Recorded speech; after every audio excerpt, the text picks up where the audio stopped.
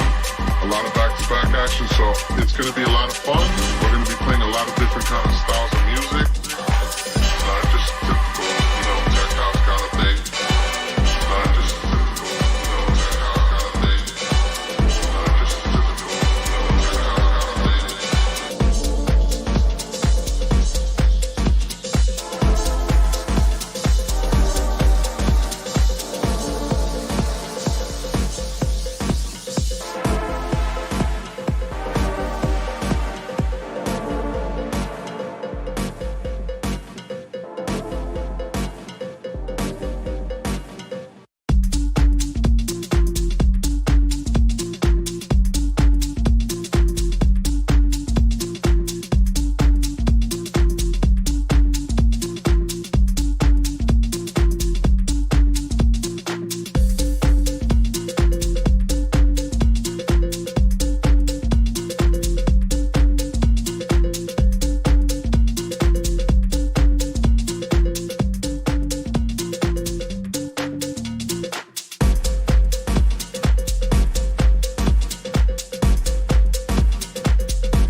All right, guys, thanks for watching. Just finished ball hamming in Temple SF. We're all Temple family. Hope you guys enjoyed. I'll see you soon.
Stay tuned to learn more about student interest in blockchain technology.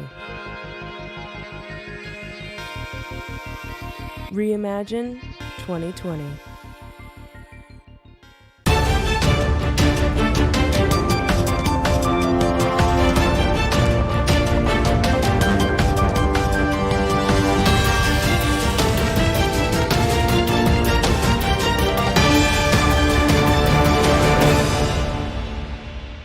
Hi, my name is Miko Matsumura. I'm a co-founder with the Evercoin Exchange, as well as a general partner with Gumi Cryptos Capital, which is a venture capital fund.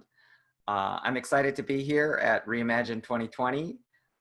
There's a lot of seismic changes happening in the economy, and obviously this will have a really interesting impact on the future of technology and society. Hey everybody, it's Patrick McLean again, one of your hosts for ReImagine 2020. I'm very excited for this interview, and if I were to give a few words why, I lived and breathed in the Silicon Valley world for a little bit, and ever since I've come into crypto or blockchain, I see some distinguishing parts where I see in the tech world, maybe there was a lot of lessons learned and a lot of experience, and there was kind of the wild west of crypto. And I've always thought that the crypto world could benefit from people who have kind of been through it in a variety of fashion, whether that be, investment, building real companies, execution, and what it really means to succeed in a technology product, right? Whether it's you want to build a Tinder app, you want to build a blockchain application. So very excited to bring in Miko. I'm not going to waste time probably butchering much of his background. I think I'll let him do himself justice. But Miko, how are you doing today? And tell everybody, a bit about your background and how you kind of came to this point in blockchain. Yeah, absolutely. So I guess my background is from open source software. I've been in Silicon Valley for about 25 years. Originally started with helping to introduce the Java programming language, which I think should be pretty familiar to most folks out there. It's being used to run banks, and it's a pretty established programming language by now. I've been here in Silicon Valley for quite a while working on open source software startups. And really, I just got my start a couple years ago into the blockchain space. by being a co-founder of the Evercoin exchange, which you can find in your local app store. It's a downloadable mobile wallet and exchange. And then since the space was kind of expanding very rapidly, what ended up happening is I got recruited in as a general partner for a blockchain venture capital investment fund. So I've been actually a couple years in venture capital, but the majority of my career I've spent here in Silicon Valley, mostly working on the entrepreneur side. Awesome. And for all the students listening, for all the general blockchain enthusiasts, I'll encourage you to pay attention probably for what you hear through this interview. I have a feeling that it's going to be something that you're able to detract value from. And I'm very, very excited to be able to have this conversation. So let's go ahead and kick this off. You know, I think I want to start with one core point, which is, you know, I think if you go back to 2017, early mid 2018, there was a lot of money being thrown around. We could look back, you know, obviously hindsight's always 2020. I think we had stumbled on potentially a new funding mechanism, right, which wasn't necessarily bound to accredited investors or you know, all the traditional roadblocks that most people needed. We could debate later whether those roadblocks were necessary, whether they were actually security roadblocks or hindrances. But if we cut out all the bullshit, there was a decent amount of scams, and I'll say it for myself, and obviously Miko, you can give your perspective. When I look at Silicon Valley and that traditional investor, the institutional investor, the fund, the VC, the angel investor, when I was kind of calling back to Silicon Valley and hearing temperament, there was a bit of pessimism or a bit of hesitation. I think, especially if you call it, you know, end of 2018, mid 2019, maybe that sentiment has changed a bit. And that's what I want to get your thoughts on, Miko. You know, how are the investors who have been really fueling the last 1 to 2 decades of technological innovation, how are they thinking about blockchain currently? Well, I think it's important to understand that investors, especially venture investors, are a very mixed group of people. One of the ways that venture investors make extraordinary returns is by promoting contrarian thesis points. And so, for example, if you look at Andreessen Horowitz, you know, they just raised their second blockchain venture fund to the tune of $515 million under the leadership of Chris Dixon and Katie Hahn. So, you know, really excellent, top quality investors. And, you know, I think in a way their participation in this is fairly symbolic, because if you look back into the annals of history, Mark Andreessen, one of the name partners in Andreessen Horowitz, of course, worked at NCSA, at Champaign-Urbana, and you know, on the original Mosaic browser, which was really the first web browser that achieved sort of significant popularity, and it was coming out of an educational institution or university, right? So, you know, if you're students watching this show, you should definitely think about the impact of what you can do, even working on new protocols and emerging protocols. So to me, when I look at the contrarian thesis and the way it's constructed, it does appear that Andreessen Horowitz believes, as I do, that we're seeing the birth of new low-level internet protocols, and that they're internet protocols that have to do with the transfer of value rather than the transfer of information. So I think that that's really the meaning of the blockchain. And I think that if we rebuild the internet on the basis of transfer of value, you're really talking about a huge, many times larger than the internet phenomenon from the perspective of social and economic impact. So to kind of play off that, and I think you have a unique perspective, how are institutional investors kind of thinking about blockchain? And I would assume obviously it has evolved, but like, what would you say their view was in late 2018? What would you say their view was in mid to late 2019? And do you think their view now has evolved like a few months later? Yeah, so I think the thing that's really interesting about this kind of asset class, and if you look at this notion of an institutional investor, what you have is you have a lot of heterogeneity even within that class. So within, for example, venture, I mentioned that there's Andreessen Horowitz, right? But obviously there's a number of venture firms that actually, you know, changed their tune over time. You know, some of them went in, some of them came out.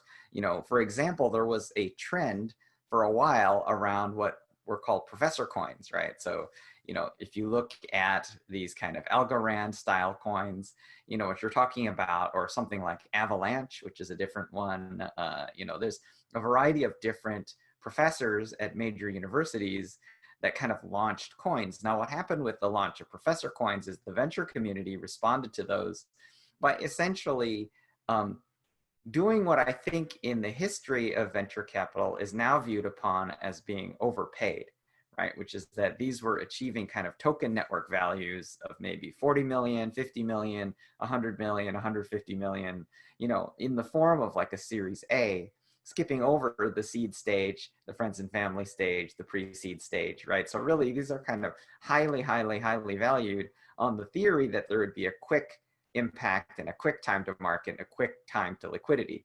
So I would say that that's the venture class. But when you refer to kind of institutional investors, you're really talking about kind of another even more large and heterogeneous class of investors, right? So if you look at those, for example, traders. So, you know, we co-invest with CMT Digital out of Chicago, and, you know, they're very close to, you know, commodities trading and things like futures trading, right? So that's an entirely different class of institutional investor that has more to do with institutional trading and institutional folks like hedge funds. So within that space, again, what you're seeing is you're seeing kind of contrarian asset providers, right? So the point being that I think from an institutional perspective, this continues to be somewhat speculative as an asset.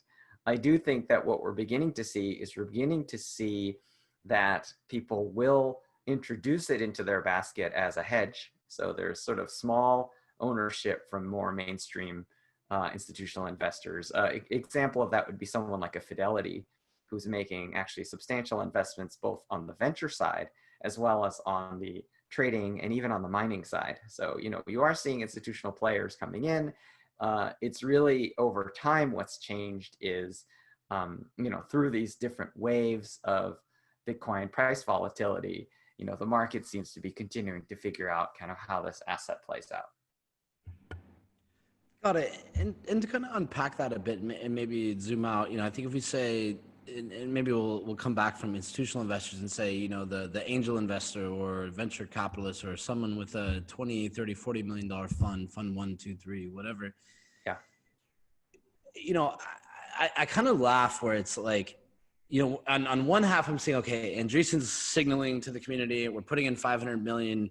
I'm imagining this is a bit of a green light, right, to a group like Silicon Valley, right? Sure. And I've always been shocked at, like, when I'll talk with my friends or, you know, hey, some guy has a $20 million fund and I don't touch blockchain, right? I've heard that a lot, you know?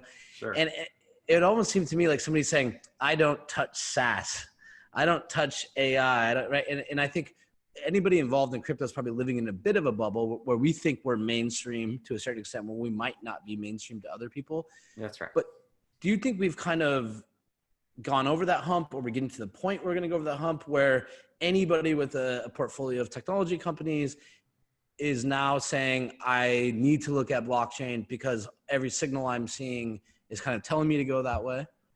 I don't think we've crossed the chasm yet, to be perfectly honest. But if you actually look at the applications that we've seen to date, right, we're really talking about kind of the emergence of the transfer of value. And what you really have to pay attention to in value transfer is you have to pay attention to sort of in the most general sense of the term tokenization. When I say tokenization, you know, I'm referring to an entire class, not just so-called security tokens or not just asset tokenization, but, you know, including Bitcoin, right? So, you know, what we mean is that how do you represent the value and the movement of value across the network?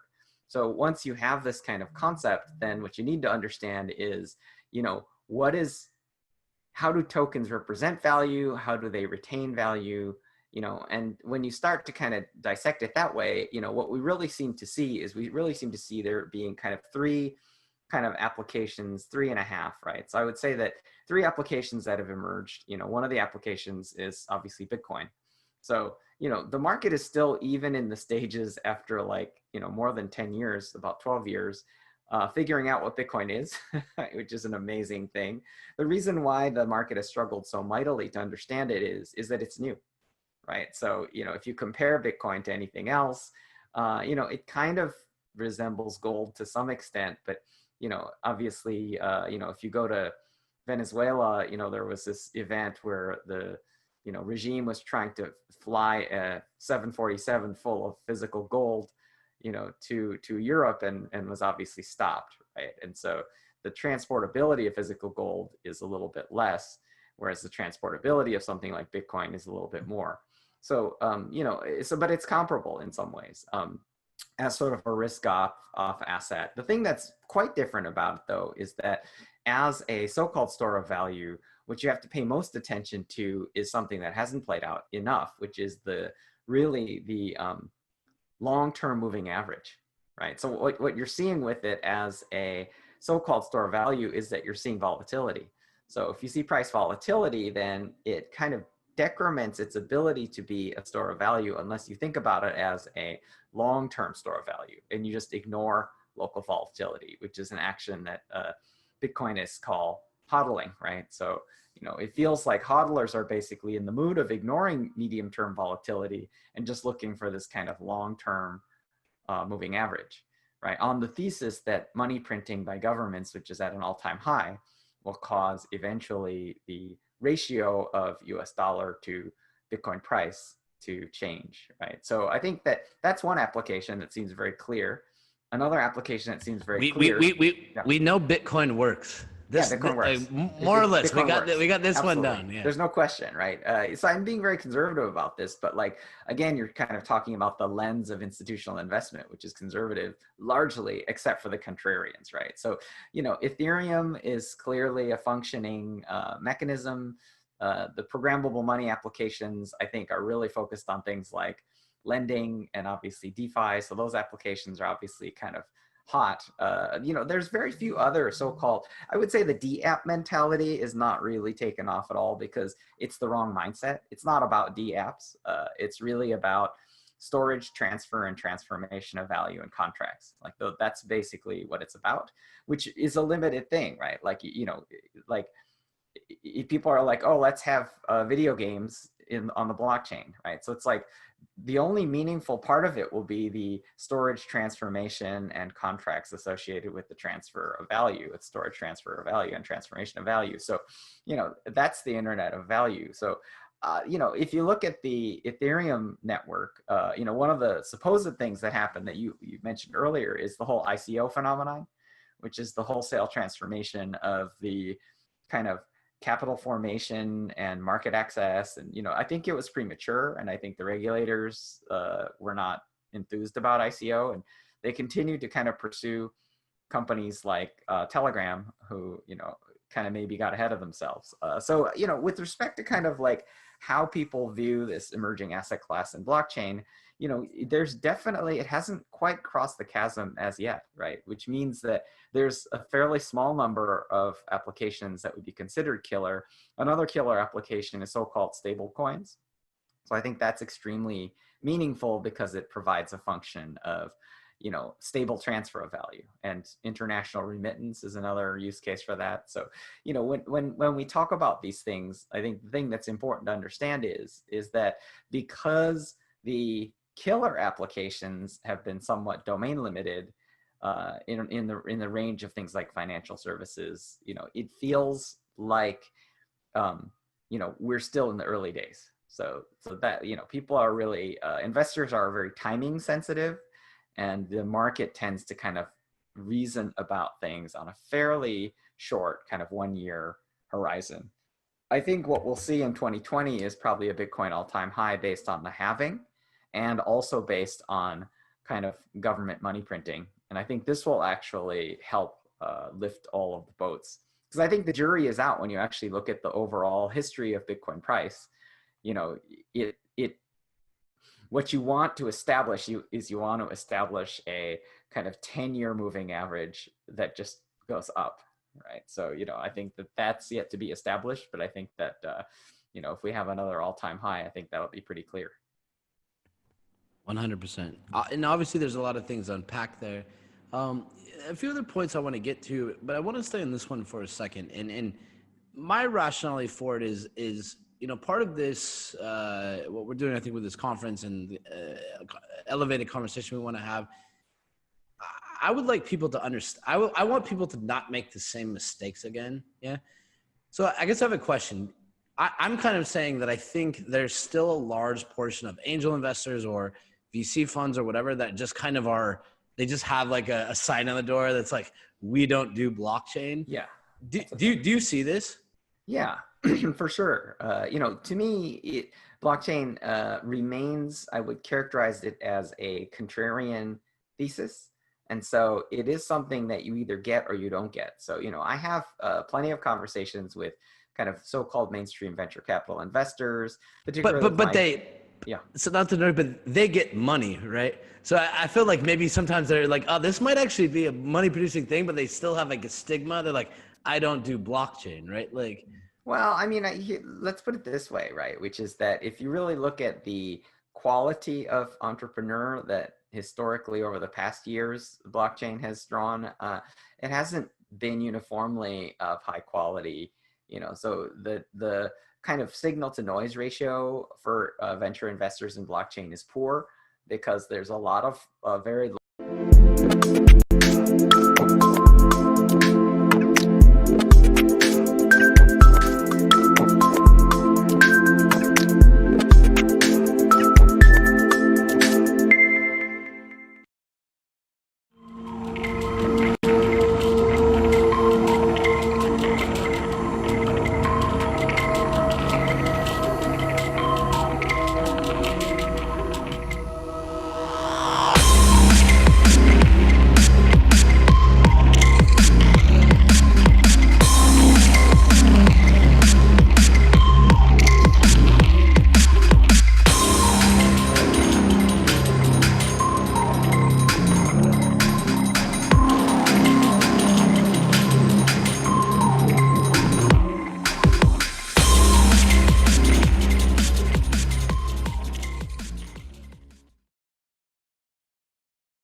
Scott Gilbert, Professor of Economics at Southern Illinois University, Carbondale, also the Faculty Advisor for our Blockchain Economics Club, and most recently, one of the board members for our SIUC Blockchain Initiative that we started this spring. And I am ready to reimagine 2020. Salman Tite.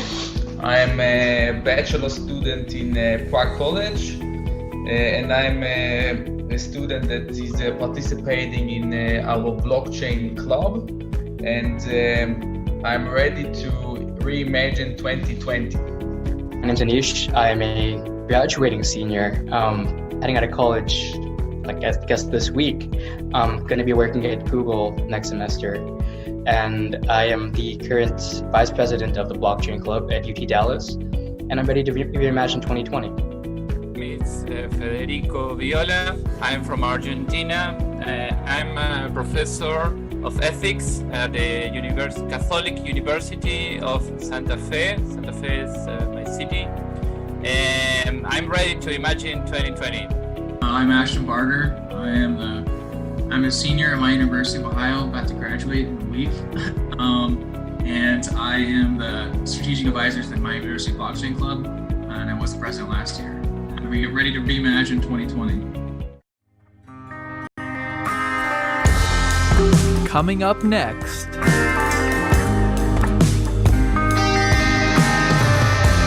Stay tuned to learn more about the state of the art in blockchain and cryptocurrency technology. ReImagine 2020.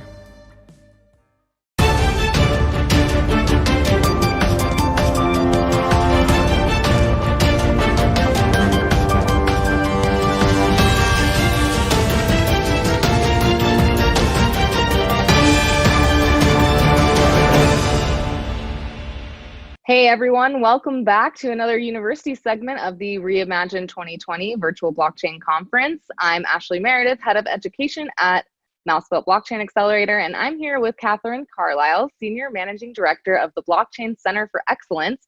That's over at the Sam M. Walton School of Business at the University of Arkansas. And we're here today to get an inside look at some of the blockchain programming you guys have got going on over there. Thank you so much, Catherine, for joining. How are you doing today? I'm doing great. Thank you so much for having me. Yeah, we're really excited to have you on and kind of tell our students what you guys have going on, and maybe provide some insight for other departments who are looking to do similar things. And also with the large student audience that we have, kind of tell us how you got into the space and maybe any practical advice or anything like that. So I guess maybe you can tell me what was your background before you got into blockchain, and then how did you get to be the senior managing director of a blockchain center? Yeah, absolutely. So I have an accounting background, international business focus, and I have just always been drawn to technology personally. And so pretty early on, like 2013, 2014, was also kind of dating a tech nerd. And we followed this Bitcoin thing, bought in a little bit early just to follow it, follow the news, have some skin in the game. And that kind of just led to a continual learning. I ended up working in community development and sustainable development for a nonprofit, and started seeing a lot of real tangible use for things like blockchain technology and cryptocurrency. This led me to pursue a master's degree in digital currency from the University of Nicosia, and just had a very transformative educational experience there, where I got really passionate about this. And so started wanting to expand my experience with startups and other companies, and began to consult on my own a little bit with the knowledge I had learned there. And so consulted on my own for a little bit, also worked in areas like data analytics, and ended up moving to Northwest Arkansas, where in May of 2018, they just opened the Blockchain Center of Excellence, and kind of found a perfect fit there with working at a place that is really a hub for being able to, not just start a project and if it ends, if it fails, or that type of scenario. It's a continual kind of revolving door for exciting ideas and partnerships, and that was just very attractive to me. So when the opportunity came, I definitely wanted to join their team. Yeah, there's definitely a benefit to having an institution around, like the university. I mean, I come from academia. I was a professor, tutor, TA, graduate student for 12 plus years. So there's definitely a benefit of having like this institution that is always there, no matter the people that come in and out, that can kind of have these long-term projects. There's definitely pitfalls, I think, to blockchain adoption at universities because of bureaucracy, and sometimes universities are slow to adopt new tech, but that's definitely one benefit. I wanted to go back a little bit. So you were in nonprofit world. What was the specific use case that you're seeing? What kind of problems were you thinking that blockchain could solve? Yes. So I worked for a nonprofit called Heifer International. They work towards ending hunger and poverty while caring for the earth in 24 different countries around the world. And kind of a few of us in the finance team really resonated, with what things like Bitcoin stood for, with financial equity and kind of democratizing that access to people. And what we did at Heifer was kind of work to we did that mission by giving gifts of maybe like livestock or resources to smallholder farmers. And sometimes those resources include financial resources, and having the ability to do things with microloans or microinsurance, or just giving people, a bank account essentially on their mobile phone is life-changing for a lot of these very entrepreneurial, fast-growing emerging economies that people can't get these traditional infrastructure and services that we have in a more developed region of the world. And so we began looking at those things and started a blockchain initiatives team that kind of worked on different use cases. It's really a heavy research, kind of try to find partnerships, and maybe a few don't pan out, but I think especially the nonprofit and even the university space is a great place to be able to get traction on blockchain use cases, just because right now there is more of like a social element on your return rather than maybe like a solid P&L return for implementing blockchain. It's you're really impacting people's lives, and I think these types of organizations are best set up to do that right now. Mm-hmm. So maybe the financial investment isn't, or a return on implementing blockchain isn't quite as clear or large. I know that a ton of enterprise are looking at it, and in some cases it seems like it's going to be really costly to implement, and how much money is it actually going to save.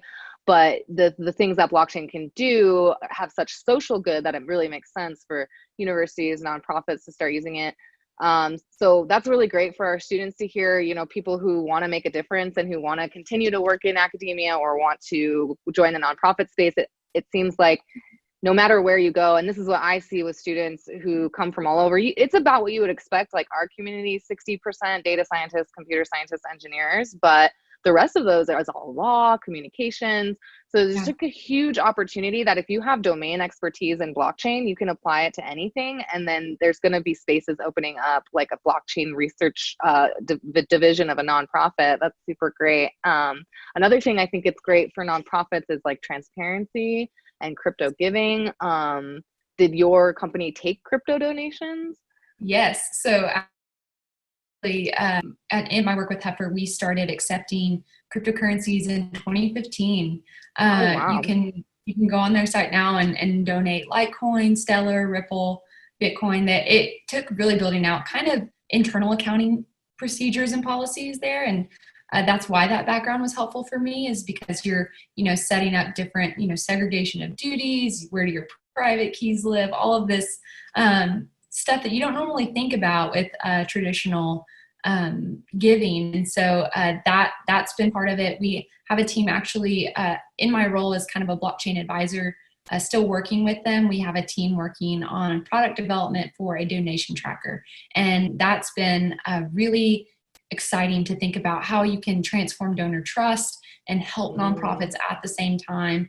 You feel like you're solving this need of connecting this new generation of donors who really rely on database decision making and transparency from nonprofits. And it's been difficult for a lot of nonprofits who have served a completely different generation to just transform overnight to serving new needs for new donors that are so ingrained with how their process has worked for years. And so that's been exciting to kind of almost be a part of this revolution for how people help each other in a more transparent and more efficient and cost-effective way.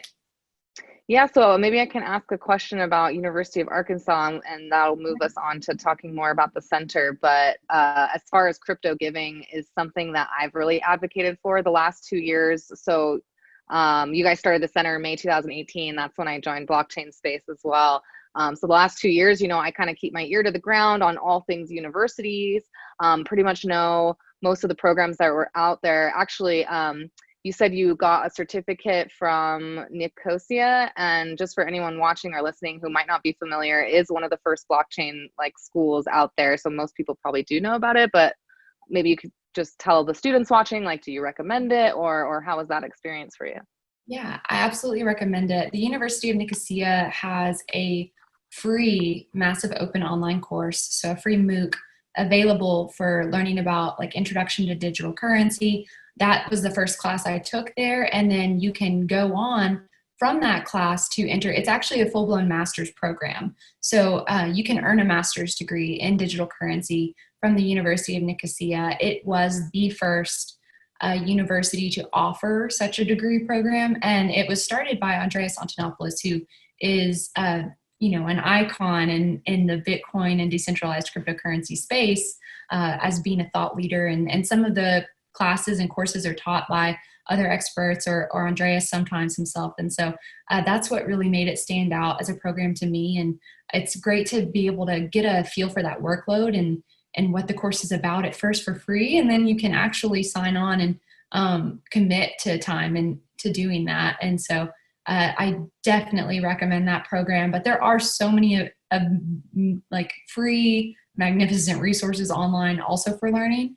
I think the advantage for having something like a university program not only just provides that credibility to transition between, maybe traditional industries and in the startup world, or it provides that credibility, but also real networks and maybe people that you can, meeting in a class every week, you're able to build real connections with people who have shared interest or maybe complementary skills to you. And that's something you can't necessarily find, for free on a YouTube video, right? And so that's what we think we definitely offer as a true, core advantage to having an actual course and class with fellow, people interested in this topic. Yeah, I hadn't thought about, I kind of made sense to me, the incentive to have like the stamp of approval from an accredited university. If people are going to devote that much time, they need some skin in the game, need some investment that they've made. I feel like sometimes people are more likely to take a class if it's paid for, but also when it's at a university, you have that institution, right? You have this thing where there's a professor, there's a mentor, there's people to interact with. So that's great. It just reminded me to ask you about that program as I was going through kind of the blockchain education news that I've been following the last 2 years. So definitely check out that program. Any students watching, we have a presentation on a certificate program at Portland State University that's going to be part of the conference. If anyone wants to check out, that's for anyone, not just matriculated students. Anyone can get a business of blockchain certificate. And then I've This goes out to all my OG holders. Legend Gang, Coin Bros. I just woke up in the morning, check that market cap. We up. Shout out to my dog, what you barking at? What up, dog? A package at my door, man, I've been waiting. Hope the UPS guy ready for a conversation. We gon' talk about this crypto if you like it or not. Shut up, Jordan Belfort, bitch, your shit ain't in stock. I'm that dude reppin' that blockchain on the block. I'm talking crypto with my neighbors while they taking a walk. And my girl love talking crypto with me. Got my son straight, ICO picking with me. Legend gang, man, I keep it with me. Better take a long lunch if you with me. We gon' talk about it, we gon' talk about the dip. John McAfee told me Bitcoin to $1 million, he gon' eat his own dick. Ever seen a grown man eat his own dick? What? No, hell no. We talking crypto, we talking crypto, we talking crypto, we talking crypto, we talking crypto, we talking crypto. Ain't no doubt about it, if you come around us, you gon' hear. We talking crypto, we talking crypto, we talking crypto, we talking crypto, we talking crypto, we talking crypto. Ain't no doubt about it, if you come around us, you gon' hear about it. I'll be talking crypto when I'm taking a piss. I'll be talking crypto in the Uber or Lyft. Talking crypto when my daughter's making the wish. I'll be talking crypto when I'm taking a seat on the bus, riding to a meetup. I'm talking like-minded people there to greet us. I'm talking Krispy Kremes, endless margaritas, man. I'll be talking crypto to the dude in the mall cleaning sneakers. This is peer-to-peer, ain't got time for waiting. No.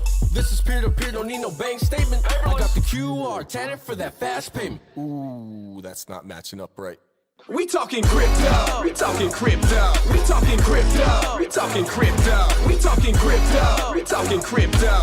Ain't no doubt about it, if you come around us, you gon' hear. We talking crypto, we talking crypto, we talking crypto, we talking crypto, we talking crypto, we talking crypto. Ain't no doubt about it, if you come around us, you gon' hear about it. Yeah, we the Coin Bros, all we talk is that crypto, baby. So if you ain't about that, get the F out my face, dog.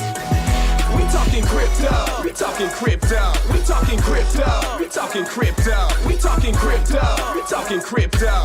Ain't no doubt about it, if you come around us, you gon' hear about it. We talking crypto, we talking crypto. Look at the camera, say we talking crypto.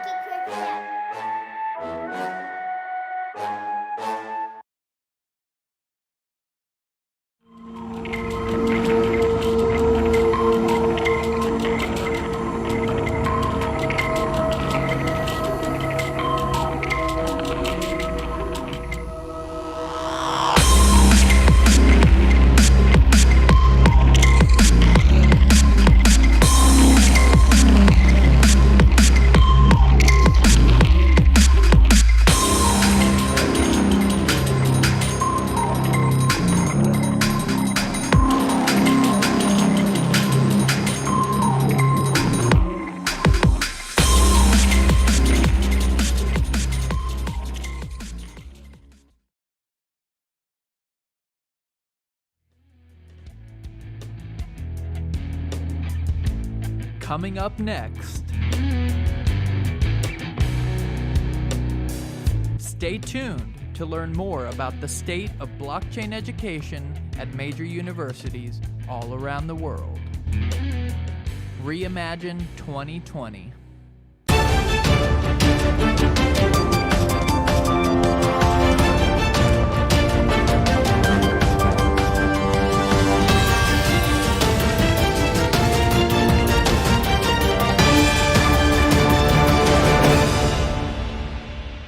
Hello there, my name is John Davidos. I lead development for NEO with a focus on tools and the developer experience based in Seattle, Washington.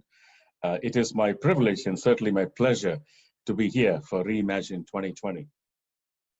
Hey everyone, it's Patrick McLean again, one of your guests for ReImagine 2020. I'm excited to bring a new guest to you. It's John Davidos.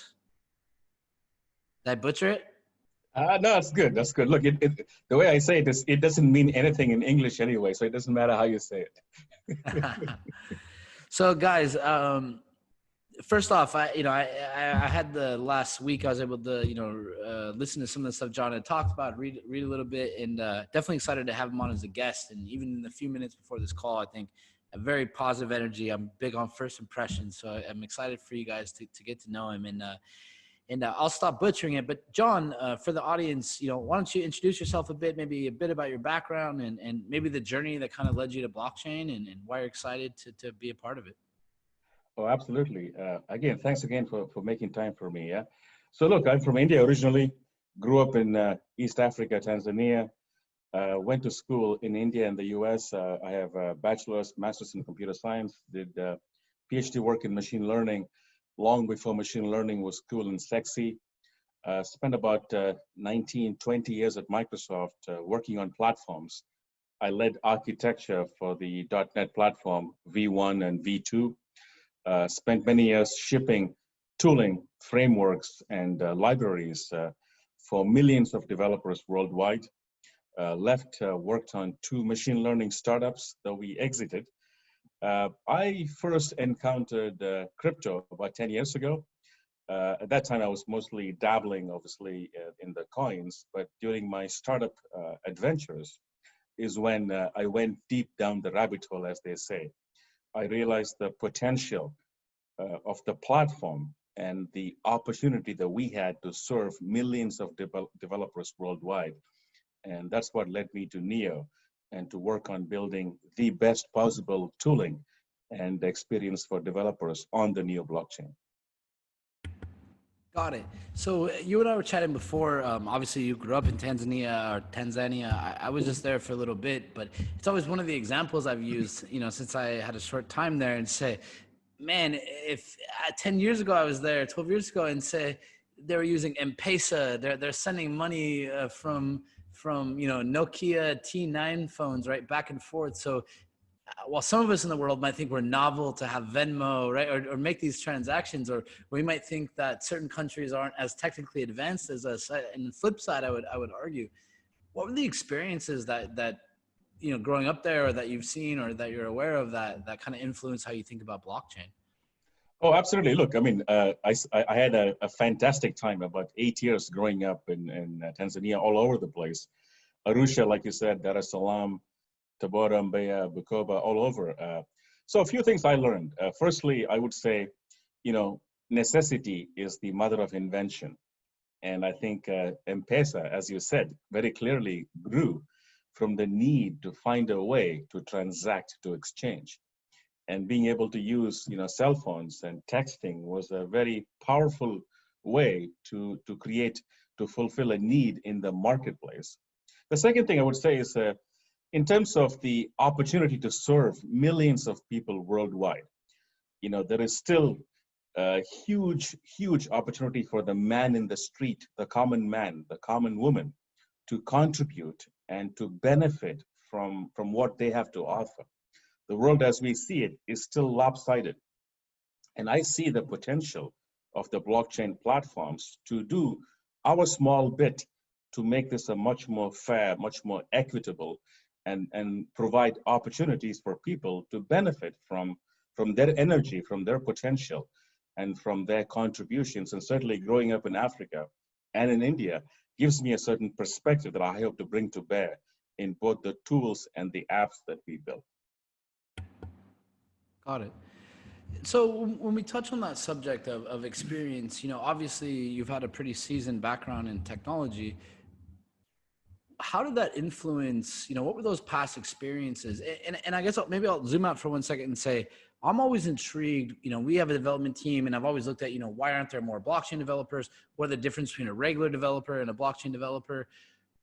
What experiences in your past kind of led you to blockchain? How do they influence how you think about it now, and from a technology standpoint? A fantastic question. So first of all, I would say there are no blockchain developers. The same way there are no, I would say, iPhone or app or front end or back end or cloud. There are developers, period. The mistake I think much of the blockchain industry made early on was in trying to pigeonhole and silo the so-called blockchain developers with special purpose languages, like what the Ethereum guys did with Solidity, with what I call elite developer tools, in many ways put up barriers. You almost had to have these high priests of blockchain development to come in, to write the code, to write the contract, to review and to bless it before they were deployed. This is fundamentally flawed. Let me explain. Across the world, there are about 21 million developers. And there is no way we in the blockchain space can deem ourselves to be successful if we focus only on the 10,000 or the 50,000 or even the 100,000 people who are building smart contracts. We have to go to where the developers are. If there's one thing I've learned from my time at Microsoft is you cannot expect the developers to come to you. You have to go to where they are. What does this mean? It means giving them the support in the languages they know. Java, C#, Python, Go, JavaScript. It means giving them support in the tools that they know and they love. It means giving them comparable, if not superior experience. Let me give you an example. Up until a year and a half ago, debugging smart contracts was a nightmare. How do you expect mainstream developers to be able to jump in and be successful if we couldn't even give them a reasonable debugging experience? And these are the things that we set out to achieve here in Seattle for NEO, is to provide a first-class, friction-free developer experience to make sure each and every developer out there, the 21 million people out there, can jump in and feel comfortable, feel like they're building for a Microsoft toolset or an Amazon Web Services or a Google toolset. There should be no friction. There should be no sense of I'm now a blockchain developer or I'm now a X, Y, or Z. I'm a developer. And give me the tools in the languages and the support I've grown to like and to love and to enjoy. And that's exactly what we are doing here at NEO. We will take this to the mainstream. We will attract millions of developers, and we do this by going to where they are and serving their needs. Got it. And I agree with you. And we were having a brief conversation earlier before we started this call, and I was telling you, like, our CTO I've known for a long time. I mean, he was telling me a year and a half ago, right? And I really respect his opinion. He said, Patrick, when I look at all these blockchains, every time I come to a platform and I say, okay, I want this tooling, I want this debugging, if I were to devise it from a development standpoint, they tend to have a lot of what I need. And he said there's some drawbacks. Maybe there wasn't as much documentation as you needed at the time or whatever, like you can expect with any growing platform. So I guess my next question is I believe that, and actually, by the way, I haven't done this yet. And like, I just messaging him, he might hop on, so he might get a special guest here. You'll like him. But what do you really think that, how is NEO solving those challenges? Do you think they have a competitive advantage? And if so, what needs to happen for the world to hear that? Thank you. Fantastic question. So if you go to the roots of NEO, back to the origin when Hong Fei Da and Eric Zhang built, designed and devised the architecture, NEO was built on a polyglot infrastructure. meaning it was designed from the very beginning to support a whole host of languages. And that gave us a very unique advantage out of the blocks in terms of setting up a platform play to attract, to motivate developers from across a variety of communities. Secondly, the fact that we actually based much of our plumbing on the Microsoft.NET infrastructure gave us a very unique role to play in the market because we can piggyback on the millions of developers who use .NET, let me give you, for example, a data point. On the average, every month, Patrick, there's about 6 or 7 million developers that use VS Code as the developer tooling. And the fact that we have built Neo, our toolkit, as a collection of extensions on VS Code. They are widely available on the VS Code marketplace, by the way.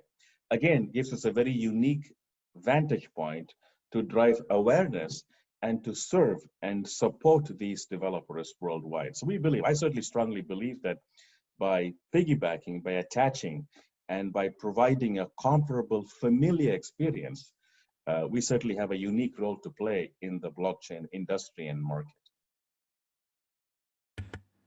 Got it. So for the viewers that might not know, right, and I think fortunately, unfortunately, the crypto blockchain world has been divided in many ways, right? You have people that use it as an investment that in some ways they think they are technical analysts of projects now, right?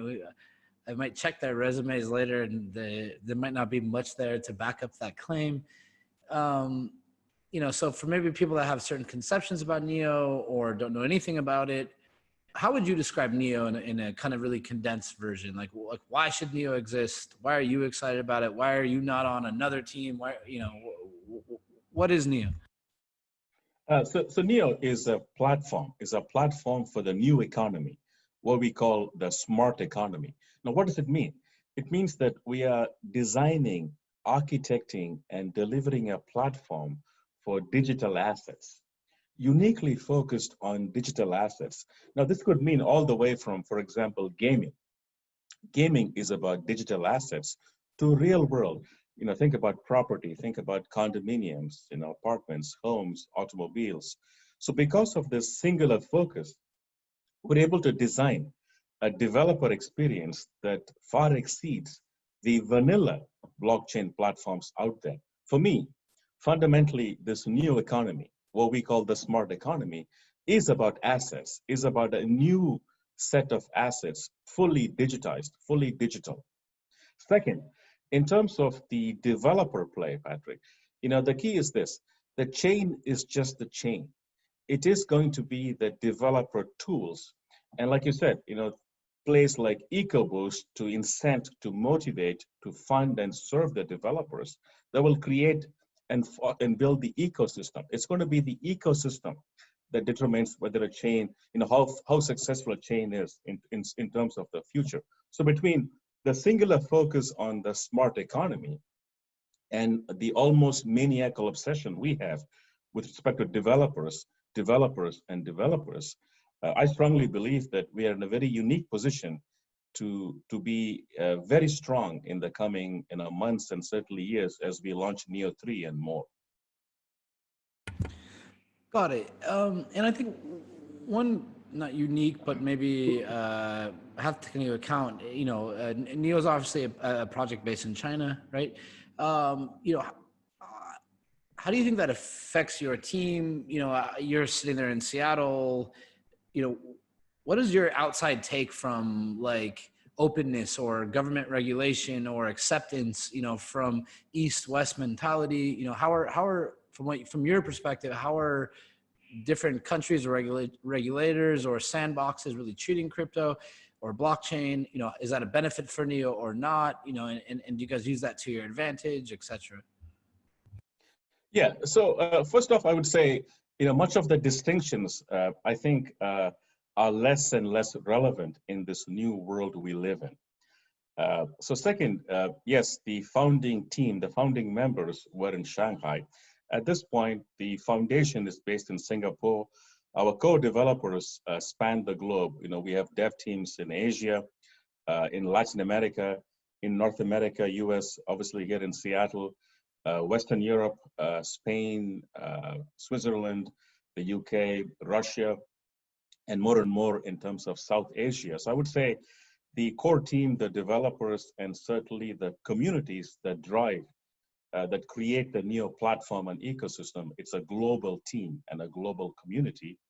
And lastly, in terms of perceptions, my sense is that in this world of digital, this is a first-class digital experience.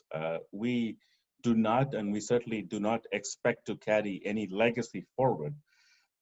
So in that sense, the adoption, the interest, the market momentum, certainly I do not see any perception of north, south, east, west. It's very much a blockchain platform for the smart economy. Developers that appreciate the tooling and the experience flock there, and devs building for other patterns or other use cases might choose to go to different chains.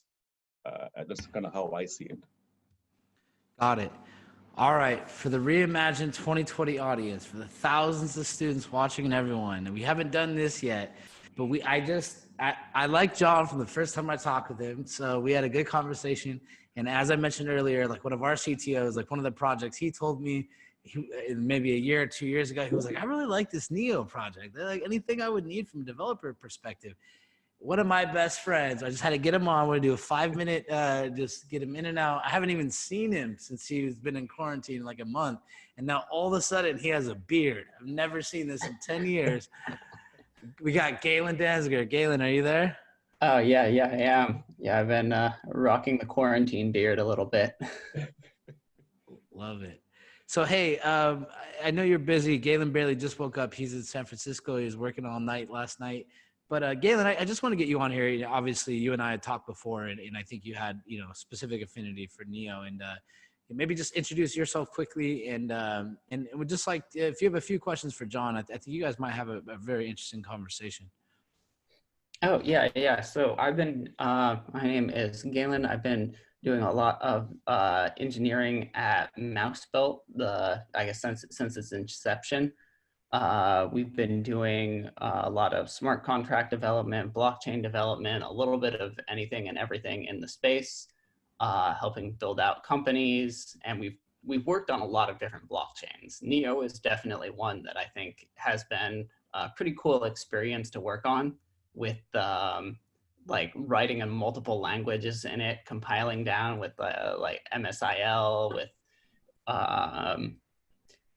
it's just got a lot of things that I would look for. But one thing I noticed is I never saw it catch on. Like, even though I had a better experience writing smart contracts in Neo, the majority of smart contracts I see written are in Solidity.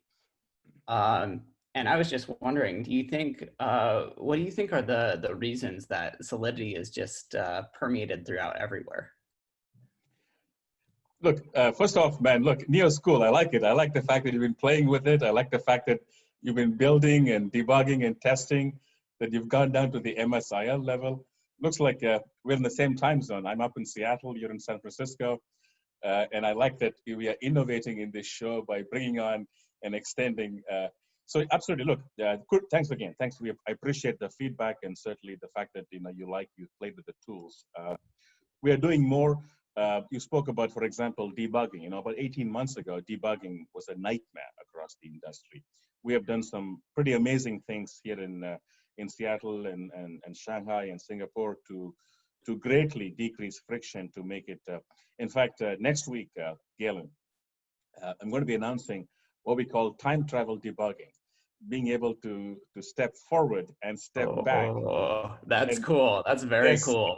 There you go. See, exactly. So being able to, because again, I mean, much of the challenges we see out in the market, like for example, the smart contract reentrancy, I mean, logic errors, obviously, but being able to provide a superior debugging experience, we believe is paramount, right? So you're gonna, if you like debugging, you're gonna love the time travel debugging experience we will ship next week.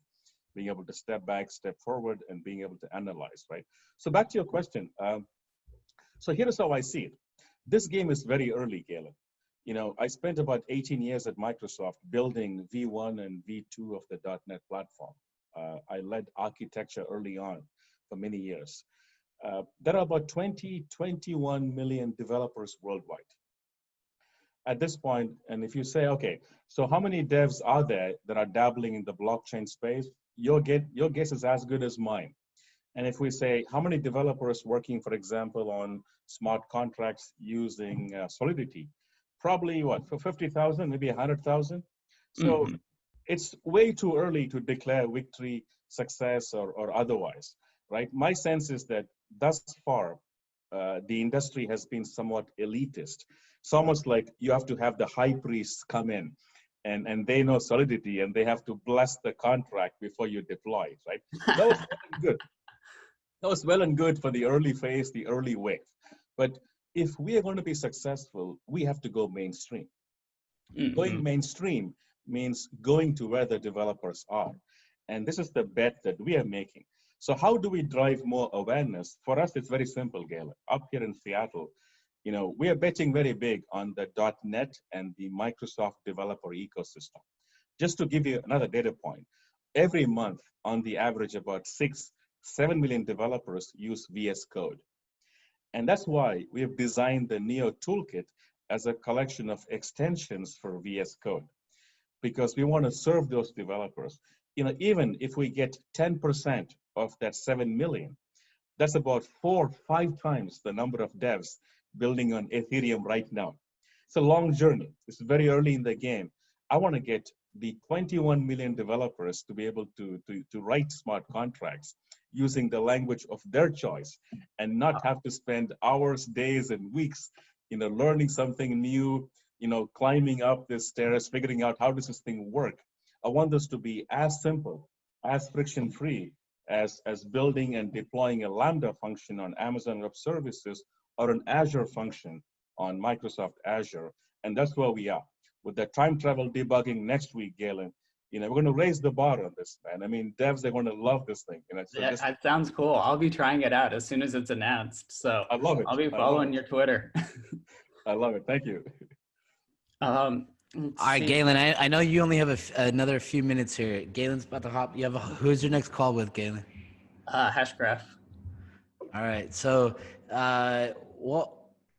what's your next one? Give us one more or two if you got the time. So, one thing that I see really interesting with Neo is it looks like the Neo Foundation itself isn't driving all the goals of its development. I see City of Zion, which is having a pretty big impact, working on a lot of core aspects of Neo tooling.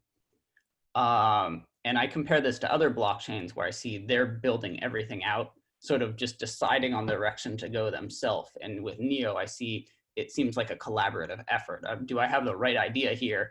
And if so, how does that influence development decisions and where the product goes? So fantastic question, Galen. Absolutely. So from the very beginning, for us, our vision has been a global team, led by our community. So COZ is one of many. We have communities across Asia, South Asia, Latin America, here in the US, Western Europe, Spain, UK, Switzerland, Russia. So our sense is that, to live the principles of decentralization, the foundation has to support and enable and fund. However, the innovation, the flowering has to come from the edge across the communities. You are right, early on, COZ was one of the most vocal and perhaps active communities. However, at this point, we have groups across the world. For example, in St. Petersburg, NSPCC, investing heavily in Go and NeoFS. We have teams in Brazil, Neo Research, that are pushing the envelope in terms of DBFT and pioneering new research. Here in Seattle, NGD Seattle, in terms of debugging, I spoke about the time travel debugger, the Neo Toolkit, VS Code. So absolutely, we are committed. And we certainly, I would like to say we are living the principle of innovation at the edge. Fund, support, foster, but let innovation happen at the edge, because if we believe a team in Singapore from the foundation can dictate top down, then something's not right with, with the founding vision and the basis, isn't it?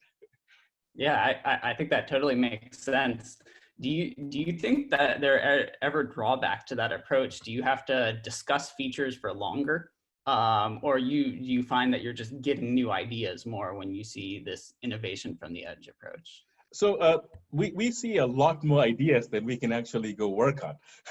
That's the fun part of it. There's so much. I mean, the backlog is tremendous, right? The challenge is obviously focusing and delivering quickly and rapidly to get feedback. So more ideas and certainly more innovation than we can probably push out, or what we would like to push out, you know, in the short term. Yes, there is clearly more discussion, but I think discussion is about innovation at the edge. It's about debate, right? It's about making sure the community at large is able to drive the vision, you know, and not have a team or a foundation or somebody, you know, in Singapore or elsewhere saying, guys, this is what's going to happen. The vision is very clear. It's about digitizing assets. The focus is on 21 million developers worldwide. Now, how we get there piece by piece comes from Brazil, from Russia, you know, from Singapore, from the UK, from Seattle, from Spain, and so on. Okay, yeah, absolutely. And then I think one last question for you. You talk about educating 21 million developers. One thing I find is coding around a blockchain can be a little bit opinionated, a little bit different from some standard coding practices. How do you get people up to speed and make new developers feel pretty natural coding on a blockchain? Again, a fantastic question, Galen. So I'm doing exactly what we did at Microsoft, which is provide templates, provide patterns, design patterns, and the tooling to realize these templates and design patterns. This always gives new developers a jump start. And this way, you don't have to be in the weeds figuring out the innards of every bolt and every nut out there. We say, look, these are the most common design patterns. These are the supporting templates for you.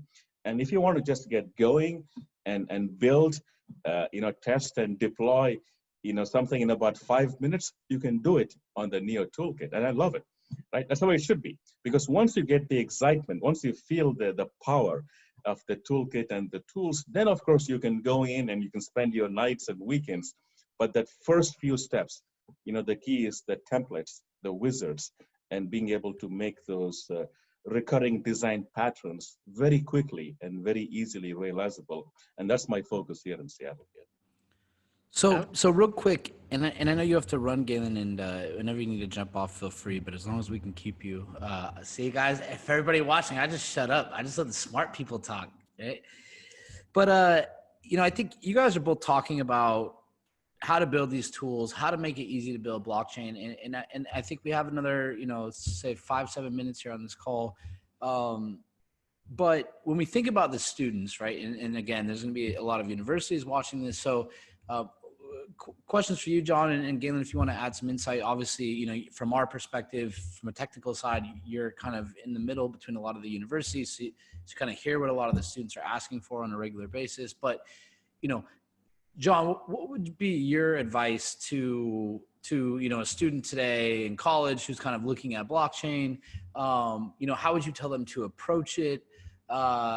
You know, I don't know if I mentioned it earlier. One of the things that always makes me laugh is again, just the pessimism of people that have kind of been in the space. And then what I see when the university students, you get on a call with 30 kids and they're not mad that they lost money on an ICO 2 years ago, right? They're not questioning the benefits of blockchain. They're like, I'm going to build an application and that's going to be built on blockchain, right? And they're just ready to go. So, you know, for the few thousand students watching this, what would your advice be? Like, if you're in school today, how would you be thinking about this? It is the greatest time to be alive and to be a developer, to be a student. Here is why, right? I've seen multiple waves of platforms, gentlemen. I've seen the mainframe, the PC, client server, SOA, the web, and the cloud. In history, there has never been an economic platform. Blockchain is the very first economic platform in history. What does it mean? What I mean is, in previous waves, it was all infrastructure. It was plumbing. You could build and re-platform applications. With a blockchain platform, because we have intrinsic crypto economic protocols, because we have incentives baked in, we have a unique stack in history. And so I would say, to anybody out there in school, if you're watching this, forget the ICOs, forget the crypto, forget the token, forget about all of that. That's noise for you. Focus on the fact that you are able to build and deploy apps on the very first economic platform in history. And think about the possibility. The possibilities are enormous. Being able to have incentives designed in, intrinsic baked in. This is a whole new world. Think about how you could change the world of digital assets forever. And that's where I would say focus on. Forget about the token, the noise, the crypto and all of that out there. It's good. That's not where I would put my energy and time on. For all you students out there, I have a feeling you want to listen to John. I think John's got a lot of experience. You might be smart to listen to John.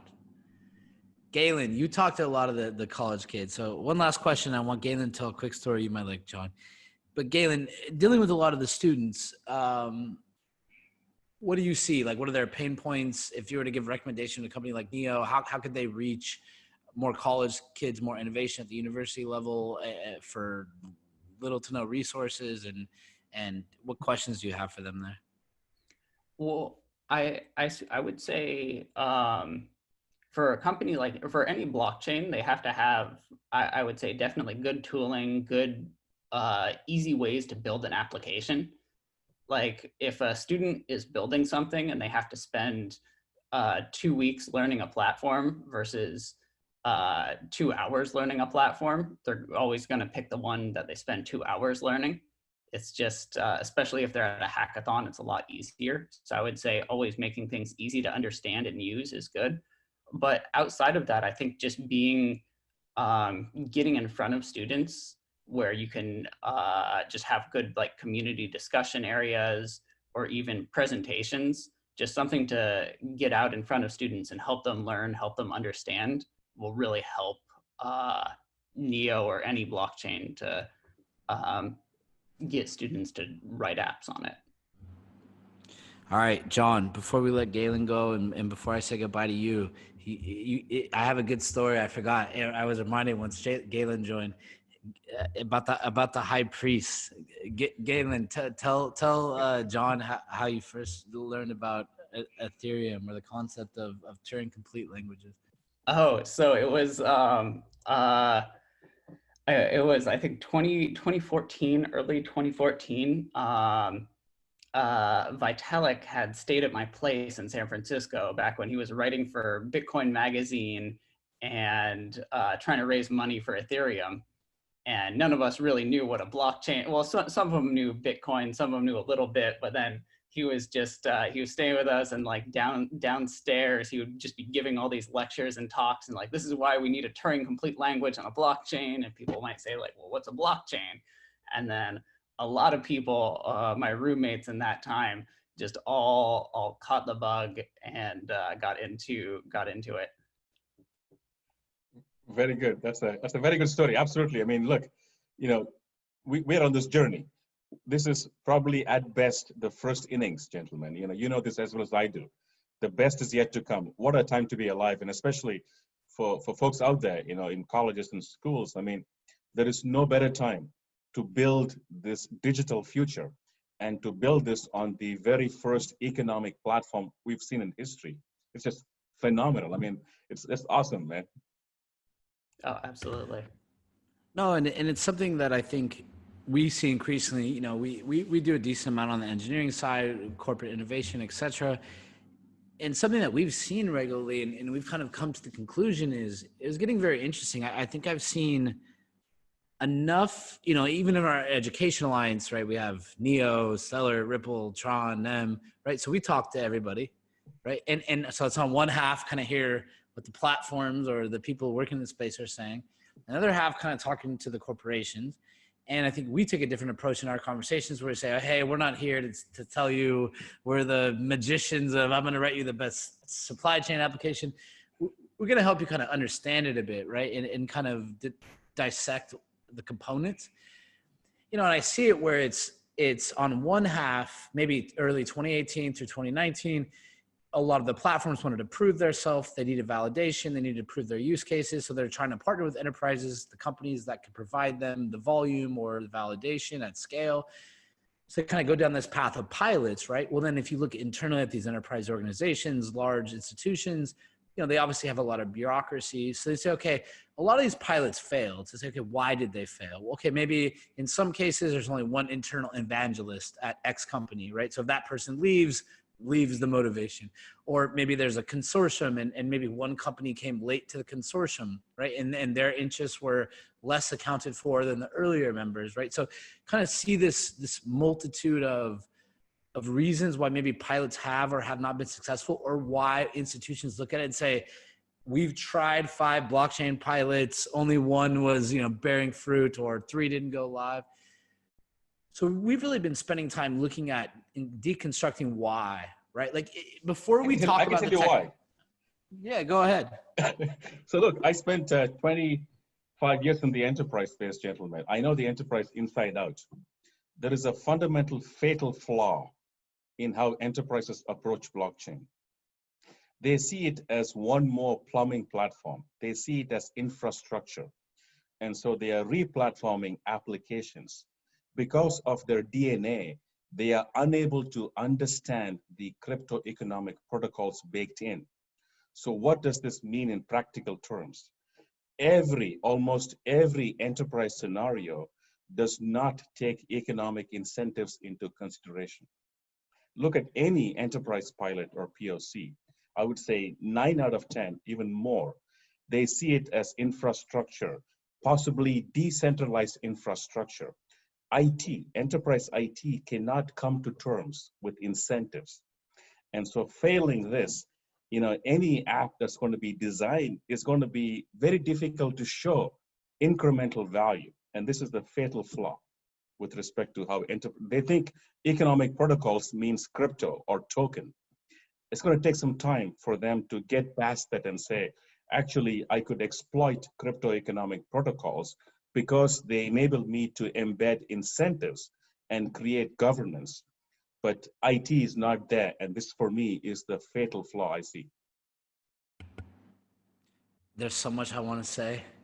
We literally don't have time. Galen, you could probably do this call for another hour.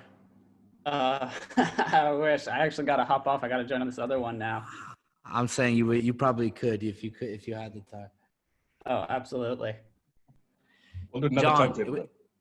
It was no. We by the way, to everybody listening, we have some additional panels that we're scheduling next week, etc. And John, I think a few ideas came to this mind with a few big companies that I think maybe we'd ask you to join, and we'll have that conversation one off. But it was very nice meeting you, Galen. Do you see why I invited you to this call? Oh yeah, it's cool. It's very cool.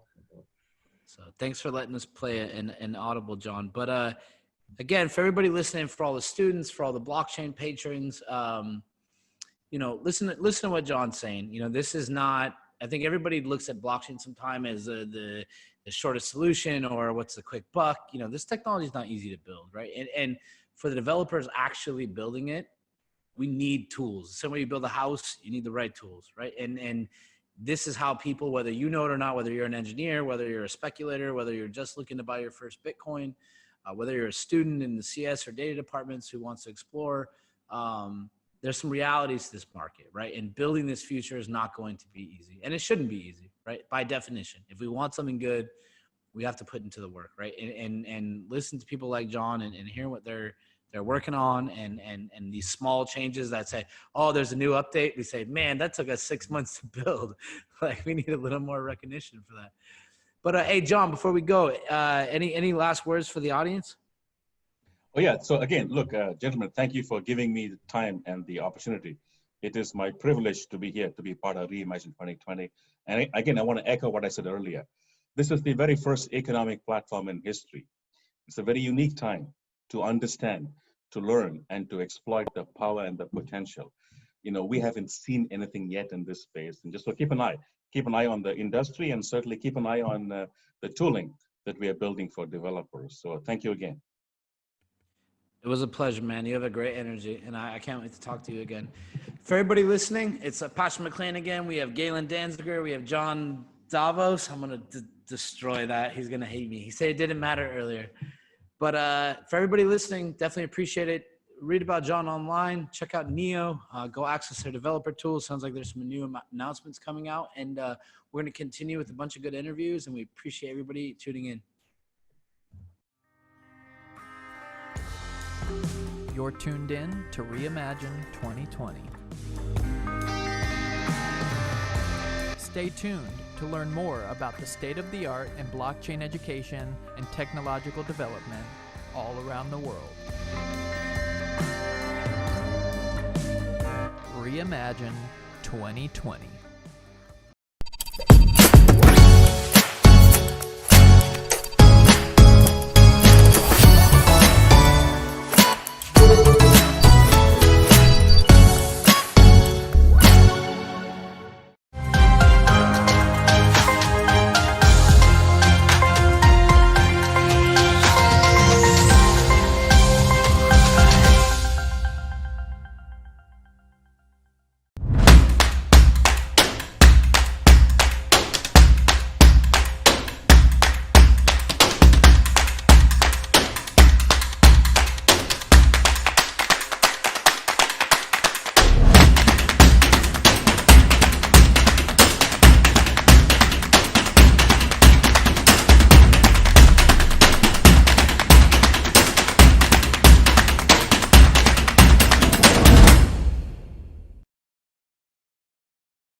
ReImagine 2020 is brought to you by Mainnet. Mainnet is a blockchain that conducts real operations with cryptocurrency, forwarding it from senders to recipients. And now yous know.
Hi there, I'm Dr. Fauci Nakamoto. I'm here to tell you that if you're having green candle erectile dysfunction, just remember that ETH is money and mark it by that.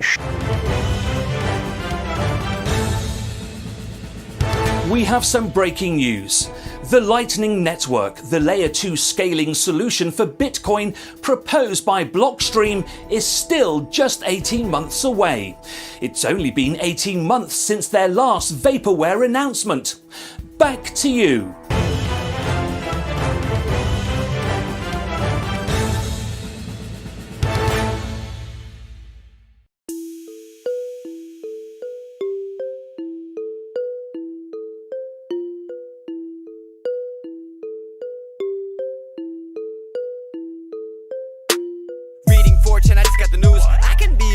there too. Check the OP, what did he do? Gas in his bag so they go to the moon. Spent half an eighth, I got a million coins like the real McCoy. You know I feel that joy, cause if it goes to a buck I won't believe my luck. And now 10 on my Lambos for me and my friends. Butterfly doors but I'm already in dock. Trump is like whip from a squad on the block. Chanting with a hold alive. Chat rooms we scroll at night. Bitcoin ether been told twice. Never hold my ish like it's mold divide. Going to the stars cause it's only right. Read the white paper or sold that site. Now I steal my shit coins cause I'm overhyped. We can't take the pressure. Cashing out for you was tether. My craft ship shape as she sails through stormy weather. With pleasure, come with me on this endeavor. I will be smoking fat joints on Italian leather. Crypto fam, welcome to Lambo land. Crypto fam, hot racing like ambulance. Crypto fam, welcome to Lambo land. Crypto fam, hot racing like ambulance. This goes out to my crypto squad and the crypto gods. Blockchain clearing that fiscal clog. Rolling through town like the Frisco fog. Push the button, bought some coins. Now push the button, start my whip. Used to push my feet through the tenderloin. Now I'm pushing this spaceship. Some thought it was a bubble. Now vision doubled. Wishing they had taken the trouble. Hardware wallets, private keys, no more paper and duffels. Bank staying puzzled. Now I'm going for hikes. Have the mountain sex. My returns just hit 10,000x. Used to be humble. Now I proudly flex. Should I fly to Dubai or Saudi next? And I only cashed out part of my assets. Hodled to my last breath. Not the one to half step. It's so strange. Wealth is like a rebirth. Clawed my way out of debt. Fueled by my research. Crypto fam, welcome to Lambo land. Crypto fam, hot racing like ambulance. Crypto fam, welcome to Lambo land. Crypto fam, hot racing like ambulance.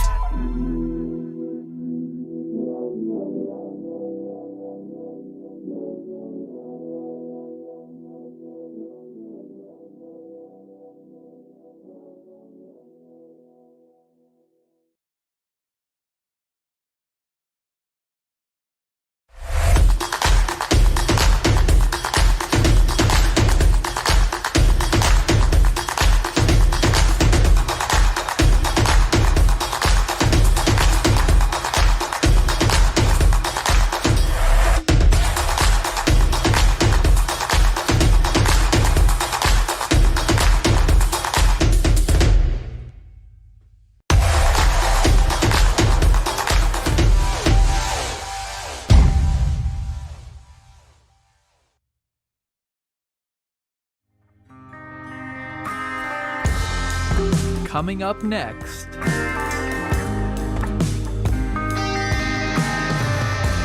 Stay tuned to learn more about the state of the art in blockchain and cryptocurrency technology. ReImagine 2020.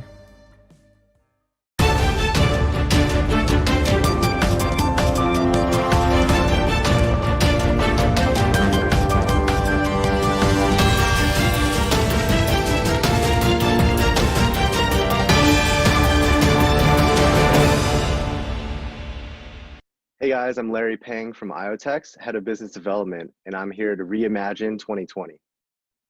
Hey everybody, it's Patrick McLean again, one of your hosts for ReImagine 2020. We've got our next speaker here, and this is a place I was just chatting with Larry about. It's kind of hits close to home. You know, I've worked in IoT and sensors and RFID for many years, so it's something I'm kind of a little bit of a nerd about. So this will be a fun one for me. But yeah, I want to introduce Larry and kind of get a bit of his background before we get into this conversation about, you know, how to blockchain and IoT mix and why is that relevant. But before I butcher any more of it, Larry, introduce yourself and maybe tell people a little bit how you kind of came to blockchain. Yeah, sounds good. Hey guys, I'm Larry, born and raised in Los Angeles. I went to school at MIT on the East Coast. Spent about 5 years in management consulting before jumping down the rabbit hole and joining IoTex about 2 years ago. I got into blockchain, you know, I was doing a consulting project actually for the World Economic Forum during my consulting time, and we were doing a project about financial inclusion in payments globally. And of course, Bitcoin came up, but also other things like, you know, M-Pesa, which is a peer-to-peer payments via cell phones in Kenya. And that really sparked something in me that I started to understand that the world doesn't have to work the way it does, right? You can see in Kenya, people leapfrogged the entire banking system and went directly to mobile payments. So once I started to think about that in the context, especially of our smart devices, and you know how all that data is being kind of consolidated in these giant vertically integrated corporations, I thought we could do something better. So, you know, for the past 2 years, I've really been focused on reimagining the Internet of Things in the context of blockchain. Awesome.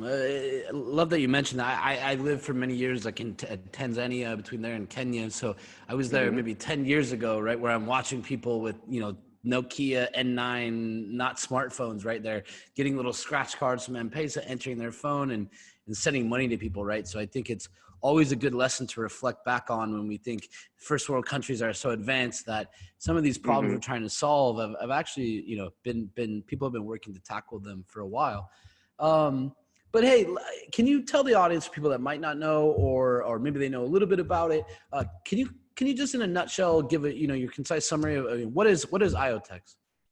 Yeah, so IoTeX, at the core of what we do, we're a technology platform. We're a blockchain network, but we really focus specifically on the intersection of blockchain, IoT, and privacy. And IoT is an acronym, obviously, for Internet of Things, but maybe that's not as known to people. So just to give you a quick background on what Internet of Things is, right? Imagine all of these smart devices that you have in your homes, in your businesses. Right now, the world's being flooded with these security cameras, these virtual assistant cameras, speakers, your thermostats, even your toilets are going to be smart very, very soon, right? So the Internet of Things is the composition of all of these internet connected devices all around the world that are gathering data, to enhance our daily lives, enhance our business processes. But, one thing that everyone should know about the Internet of Things is it's controlled by these gatekeepers that, have long been, offering us digital services, the Apples, the Googles, the Facebooks, the Amazons of the world.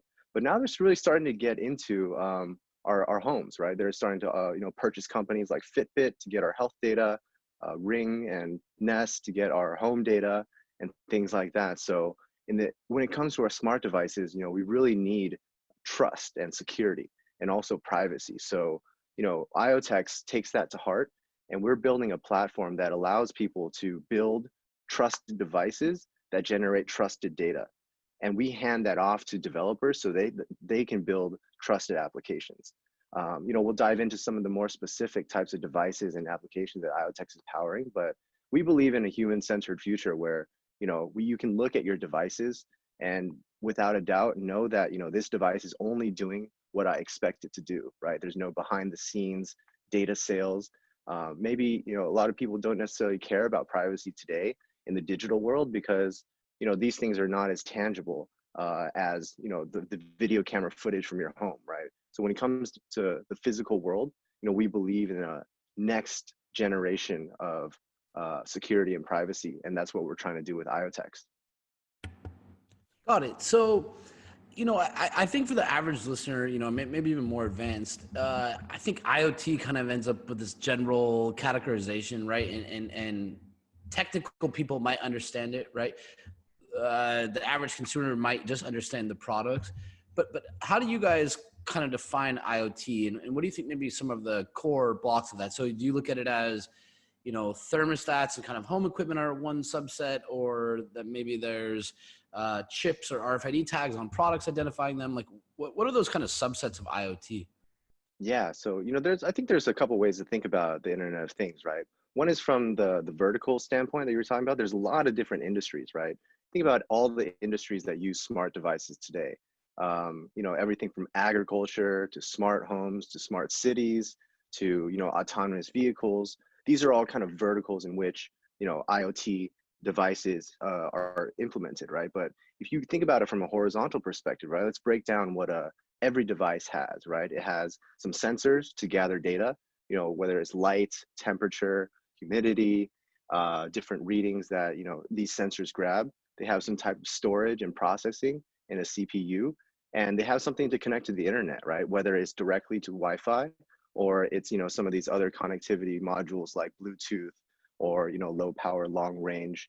There's a whole plethora of options there, but you kind of mix and match these things, different levels and sophistications of hardware to really get different types of IoT devices, right? So we think about it from more of the horizontal perspective, right? What is the common denominator across all of these IoT industries? And that's kind of the need to understand that the inner workings of these devices are doing exactly what they're meant to do. And they're rooted in trust and security and privacy, right? One of the big problems in IoT today is you don't necessarily own the devices or the data that are coming from them, right? But you're starting to see them pop up in your homes. So we want to give people full control of their devices and their data. And that's something that's not guaranteed by regulations or policies, is guaranteed at the technological level. And, I think it's great. I don't like making these analogies to the Bitcoin of IoT, but it's very true, right? What we're doing to decentralize the financial system with Bitcoin and more peer-to-peer payments, you're starting to see that translate to the IoT side too. So it's going to be more peer-to-peer exchanges of data. You don't need these centralized counterparties to hold all your data in the cloud and do funky stuff with it. So I think now is a great time to really consider what devices you utilize in your daily lives, whether it's your Apple Watch or even your laptop and your phones, right? There's a whole level of security and privacy that we really need to acknowledge here. A lot of good points. I want to dig in a little bit deeper into kind of the use cases, because I think it's important. I really do. I've always believed that one of the things IoT, it's a lot of a little bit too generally, and people kind of need to dive in a bit. When I think about it, one of the things in blockchain I always see is, okay, outside of the financial applications, when you look at things like supply chain, right? Or we'll deal with a corporate innovation partner from our side, and we'll hear, they want to apply supply chain. You gotta have all of these elements of trust, right? Where it's like, okay, some lab is signing this paper. Okay, maybe they could sign it with a digital signature. Well, that just because somebody's signing it with a digital signature doesn't mean that it's accurate, right? So when I look at it, at least, and I want to get your insight, I think a good example is supply chain. Let's say that product A to B, some pharmaceutical drug needs to be kept at a certain temperature. So rather than someone signing and saying it was kept at the temperature, there's a sensor that's actually validating that, right? So that might be an example of a closed loop where between this sensor and the blockchain, we get even closer to that data being, intamperable. But when you think about concepts in IoT and blockchain and hard concepts, to really distill it down to the user, what are those one or two really killer applications that you think will kind of help fuel the IoT blockchain marriage? Yeah, I think, it's all centered around trust, right? But let's make that more tangible. I think in the context of supply chain, as you're mentioning, right? Let's think about any kind of transaction between two parties that don't necessarily trust each other, right? This fuels the entire world. And there's always someone in the middle, an intermediary, that will establish that trust, right? Whether it's a bank or it's an insurance company that settles disputes between two parties, both people trust this central party, and that's what facilitates the ability for them to resolve their issues, right? So if you think about it in the context of supply chain, what you need is one single tamper-proof entity that can tell the entire group of participants the truth, right? And a lot of people use humans as a proxy for this, but one thing that is really interesting is you can use a tamper-proof device as this kind of source of truth, right? And this is already happening today. I think what we focus on at IoTeX here is kind of combining this concept of tamper-proof hardware with the concept of a tamper-proof backend that is blockchain, right? Tamper-proof hardware in this sense is something that you use already every single day. You just may not realize it, right? The credit card, the chip on your credit card, that's a piece of secure hardware. The chip in your phone that manages your Face ID and your biometrics and makes sure that never leaks outside of your phone, that's a piece of secure hardware. These things are called secure enclaves.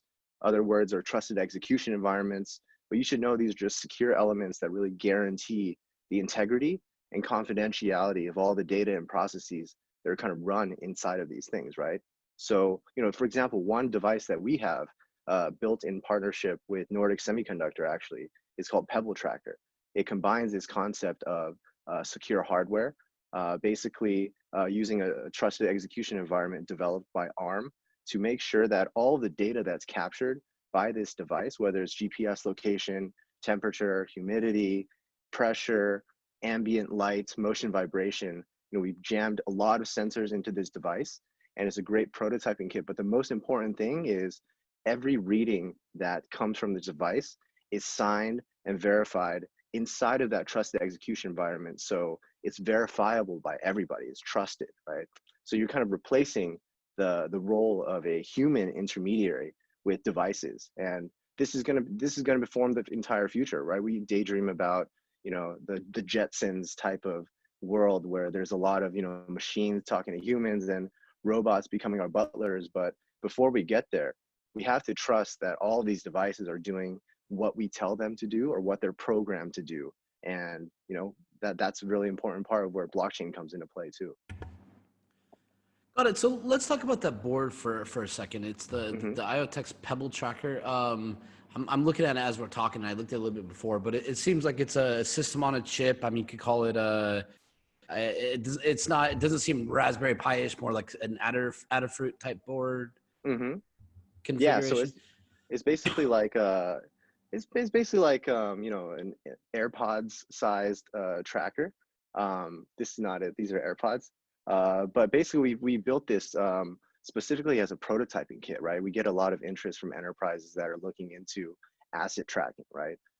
You know, one great saying that I always hear about, you know, why it's needed to use secure hardware blockchain. You know, we don't recommend every use case to use blockchain and secure hardware, but, you know, if you're going to the grocery store, you're probably going to take a normal car, right? But if you're transporting, you know, 10,000 pounds of gold, then you're going to probably use an armored car, and that's or armored truck, and that's exactly what blockchain and secure hardware is. It's extra assurance for the things that really matter, right? So whatever asset you're tracking, whether it's, you know, 10,000 pounds of gold, or, you know, it's your loved ones, right? You want to put a tracker that is not only privacy preserving, but is also fully trusted, right? It's tamper proof.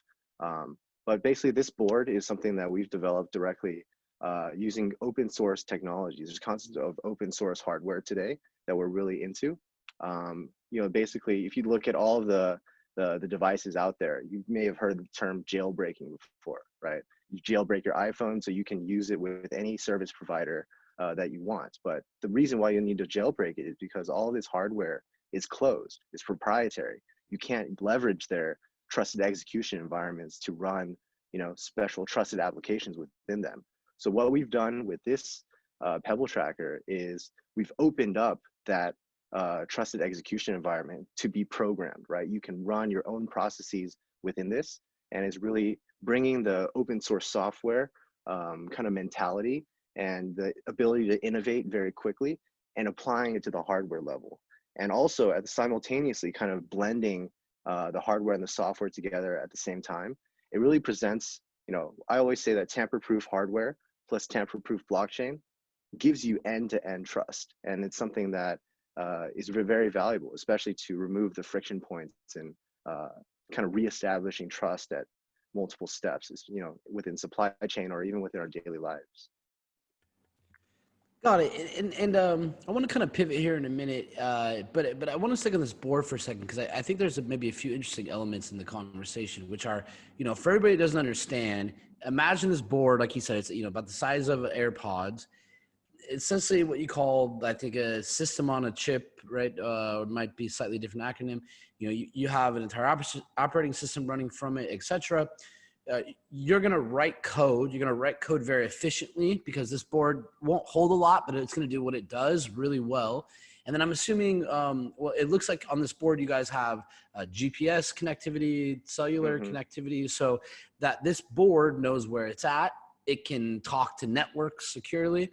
And then I think on these types of boards, again, for, you know, anybody in like the DI, you know, do-it-yourself community or hacker community has maybe played with them. Again, they're, you know, I think you could, in the abstract, look at this as a Raspberry Pi or something like that. But on that board, there's then inputs and outputs that people can connect different sensors, for example. Right. So, you know, this comes stock with a lot of sensors, right? So it comes with GPS location. It comes with a Bosch environment sensor, which does temperature, humidity, air pressure, and gas. And it also does motion and vibration using a 6-axis gyroscope. And also it has a light sensor, right? So if you think about what all these metrics mean, right? GPS location is something that's very simple to understand, right? And that's, and not to interrupt you, but that's what I'd like to tie together for everyone. So like, give them an example, like, and let's say there's a student, right? A student's like, okay, maybe I want to get this board and hack on it for a weekend. You know, give them an example of some things they could build, or like really cool applications you guys have seen. Yeah, so let's just mix and match some of these metrics together, right? So One thing that people are already building with the GPS location thing, there's a project called HyperAware. There's a group out in London, actually a group of university students led by some great tech leads called London Blockchain Labs. And they basically use Pebble trackers and this trusted GPS data to inform when tolls should be collected on vehicles. So they basically mapped out kind of geospatial zones, polygons on a map. And anytime a vehicle enters or exits, based on that trusted GPS data, they'll charge a toll instead of having to take a picture of the license plate when you enter and exit. So that's something tangible. But let's think of something else, right? I talked about, light and humidity and temperature, right? So let's combine those three things. Going back to the supply chain case, right? What light tells you, if you put a Pebble tracker in a package and you open it, that means the light sensor will catch a difference in light, which means your package is open, right? Sometimes you think about, how all the fish in the world get shipped across the world today, right? They're not shipping in cardboard Amazon boxes. They're shipping in cold freezers that have to be held below 0 degrees. There was a crazy statistic I heard that, I think it's 1.6 trillion tons of food, or $1.6 trillion of food, sorry, is wasted every single year just due to, poor infrastructure and lack of ability to track, these types of metrics. So if you know the temperature of your food, you can guarantee that, vaccines or fish or other perishable goods are never perished, right? And that can really protect a lot of people. So when you start to think about, it's not just like a temperature reading, but what we really want to provide to people is we want to give people this data and allow people to write their own business logic on top of it, right? There's a concept in kind of the enterprise space called the service level agreement, right? It's I'm offering you a service and I'm going to guarantee that I deliver that service to the sophistication that I tell you, right? So if I have a service level agreement that says I'm going to keep this fish that's being shipped from Japan under 0 degrees, then without trusted data, then I have no ability to really tell, right? So that's really something that I think is quite interesting with Pebble Tracker. It's getting people the ability to program kind of trusted interactions between parties without the need for an intermediary. All you have to rely on is the source of truth that both people trust, and it's this tamper-proof device. Got it. So do you guys kind of look at that board as like a development board for somebody to kind of get onboarded to your platform and start playing with it?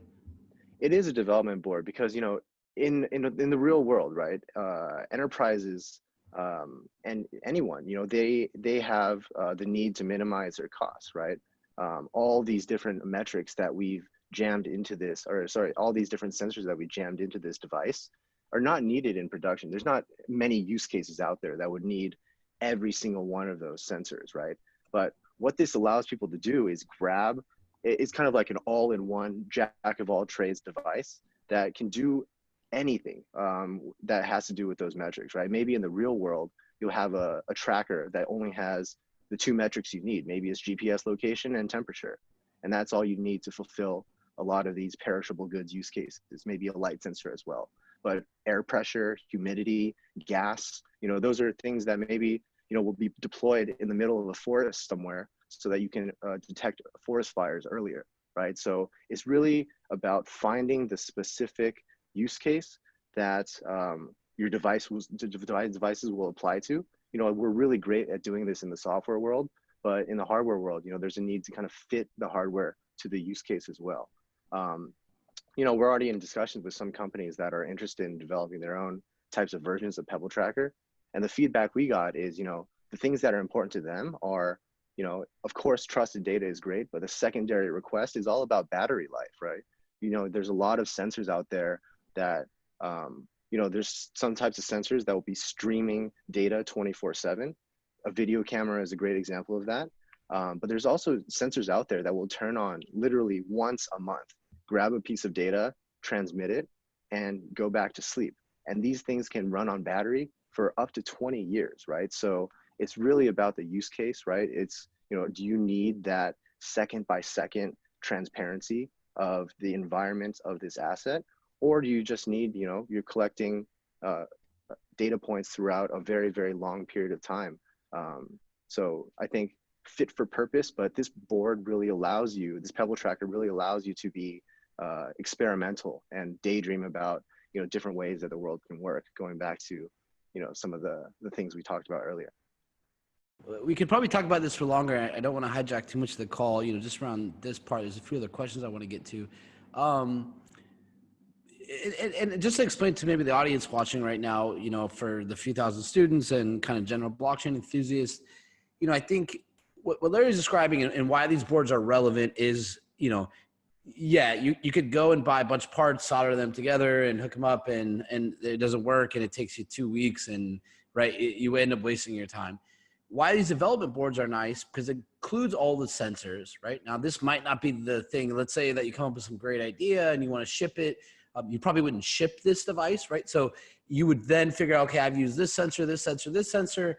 Then you would go to what they call like a PCB manufacturer and you'd give them some spec and they would print you out the exact final board you want, right? Mm-hmm. But these devices are really good for kind of inspiring use cases and validating use cases. So the last question I have on this, do you guys offer any kind of promotion or deal for like university students or developers on the board? And you might not, I just genuinely curious. No, that's definitely what our plan is to do, right? Like this is perfect for the at-home developer, the one that just wants to hack a weekend project. It can get even more sophisticated, right? We're part of this enterprise IoT alliance that just focusing on end product development. And this is what they're using in their use cases as well, right? But one thing I forgot to mention is the blockchain aspect of it, right? What does blockchain have to do with it? So this trusted data from this board is written directly to the blockchain. And that's a very powerful concept. Let me take a little bit of time to explain, right? So if you know that data came from a trusted device and you know that it hasn't been changed after the fact, that's a very pure source of data that doesn't need any type of third party to come in and say, yeah, this is trusted. You can proceed with the next step in your workflow, right? So that's going back to this concept of tamper-proof hardware and tamper-proof blockchain. What we can do is really grab trusted data from the real world and drop it directly into a blockchain smart contract that can then kind of automate and do exactly what it's told there, right? So you're taking the physical, you're instructing the physical world to do exactly what you want it to do in a trusted way. And you're putting that into the digital world via blockchain, where the dApps are trusted and they do exactly what they're trying to do as well, right? It removes all of the ability for people to misuse your data, to manipulate your data. And it's just a very end-to-end trusted type of ecosystem, right? This may be more on the theoretical level. We also do a lot of things with, hardware manufacturers. For example, we have this camera, it's called UCam, right? We worked with this security camera manufacturer called Tenvis.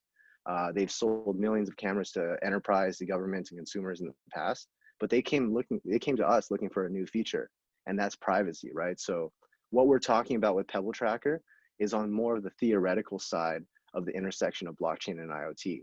But what Pebble Tracker is using blockchain for a very practical purpose today.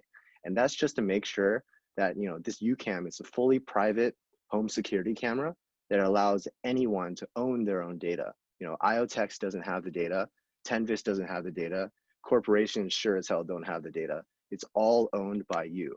So, this is something that is already, in the hands of a lot of our community. We've been doing beta testing on it, and it should be launching on Amazon as early as June.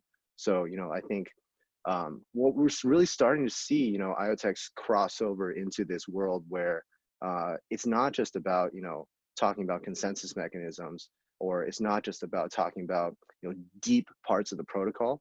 We're starting to see real use cases come out of it. Of course, it's important to optimize all the layers of consensus and the peer-to-peer infrastructure. And we've done a lot of focus on that throughout 2017 through 2019, but now we're really excited to really, unleash these types of things to the world. Got it. So for all the students listening right now, me and Larry are gonna talk later, and we're gonna try to find a way to make it as easy as possible for any student that's interested in developing on blockchain or has a smart idea between IoT and blockchain specific applications, right? And these are the types of products that you want to get your hand on that really allow you to kind of have a hackathon weekend with your friends, etc., right? And kind of rapidly innovate, and kind of getting those little boards in your hands sometimes is the barrier, right? So I would encourage anyone listening that's kind of a bit of a hobbyist, has a concept, wants to program on it, to look at the products like IoTeX, and see if that board makes sense. See if it kind of fits. Do the sensors there? Can you make something, in a weekend or a few weeks that kind of inspires you? Yeah, I mean, I just wanted to add one thing. We're really excited to work with Mousebelt on the Education Alliance, right? I think the university audience is exactly the target we want because, you guys are so imaginative, you're so creative, and you guys love to hack together projects, right? So, IoTeX has our own kind of developer grants program. We're really looking forward to working with Mousebelt to really, put these devices into the hands of students and really start to see, what people can build with them. 100%. So you and I are going to work on that together. Hey, on the topic of hardware, just because I do think it's essential to this conversation, right? And as mentioned earlier, I've kind of been in and around enough, and I know when you kind of get to enterprise companies, etc., when you start having to suggest to them to switch out their devices, right, or you have to replace hardware, you kind of start to hit roadblocks to adoption. And I heard what you're saying in regards to the camera stuff. How are you guys viewing and what progress have you made on, are you looking, are there entire subsets of hardware that are already deployed at scale, either to consumers or enterprise level, where you guys are trying to either write integrations, SDKs, kind of do the heavy lifting for those integrations one time, where then a developer can come back and quickly build on top of the groundwork that you guys have laid? Where are your guys' thoughts there? Yeah, we would love to just retrofit all of the IoT devices in the world and make them run on IoTeX, which would, grant them extra security and extra privacy.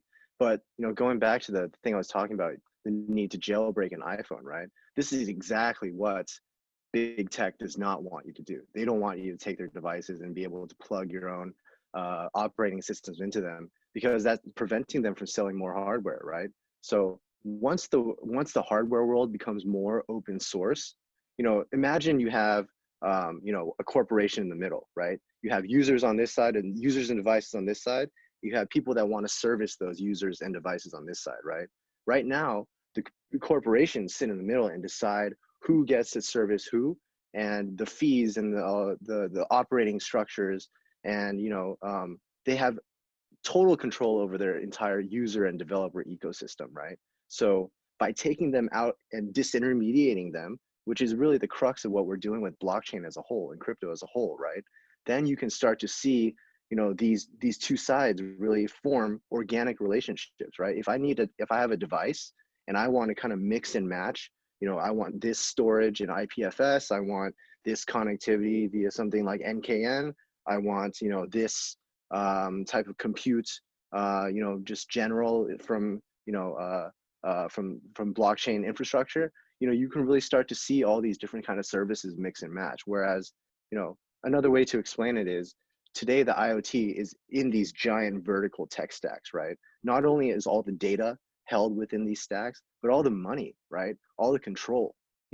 Basically what these really big tech giants have done is they built on top of the open source Web 1.0, which includes HTTP and TCP/IP and all these open source protocols.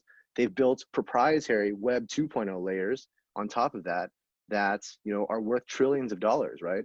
But that's where it stops. You'll never see someone build $1 billion business, let alone $1 trillion business on top of Google, right? That's just not going to happen, because they're driving all the value down to that layer 2. So imagine that layer 2, we crack it, and all the money, all the data is then distributed out to everyone.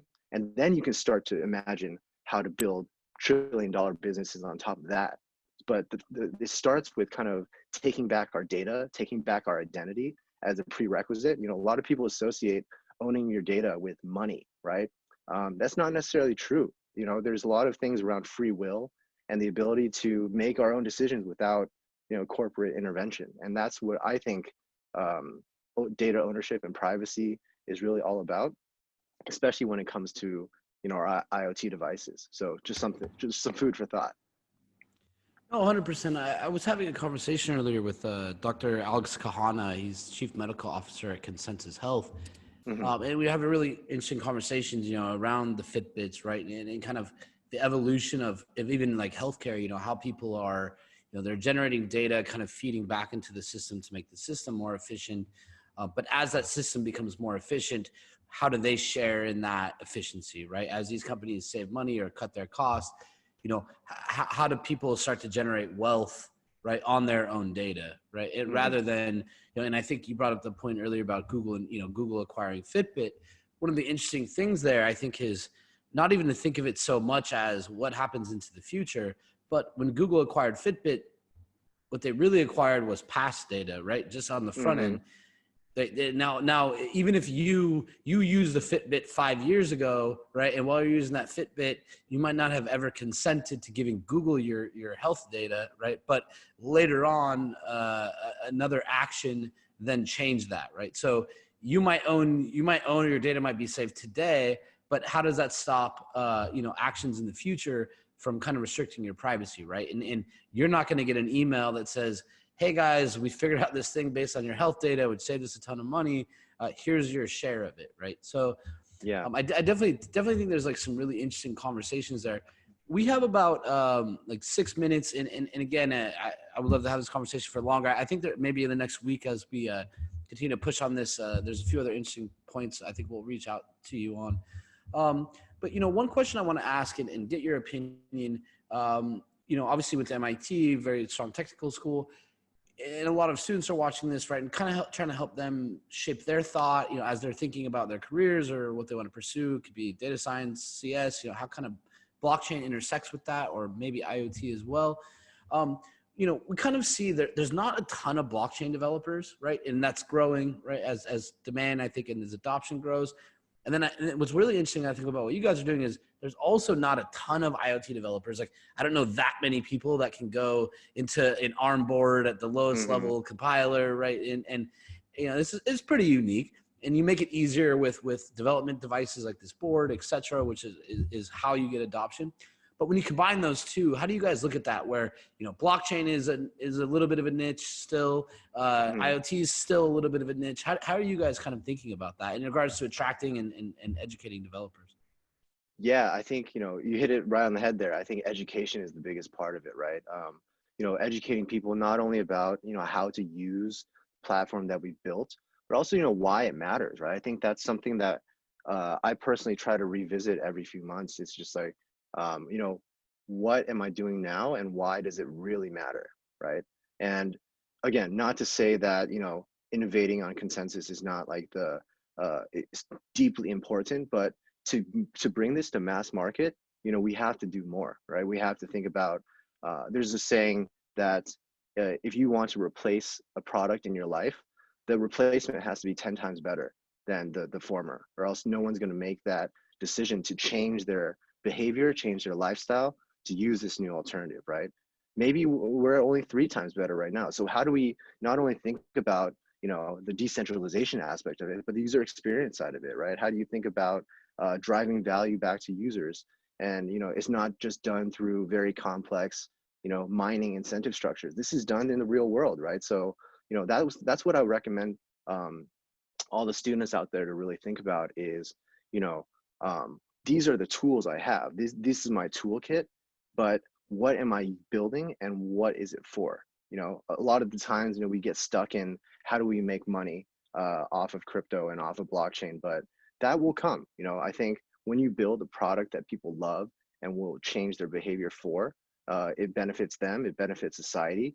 The kind of the monetary benefits will come. But I think, starting with the ingoing assumption that I need to build something that makes this solution, I'm not just creating another way to do something. This other way of doing something has to be great, right? It has to be much better than what we're doing today. And I think, that's a fundamental principle we have here at IoTeX, right? Like in the IoT world, it's sometimes important to understand all the things that are going wrong in the IoT world before you propose a solution, right?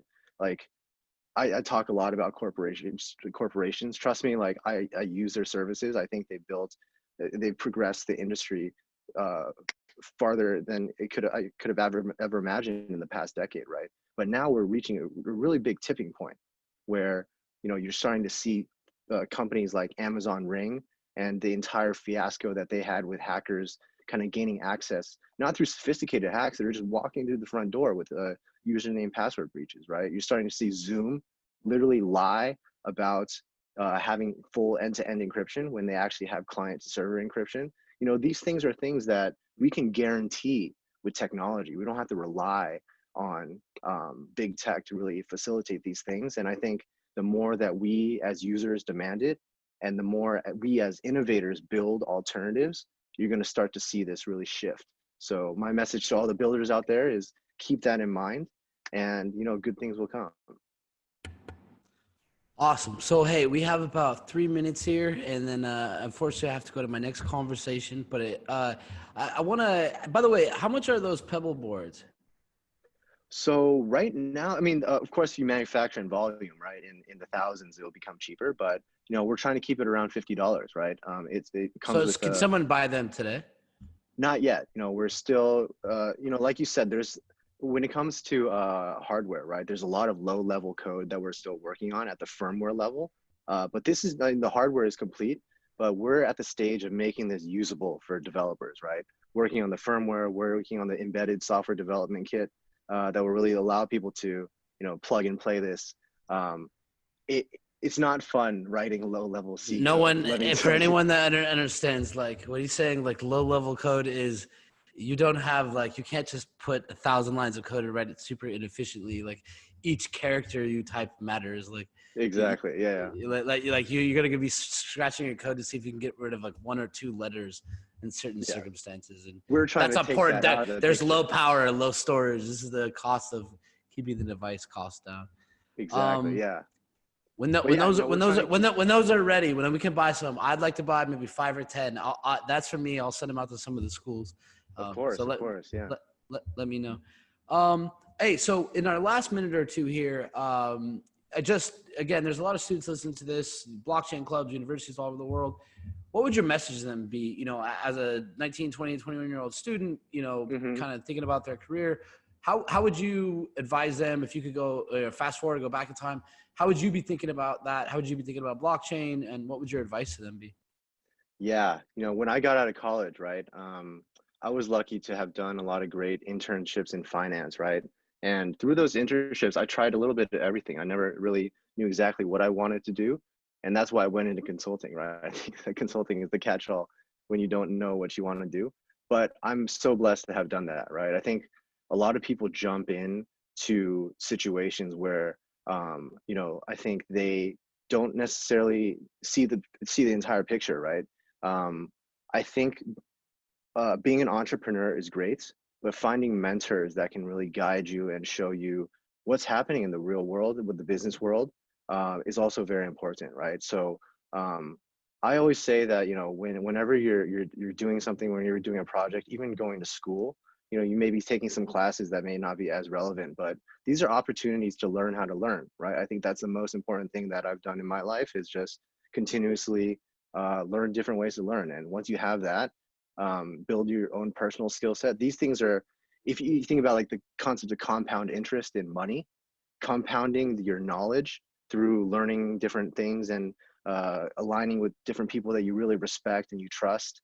I think that's the key, right? So don't worry too much about, you know, getting that, you know, amazing job offer out of college. You know, the world is changing, especially after COVID. I think, you know, you're going to see a lot of, you know, people starting businesses with zero marginal cost, right? Doing digital goods on the internet. So the world is your oyster. I think just keep that in mind. This is a long-term game. You know, I've been out of school for about 8-10 years now, and you know, it's a constant battle every day. So keep on trucking. You're still early in the process, but the world is bright, and it will be brighter because of your contributions. All the students listening, listen to Larry. I think you're going to want to take his advice. You know, my final words is speed. I have always been intrigued by IoT and blockchain. I hear so many applications of supply chain. People say they want to put art on the blockchain, right? And I kind of think of it and say, okay, how do you validate it, right? Are you going to put a QR code on it? Okay, well, I can copy a QR code, right? So I think as we start to put physical items on the blockchain, we need a way to validate, right, or interactions, etc. We need a way to validate that those interactions are real, right? And I don't know how else to get there other than a variety of IoT sensors, right? Whether these are ARM boards with a variety of input and output options, RFID sensors, your cell phone, low energy Bluetooth, et cetera, et cetera. So again, Larry, I really do wish we could continue this conversation. I have a few ideas maybe for what might be interesting the next week if you have time. But before we head out, any last word you want to say? We have a little under a minute here. Yeah, final words is, we really enjoy working with Mousebelt and all they're doing. I think, this initiative about bringing together like-minded people at, this time in your lives where, the college experience is really molding yourself, right? Like I came into college a completely different person than I came out of. So, we're looking forward to launching more initiatives and, getting devices in your people's hands, right? I think the experience of holding and seeing a device that is on and you see the data in the dashboard, that really changes the experience for a lot of developers that we currently work with. So keep an open mind, even if you're not a huge blockchain and IoT fan. I think that this is going to be the future. So yeah, much appreciated for the opportunity to chat, and definitely check out IoTex. Likewise, you guys will see all their links below. We got to run. Larry, it was very nice talking with you. Again, want to continue this conversation. Everybody make sure to check it out. And we're going to be getting back to you here shortly with our next conversation. It was very nice talking with you, Larry, and you have a great day. You too.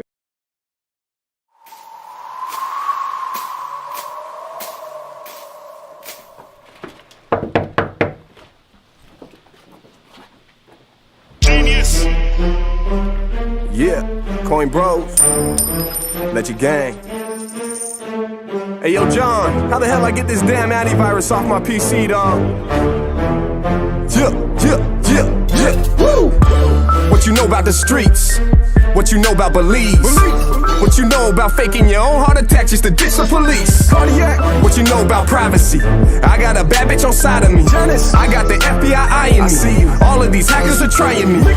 Trying to get them a peek. Trying to get all on my Twitter for that coin of the week. I got China trying to ban every time that I speak. And now we got Trump. Bet you wish you voted for me. I got an arsenal, a bunch of big guns, drugs, and some cars to pull. Cars, homes with the crypto paid in full. A bunch of hating motherfuckers writing articles about McAfee, John. McAfee, John. McAfee, John. Don't fuck with my dogs, don't fuck with my dogs. Woo!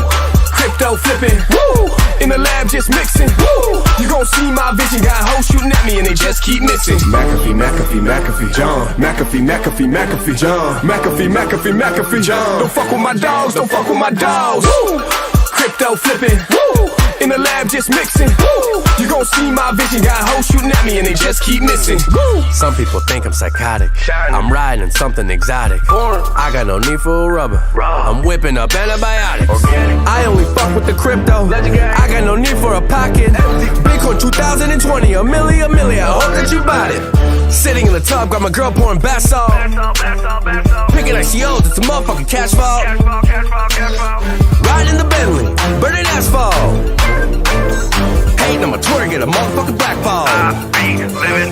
McAfee, John. McAfee, John. McAfee, John. Don't fuck with my dogs, don't fuck with my dogs. Woo!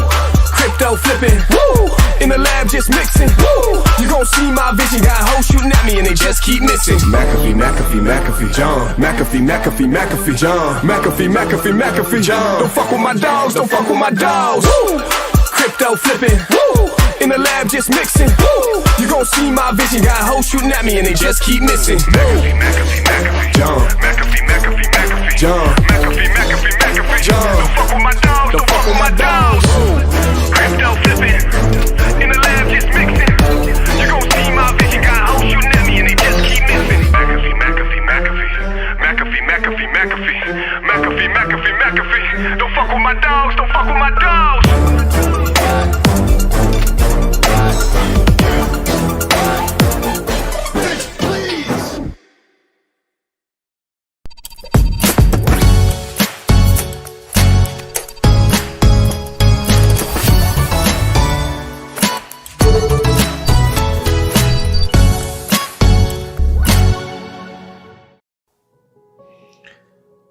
In a world full of ICO scams, vaporware, and Ponzi schemes, we wish to remember those who have passed on. Rest in peace, dear friends.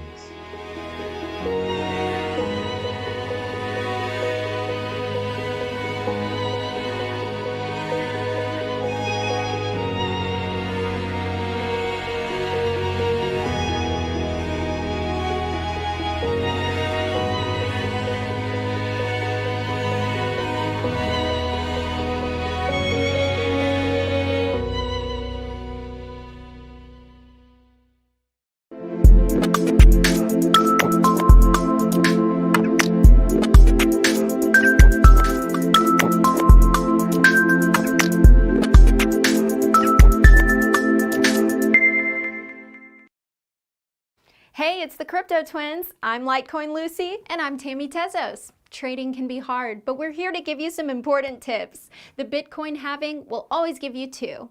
How do you think we got here?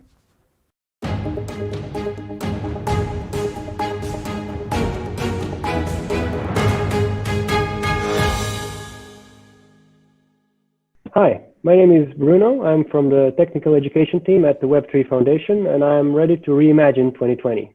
So hey, it's Patrick McLean here. I'm one of the hosts of ReImagine 2020. I am sitting here with Bruno Schwartz. He might kill me for butchering that. Bruno is part of the education team at Web3, and definitely happy to be sitting here with him. I think you guys are going to enjoy this conversation. Bruno, do you mind introducing yourself? Sure. So I'm a technical educator at the Web3 Foundation right now, and that, as you might know, is the organization behind the upcoming Polkadot network that's launching soon. Previously, I was a web developer before I transitioned to Ethereum full-time in 2015. I've worked on Ethereum 2.0 for a while at the Status company, and then transitioned to Web3, where I now basically teach people how to use our technology, come up with proofs of concept that basically intrigue other developers to develop on our technology, and explain what we've developed or researched to people who might not be familiar with the technology. So that's basically the technical education part there. Also, we maintain the wiki, which is the most comprehensive resource about all of this that you can possibly read, so I highly recommend it. Got it. Yeah, and obviously education is important to us. You know, as you and I were talking about before we started this call, right? Our group and kind of the people throwing this comments have always believed in education. When we look at blockchain, it's very hard to get to the next hurdles, right? I think some people are under the assumption that this technology is easy to build. We kind of take a view that it's not, right? It's not going to come overnight. And anyone that, you know, you can go to many chat rooms or blogs that they jump on the new bandwagon, or they think the old guard is horrible. We tend to believe that there's a lot of work that's going to need to go in the next decade to really support it. So definitely interesting to get your perspective throughout this conversation. Is it safe to say, would you describe yourself as pretty technical? Like on a scale of 1 to 10, you'd give yourself a... Yeah, I'd go for an 8 or 9, I guess. 8 or 9. So you're very technical, right? Yeah. So, and you mentioned a little bit earlier, you know, you're a web developer, and obviously your past experiences kind of led you at some point to blockchain. Do you mind talking about that a bit? Like what did that look like in your past that kind of led you to now? Yeah, sure. So I was doing web development because I always wanted to develop things, and it was just the quickest way to ship things. And I was never interested in the low-level things because it just took too long. So I was always chasing that fast high of being able to ship something overnight and develop prototypes really, really rapidly. I actually started as a Flash developer, as an ActionScript dev way back in 2010 or something, because this company needed me to build them a PDF reader in Flash, and that's where I got interested in all of this stuff. But it was always the ship fast thing that drew me in there. I had heard of Bitcoin before, but it wasn't really impressive to me. So I kind of ignored it until 2015, when I actually needed to buy some to invest in Ethereum. And Ethereum grabbed my attention because the story it's told kind of resonated. I'm from Croatia, and like just 30 years ago, the only source of information my parents had was a state-sanctioned TV, state-sanctioned radio, and state-sanctioned newspaper, basically. With no internet, with no widespread internet like it is today, there was really no way for them to get up-to-date information on like global things. And I've seen that trend reemerge after the various crises that gripped the world in the early 2010s.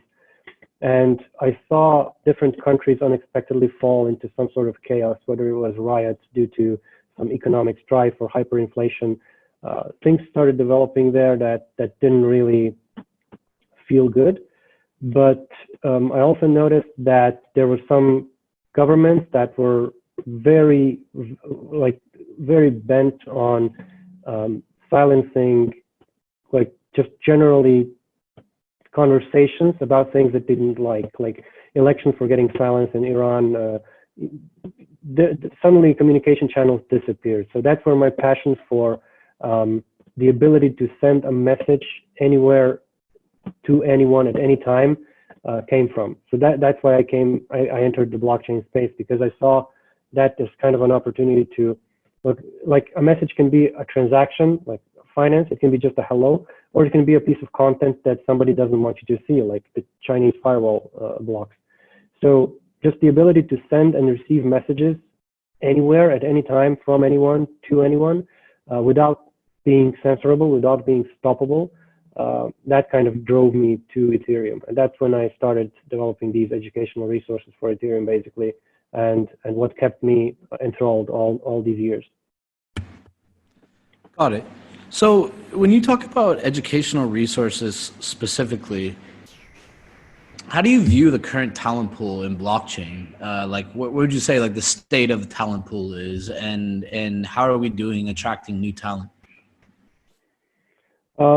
Well, when I started as I was coming from the Web 2.0 world, I noticed that all of my peers in the Web 2.0 world were absolutely clueless about how to even get started with blockchain. So that was my first foray into education, getting Web 2.0 devs to understand what the advantages of the system are, or at least how to easily build on this system. And it was not easy to build on this system back then.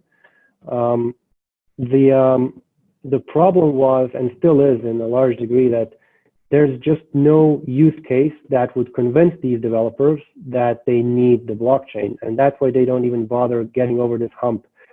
You can very often see Web 2.0 developers willing to spend days trying to configure the newest JavaScript package manager and framework to work so that they can finally get their new static website built and hosted on Amazon. But they will not spend 3 or 4 hours getting familiar with the basics of blockchain technology and how to deploy a decentralized website on IPFS and verify submissions to that website on Ethereum smart contract, for example, because they just don't see this need. And when they do see this need, it's often already too late.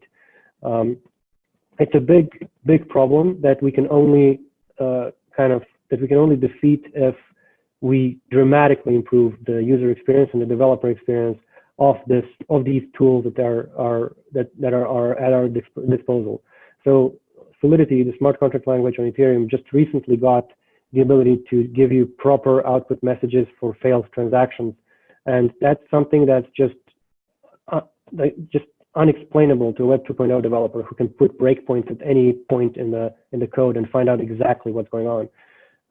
We need to dramatically improve the developer experience because the usage examples that we have out there are not appealing enough to the standard developer who's used to deploying on cloud and Kubernetes, on Docker machines across Amazon Web Services and so on. So the appeal is just not there. So we have to make the ease of use the primary driver there, I think. Got it. So, and I think that kind of leads me to one of my next questions that I have for you, which I think is very relevant to like what you just brought up.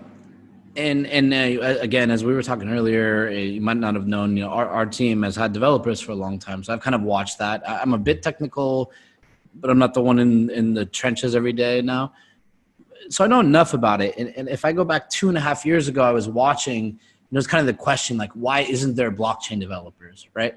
And I almost started writing out on a piece of paper, okay, if I'm a kid getting out of college, what is my dream job? I'm a CS major, data science, and I'm an engineer, and I'm getting out of college. What's my dream job, right? Maybe today my dream job is Google or Facebook or Amazon, et cetera, right? And you say, okay, what are the metrics that are kind of define success for these jobs, right? So it would be making faster applications, right? Shaving milliseconds off of time, finding ways to be profitable, right? Or to benefit off of user data, right? Or monetize user data, right? So you kind of go down this list and then you compare it to blockchain, and it kind of, and I'm missing a few, but it kind of like blockchain applications are not always going to be the fastest, right? Like by inherently, they're designed maybe to be a little slower yet decentralized, and they have other benefits, right? Maybe in some cases less easy to monetize, right? As user data is obfuscated, et cetera. So it kind of came down to what would the perks be, like what would the driver be for an engineer to really get, because if it wasn't money, right? If it wasn't, I guess if you go back to like early to mid 2018, there was such a shortage of blockchain developers that I think in enough money around that people could have gotten paid anything, right? Like a lot of Silicon Valley elite could have jumped ship and made, $300,000, $400,000, $500,000 that year. But you weren't seeing this migration, right? And I've kind of floated in that world enough to know it. So the last point I could get to was, it was almost morals, right? To a certain extent. I mean, you could in the traditional way that people were thinking of applications, it didn't really check many of the boxes. But it's, if you wanted a decentralized world, if you wanted a world where maybe your kids 20 years from now weren't beholden to companies owning their data, et cetera, these would end up being the benefits, right? So I'd always kind of seen it as something that it wasn't going to happen overnight, right? And it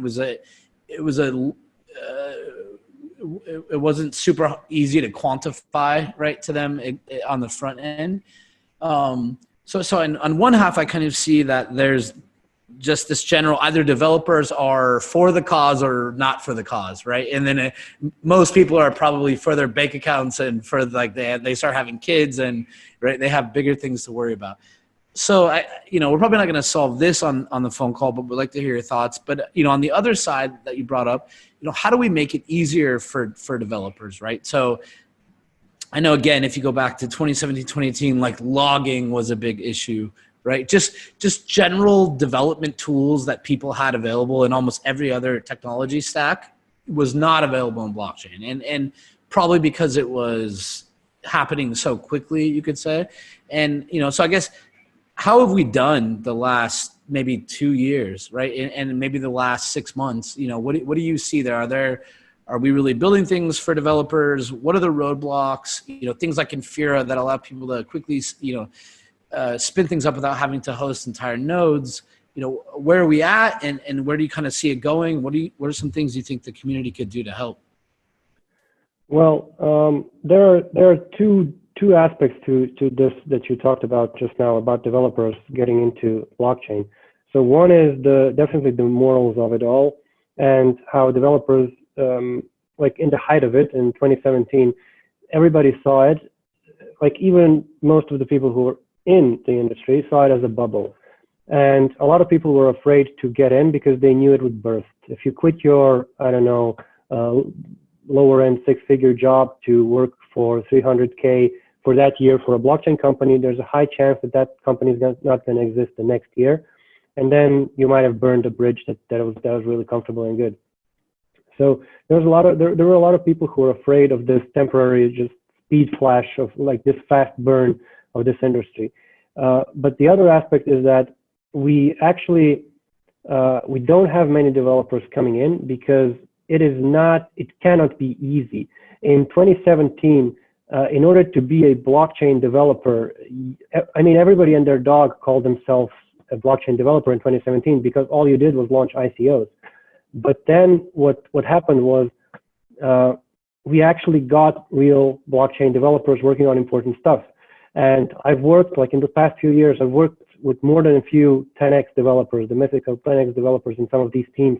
And the way I see is the people that work on this stuff, especially at the Web3 Foundation, when I compare this output, their output of code at parity that they're producing, that is a scary amount of really magical code. That's something that is not easy to accomplish, that level of expertise.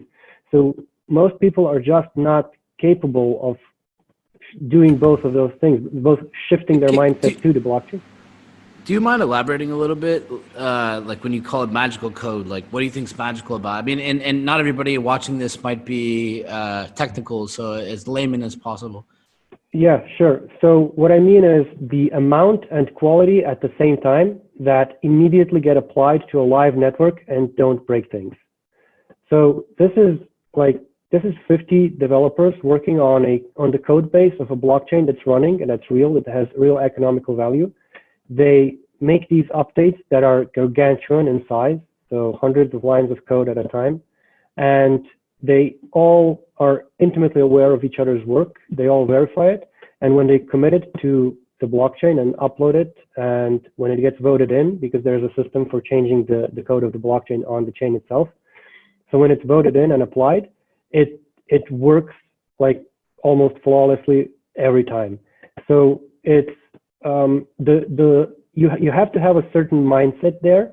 It's not just the skill; it's also the mental resolve to be comfortable with the fact that if you make a really big mistake, you cost a lot of people a lot of money. And that's not something that you learn as a skill. That's not something you can learn in a book or through experience that you will just, practice and then you'll get used to losing people's money. You have to be comfortable with the fact that you are either the best in the industry, like among the very best in the industry, and this won't happen to you. Or if it does, it means that it would have happened to all of the other best people there, and it's going to be understandable. So it's a mental barrier as much as a skill or demand barrier.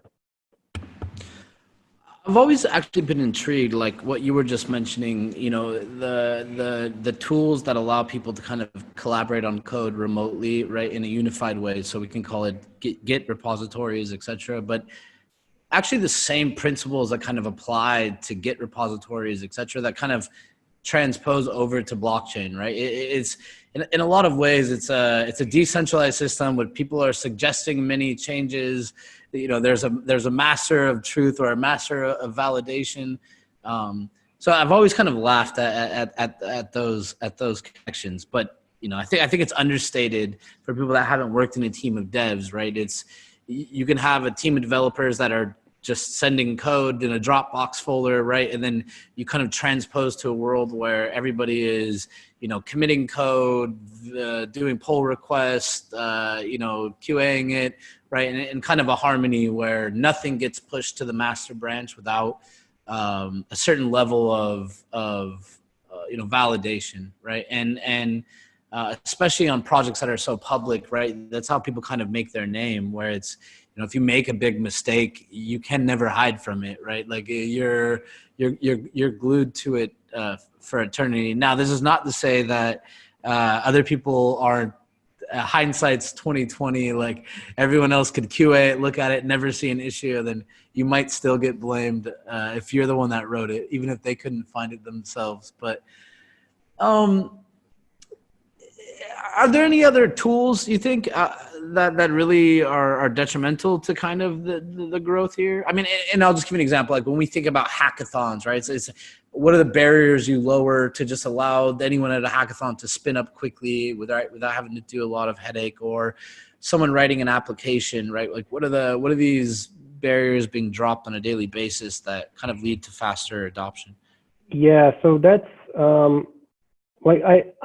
I personally don't favor React.js, and I don't use it. I don't like it. But the fact remains that it has dramatically lowered the barrier to entry, especially on hackathons, because almost every template these days that you can start from is based on React. So templates in general are the godsend for hackathons, because people can just start focusing on the logic of their product. The other thing is stuff like you mentioned, Infura. Well, Infura is indeed kind of harmful for the decentralization of an ecosystem. It is extremely, extremely practical for hackathons. because you don't need a local node and you don't need to bother with it.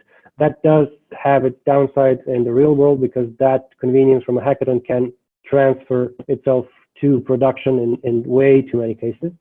But it's something that, for example, like at the Web3 Foundation, we've worked on really hard to build templates that kind of keep this decentralization ethos alive. We have these virtual machine playgrounds online that you can get started with.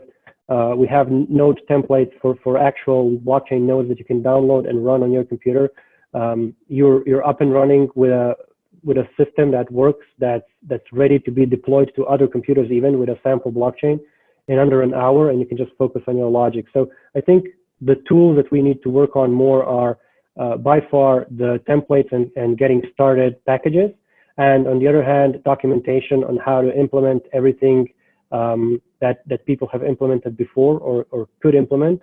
So examples of that, so that people could reverse engineer and get to work on. One of the stellar examples that I'm also I was also very sad to find out that it was like basically shut down, but actually passed on to another company, was the Crypto Zombies tutorial from Loom Network, and that was one of the greatest entry points for new Solidity developers who wanted to start building their CryptoKitties clones. It explained everything from random attribute generation to trading cards and smart contracts to various collectible tokens and so on hands-on examples that you would actually deploy and end up with a usable result. And that's the stuff we need. We need interactive education, we need interactive tutorials, we need in-depth recipes, and I think we're actually doing a great job at it. The bear market has shaken out all of these speculating types and the ICO developers, and now all that's left are either the experts who are building the low-level infrastructure, or the experts who are building the high-level stuff, the tools, documentation, and everything that helps the level, like the level 0 developers or the protocol developers, the chain developers, the engine developers, and then there's the level 1 developers who are building the user land-facing stuff, so the dApps, the UIs, and so on. Got it. By the way, I think a hurricane just tried around my house, so if anybody can hear that, I apologize. I really enjoyed this conversation. These are things that I think we've thought about for a long time and kind of interest us. I have one more question around this part, and then I think there's a few other points that we should hit on. One thing that I'm curious your thoughts on. So when you think about application development in blockchain, or when you think about someone building an application and let's say they have an idea for an application, they think it may or may not should go on blockchain, or let's say it's an enterprise company thinking about rolling out a pilot. I find, and I believe that if we look at adoption, it's been pretty slow. What are your thoughts? I mean, just yes or no, or am I crazy? Would you say adoption's faster than you expected in blockchain, or slower, or about right there? No, it's way slower than it should have been. All right. So, okay. And I agree. So if we take that premise, right, I tend to talk to like various enterprises, whoever, right, where I'm kind of looking at between why. And in one hand, I see all of these platforms, right, where I think for the last 2 years have put their resources or try to put their resources with companies who at scale, so let's just say enterprises, could be supply chain or distributor or bank or whoever, where they kind of started in pilots, let's say 2018 or 2019, and then for a variety of reasons. So maybe the internal evangelist at X company went away, or some enterprise company was late to a coalition that they didn't have control of, right? So their interests weren't at heart. Or that each time, or it was hard to sell internal use cases of blockchain, right? Like they had to go and sell it to upper management, which is, it kind of left with a world where a bunch of platforms were trying to do pilots, a bunch of enterprise companies were trying to work with them on it, and then that kind of phased out, right? So now I'm coming back and looking at it, and what I see is a lot of the platforms, they're disillusioned now. Like they're like, we tried that with X company and Y company, right? So, and then on the other half, you have the enterprises that are like, yeah, we've done some blockchain pilots, but now we want to think about it differently, right? Not as so much of a novelty. I kind of see a lot of enterprise companies kind of just defaulting to Fabric or Hyperledger because of that, right? And so here's my question. And you brought up like CryptoKitties, so I think it's a good example, right? Like when CryptoKitties came out, it crashed, right? Or broke Ethereum, right? So I've always had a question like, what if it wasn't just running on Ethereum? What if CryptoKitties simultaneously was running on Tron, was running on Neo, right, et cetera, et cetera, et cetera. And then I kind of look back to like the smartphone market, where, you know, Apple 2007, 2008, 2009, right? Then the App Store came out, and then the Android devices start to come out. The first one's pretty much shit, right? And then it gets a little better. And now Android phones are pretty good. But people were not migrating to them in bulk because when they went to the Play Store versus the App Store, they couldn't find Instagram at first. They couldn't find Fruit Ninja, right? So Google had to start basically paying developers, right, to write their applications for their platform. Now, I think if you look back in the last 10 plus years, there's an explosion of applications on mobile platforms. I don't have the stats in front of me. I would guess it's probably like maybe 20 to 30% of applications on mobile across iOS and Android are probably written natively, right? And then maybe 60, 70% are cross-platform compilers, right? So the Xamarin's, the PhoneGaps, the Corona SDKs, et cetera, or the Unities, where you write the code once, and then when you go to build a file, it will build it for X platform, Y platform. Do you see any future for that in blockchain where people shouldn't necessarily, like, they should write their applications the same way they're writing their applications? And then when it comes to choosing a blockchain, there's enough similarities. I mean, maybe call it 85% that are cover most use cases. And then obviously there's edge cases where, you know, you could have an API, SDK, et cetera, where you just say deploy to blockchain and it kind of fits those parameters. Do you see any future for that in this ecosystem? Well, the scenario you're describing, it would require these blockchains to share the logic to a large degree. So what the state transition function of these blockchains would have to be almost identical to support the code that needs to be run, and to make sure that the code runs identically across both of those or several of those chains. I don't think several identical chains make sense or will even survive. So any chain that really tries to be another chain but better will die if it doesn't, you know, shift its priorities and add something truly unique to it. That is why we didn't really with Polkadot, we didn't compete with existing chains. We're not competing with existing chains. We're building a bridge for all of these chains to talk to each other, and through that method, what you're talking about becomes possible, because with Polkadot you get all of these. Polkadot has a relay chain at the center which controls all of the other chains that connect to it.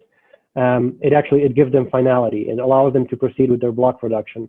But all of the other chains that connect to this main chain, so these shards, they're heterogeneous, so they can be different from each other, and that's the unique aspect there. These chains can be as different as, you know, fire and water. It doesn't matter. They will be able to talk to each other through Polkadot, and that's how you get interoperability between chains while keeping this shared security. You get cross-chain composability without any real sacrifices. And so the Ethereum community admittedly has an enormous development ecosystem. It didn't really bleed over into Web 2.0 as much as everybody wanted it to, but I'm sure it will eventually as the tools mature. But there's, like, for example, there's a lot of money in Bitcoin, and you can't really do anything with Bitcoin, right? So with Polkadot, what you get is the ability to pull Bitcoin into Ethereum's DeFi ecosystem without making trust trade-offs. You don't need a centralized custodian to keep your Bitcoins and to mint your tokens on Ethereum, or somebody to burn your tokens and then to reliably release your Bitcoin. And with that method, you get the scaling approach that you need. So in this scenario, if CryptoKitties came out, CryptoKitties could be a specialized blockchain for kitties that's really, really optimized to process only cat transactions. But the CryptoKitties, the great CryptoKitties network clog was due to the fact that every transaction in the system was being processed by the same people. So it didn't matter which priority you had. So the people who were trying to get their hands on Ether to play CryptoKitties were being processed by the same people already playing CryptoKitties, and these were being processed by the same people who were doing everything else on the chain. So if somebody bought a chewing gum for 50 Gwei somewhere in Africa on Ethereum, that same transaction was processed by the same people who were processing all of the other stuff. And there's no optimization you can squeeze out of this. You can hope that the block size will increase with demand, and it did, but it didn't increase fast enough. And of course, we saw those incredible gas spikes that we had to pay to get even simple transactions through. But if you have an application-specific blockchain that does kitties really, really well, and only kitties, then every kitties player can play on that chain, and those transactions will not bother the rest of the chain. Only the final outcome, if you want to pull it out into any other chain or any other system, then will you transmit that message and interact with another chain. But your interactions are encapsulated on that one chain that is still secured by the central relay chain. And that's kind of how you can accomplish this, how you can avoid these problems in the future. Yeah. So you're telling me it's not easy. It is not easy. Yeah. I believe this. I mean, I do. I think there's a general conception that we should have built this feature already, and I don't think people truly understand how hard it is to write an application that is served decentralized manner, timely sync, and at the end of the day, everything balances out. Like, it's more work than people understand. Hey, I feel like we could probably have this conversation for 2 more hours. We probably have about 14 more minutes. I have to welcome the next guest. But a few of the things, and you kind of hit on them with what, talking a bit about Polkadot. Could you share, what's the Web3 vision? Some of the things like mergers of blockchain and Polkadot. Do you mind kind of expanding for the audience a bit what that kind of looks like from your guys' side? Yeah, sure. So the thing I mentioned at the beginning, like the sending of messages anywhere, anytime to anybody, that's basically what Web 3.0 is. And that's what we want to accomplish with Polkadot. So Polkadot has this main relay chain on which there are validators. It's a proof of stake chain. You can become a validator on this chain, and then you will be producing the blocks. And everybody else who has the DOT tokens will be able to nominate you and earn their kind of share of this validation proceeds through you. Nominators nominators will kind of back a validator to get them higher in the order of validators, and the system is optimized to make sure that the most possible dots are locked in the staking system at any given time to give a lot of economic security to the entire chain. And these chains that connect to the Polkadot relay chain, so these parachains, parallel chains, the relay chain is aware of their runtime. It is aware of what they need to go from block to block, and it will let them do that or not let them do that. So it controls this state transition validation function for them. They will send their block candidates to this relay chain. The relay chain will either say yes or no. And what the big deal about this is that every chain, every chain is as strong as the entire system, because there's one chain with one economic set of tokens locked in the staking system. That chain is giving this shared security to all the connected chains. So you can't really reverse one single chain and make a mess across multiple chains who were depending on data from that chain. That is the vision of Polkadot, basically. This connected chain feature, and these chains, they can be as custom as you want it to be. So if I build, for example, a computer game, and my save file for the computer game says at one point this character has this much gold, these potions, and this armor, and then in another point in time the save game file says now he has this much coins, this many potions, and so on. If I build a function that translates one state of this save file to another state of this file in a way that this Polkadot relay chain can understand, and there are specific rules for that are defined in the specification. If I write it that way, the save point file transitions, then even my game can become a parachain. It doesn't matter that it's not a blockchain. So you don't have to have a blockchain to connect to Polkadot. You have to have this state transition function that is required by Polkadot, and Polkadot will help you secure any application that you connect to it that way. And that's what we're basically building there, a connected web of blockchains that can talk to each other. They can be as unrelated as you want or as similar as you want them to be. Like in the example before, so Ethereum and Bitcoin can basically talk through Polkadot, send messages to each other, and you essentially get the ability to send Bitcoin to Ethereum through this, or these Bitcoin tokens from Ethereum back to Bitcoin. And to test all of this, so it's not just research and ideas. We actually deployed all of this software live last year on the Kusama network. And the Kusama network is like a crazy cousin, like a canary network for Polkadot. It's an experimental network where we deploy all the code first and see how it works. It's not a test net. It has real economic value. People are staking there and earning the tokens for their stake. And all of the features that will end up in Polkadot, plus some extras, are already available and in production in Kusama. For example, you have on-chain governance, where if you want to change the code of the chain itself, you vote for that change in this democratic palette, in this democratic interface. And when this decision is voted on, it will be automatically applied to the chain. And that's another advantage of these of the Polkadot ecosystem. So the company that's building it, Parity, has built a lot of blockchains in the past, right? And they always did it from scratch. Like they built the networking layer, the database layer, all of these layers that take months when you're building your own blockchain. So they abstracted that away and they built a framework, again, a template that you can build your blockchain on. And this is called Substrate. And if you download Substrate today and you compile it, you basically have a blockchain node. You can share it with your friends. If they connect, if they load it up, and if your nodes find each other, you have a blockchain. And that's done in like 5 minutes after you compile. It's really a piece of cake. And then this node, this template, this framework has the ability, like it lets you build your application logic, your chain specific logic on top of it. And then when you compile that, you have your custom blockchain.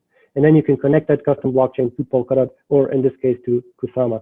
So we have this starter kit for everybody. And if somebody wanted to build CryptoKitties for this ecosystem, they can already. And in fact, we do have a tutorial that builds CryptoKitties on Substrate. So you just download this node, you write some code, like 100 lines of Rust code. It's compiled, you deploy it, you send it to people who want to run your node, and suddenly you have a blockchain that powers a dedicated version of the CryptoKitties on this separate blockchain. Yeah, and that's kind of the vision there. Well, I understand like 40% of what you say, and I'm pretty technical. I imagine like other people can't, and that a lot of other people probably really can understand it. And I only say that as a compliment. Like, so maybe let's, for our last few minutes, like, I want to hear your thoughts on like distilling that down. Like, throw out all your engineering knowledge. Like, if you go out. If you go back maybe 5 years and you go out the next 5 years, not in technical terms, I guess slightly, we require developers to kind of build this feature, right? So there's some precautions they want to take. Obviously, there's like adoption from the public, et cetera, who are probably not going to be technical. What do you kind of see that future looking like? What do you think maybe a few of the mistakes we made in the past are? Do you think we're solving those, or stepping into worse mistakes over the next 5 years? And what would you say are the 1, 2, 3 things that if you were the overlord of blockchain that you would implement, and that you think would, if you could have the perfect world, what would it look like? The perfect world. Well, in a perfect world, everybody would be running their own node. It would be trivial and easy to get started with this. You would literally just download a file, click it, and your node would be running. Nobody would be relying on cloud services, and no centralized outage would disrupt anybody's workday or life in any way, because we would all be running decentralized websites and decentralized infrastructure for those websites to read data from. So my ideal world of blockchains is a world where content is stored on IPFS, which is the interplanetary file system, where it is accessed and verified through various blockchains that connect to it. And where everybody's running their own version of this at home. I'm personally running a few nodes at home of different blockchains, and those are running on small, like this yay big devices that spend 6 watts of power. So that's a trivial expenditure of energy and bandwidth for basically infinite access to the world computer. And I think more people should do that. And I think we're not doing enough to forward this adoption aspect, that people should really run their own infrastructure in this way.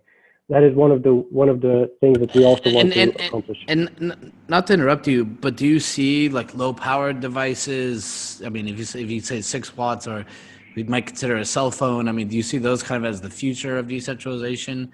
I mean, I do. I imagine every night half of the world is sleeping while the other half is not, and their devices, their phones are plugged into the wall, and they could run you see this in like Boink from Berkeley, or cancer models, right, where it's you have kind of what do you call it,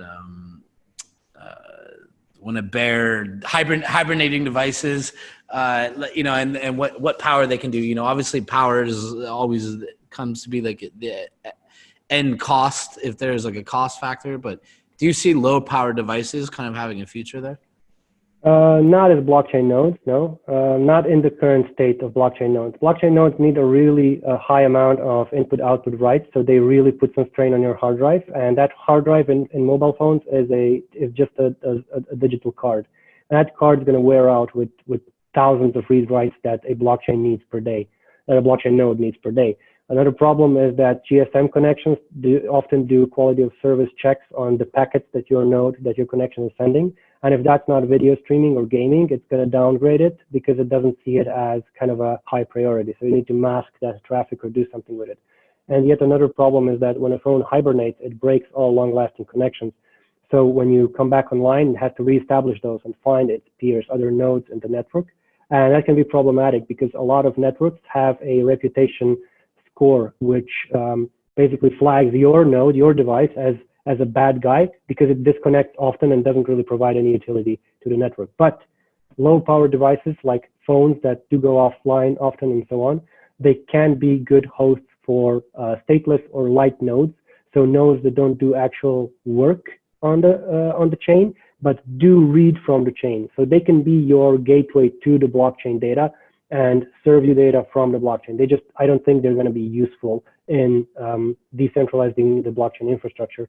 For that, people are going to have to be running some kind of service on an always-on device, or generally low-power devices like Raspberry Pis and stuff like that. So things you can just plug in and hide behind a closet and forget about, but that still need dedicated access to power and bandwidth. Got it. Yeah, it's going to be very interesting what happens in the next few years. Something tells me I can't believe that we can't figure this out on like ARM-based devices, etc. And I understand what you're saying on read-write. When you go to like eMCC stuff or solid-state drives, etc. I mean, there's a lot of override of what's going on, right? And even when you think about it in a hardware element, how long could this hardware survive? But hey, we have about 2 minutes here. As I mentioned earlier, I really enjoyed this conversation. I think we should continue. And next week we are forming some additional panels and stuff. I would like to have you on as well.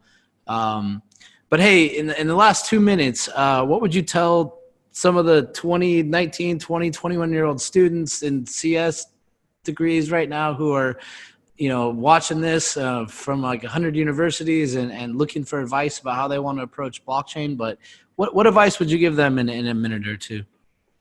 Don't chase money. You can probably make more money being a regular developer if you're really good at it. And I know I did when I was a web developer. Don't chase money, but think about what you're taking for granted and what you have right now. The ability to watch this video and to not be prevented by anybody from seeing this content is something you're taking for granted, and something that a lot of people in the world do not have because they don't have the infrastructure or they don't have the permission of an entity that is above them. Don't take things for granted, basically. Think about what you can do to improve this infrastructure and to make the world more decentralized. You're not helping information disseminate throughout the world if you're hosting everything you do on Amazon Web Services. you are helping if you help other people develop their own services, and if you run the infrastructure yourself. So I would say dive in deep into why we are doing what we're doing. Try and see that you can lose everything you've been taking for granted at the drop of a hat if something goes wrong at the highest levels of your government or environment, and just think about how much more resilient you can make the internet at large, and how much more decentralized and censorship resistant you can make it through your efforts. You heard it there, kids. Listen to this guy. I think he's a smart developer. You might want to check him up online, and maybe tweet at him. We'll share some of that info later. And before we leave here, I'll say one last thing. Like, what's always inspired me, like when we started helping colleges, right? It was like, let's make an accelerator. What's a good funnel for talent, early stage talent? Let's help colleges, right? And not in an unselfish way. Just let's help breed blockchain, and then 1, 2, 3 years later, let's see what the outcome was. And I remember being shocked, right? Because it's like, I'm kind of in the industry, and, you know, a lot of my partners or people I deal with, they are, you know, whatever a veteran is in blockchain, say 2, 3, 4, 5 years, you know, there's a lot of pessimism, right? It's like, they went through the ICO world, they're like, oh, like scams or this or that. And then you get on the call with like 40, 20-year-old CS majors, and they didn't get scammed in ICOs, right? So like, they're like, I'm gonna build an application and I want it to be on blockchain, or like, why am I not going to build my application on blockchain? So it's something I always try to tell people, because I really do feel like what we do at Mousebell is unique in the fact that we get to talk to so many students. And it's like the one thing I'm trying to explain to people. I'm like, I know where the future of blockchain is. It's like, all of these kids who do not know that they can't do it, basically, and they're just like, this is cool, right? Like, yeah, I'm just gonna build a decentralized application. And then I'll transition to 30-plus-year-old person who's been in blockchain for, you know, I've seen this project and that project, right? And it's just, there's a beauty in a clean slate, right? And that's, again, appreciate your time here, and I think a lot of people will enjoy this conversation, and you know, we'll love to expand it and even show you more about what's going on, and you know, obviously you have an education focus, so we kind of share that vision, and you know, we won't get anywhere without the smart people to make this thing happen. So as much as we can do to build that, we're all for it. So any last words before we hop off? Just, you know, explore. Go to kusama.network or polkadot.network. Check out what we have. If you want to start developing, just hop on to substrate.io. There's a bunch of tutorials there. You'll be running your own custom blockchain in 2 hours. Experiment with what's possible, and don't be afraid, and don't think it's only for scams or quick money. Really think about the infrastructure that you're building with this new technology. It's the future. Some of the links that he just mentioned will be included in this video, and you guys will see them. So just go check out Polkadot. I think read up about Bruno. It's been very nice to talk to you, honestly. I think next week maybe we can even continue the conversation if you have a bit more time. Sure, I'd love to. Thank you. Awesome. Well, hey, definitely appreciate your time, and we look forward to talking to you again. Thank you. Yep.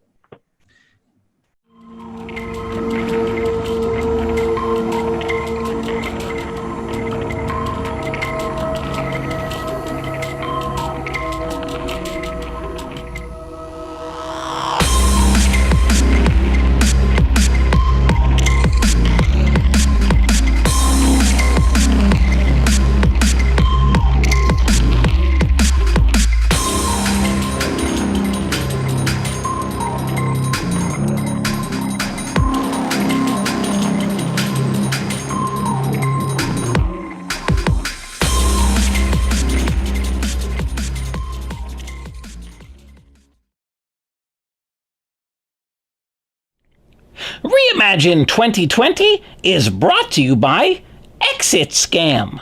This is a fraudulent practice in which the project collects money during or after the ICO, and then its team simply evaporates. Ah!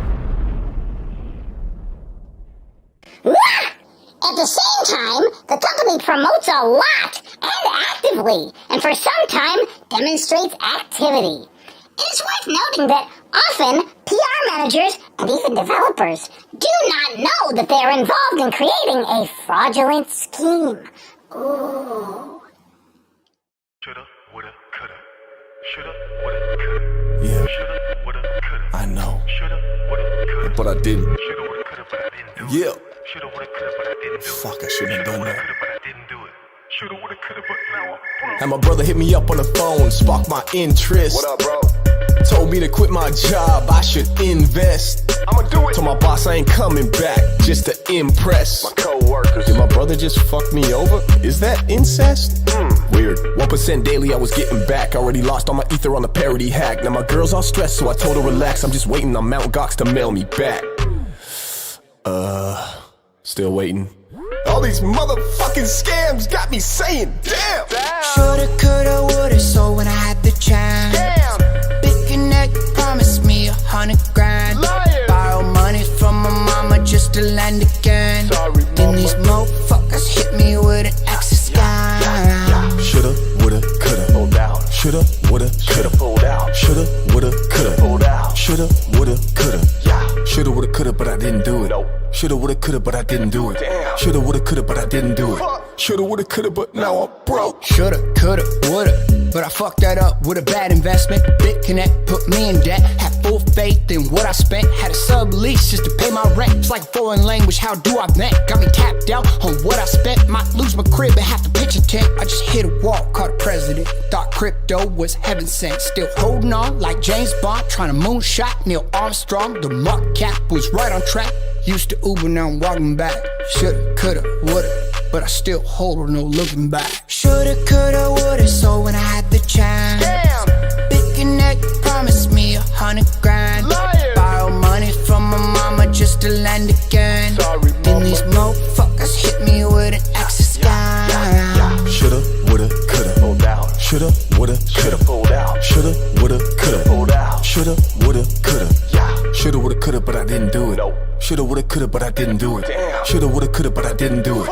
Shoulda, woulda, coulda, but now I'm broke. Shoulda, coulda, woulda, so when I had the chance. Damn. Big Connect promised me 100 grand. Liar. Borrow money from my mama just to lend again. Sorry, then these motherfuckers hit me with an extra scam. Shoulda, woulda, coulda. Pulled out. Shoulda, woulda, coulda. Pulled out. Shoulda, woulda, coulda. Pulled out. Shoulda, woulda, coulda. Shoulda, woulda, coulda, but I didn't do it. Nope. Shoulda, woulda, coulda, but I didn't do it. Damn. Shoulda, woulda, coulda, but I didn't do it. Shoulda, woulda, coulda, but now I'm broke. Shoulda, coulda, woulda, so when I had the chance.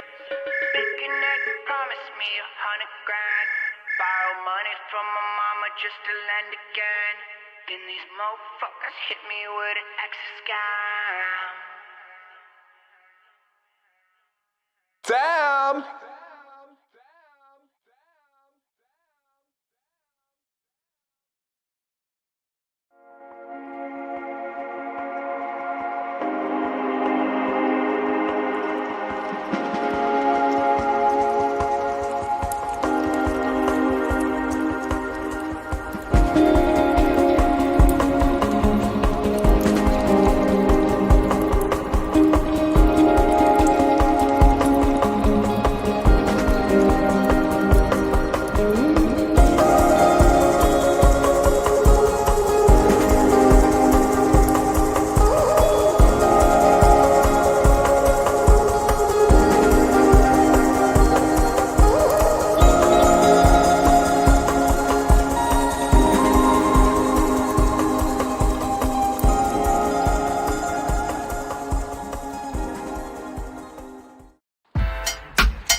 Breaking news, this just in. Justin's son has officially announced when he will officially announce that big announcement he announced on Twitter last week. More details to follow as they come in. Back to you.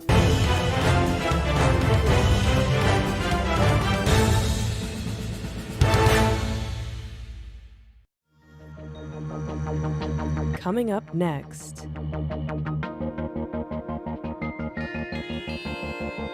Stay tuned to learn more about student interest in blockchain technology.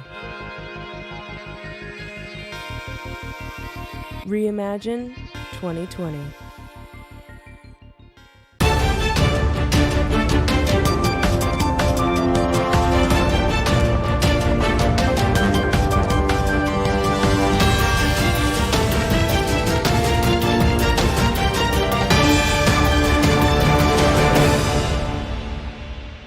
Hi, Patrick. My name is Dr. Alex Kahana. I am Chief Medical Officer and head of the European, Middle East, and African markets at Consensus Health.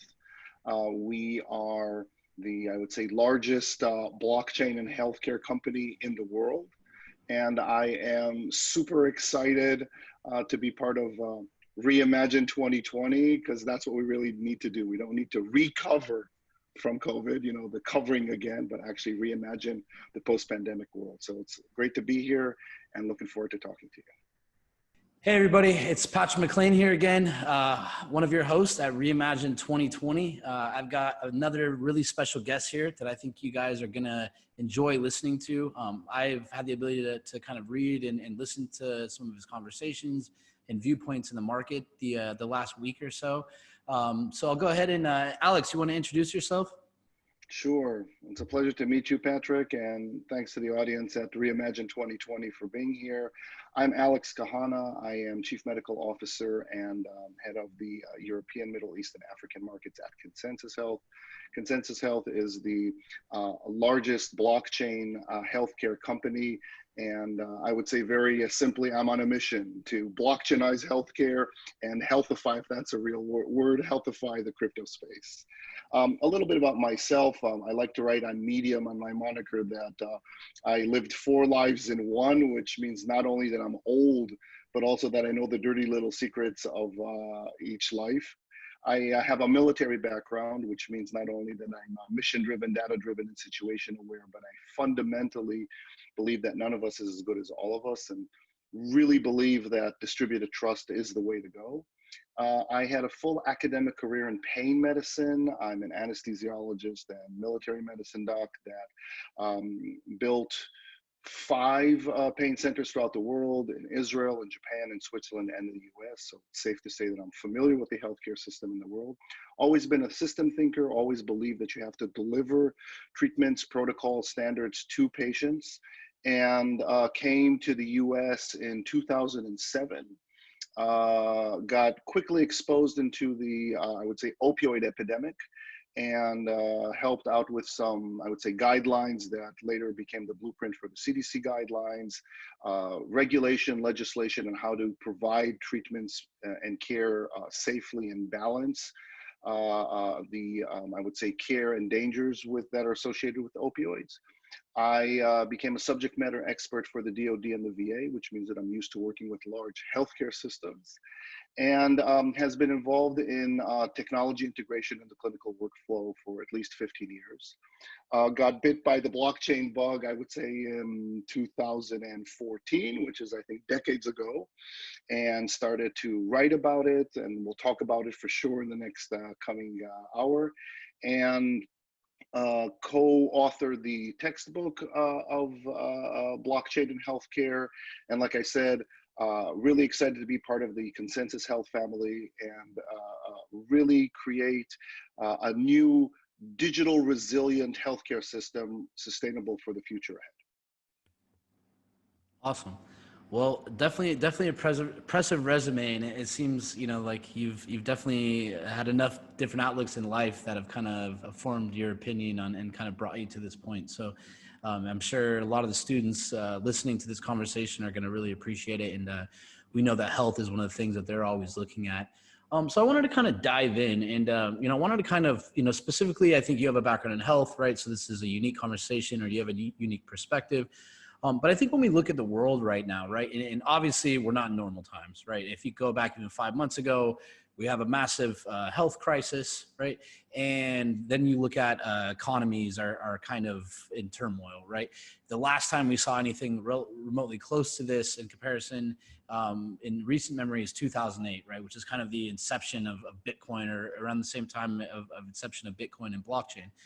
So my question to you is because of what we're experiencing, what doors do you think are open? And I would say, you know, psychological or other, like, do you think that maybe the global community is more open-minded and this will present new opportunities for change in healthcare and blockchain? Yeah, no, excellent question, Patrick. And there's never like a good crisis to change the world.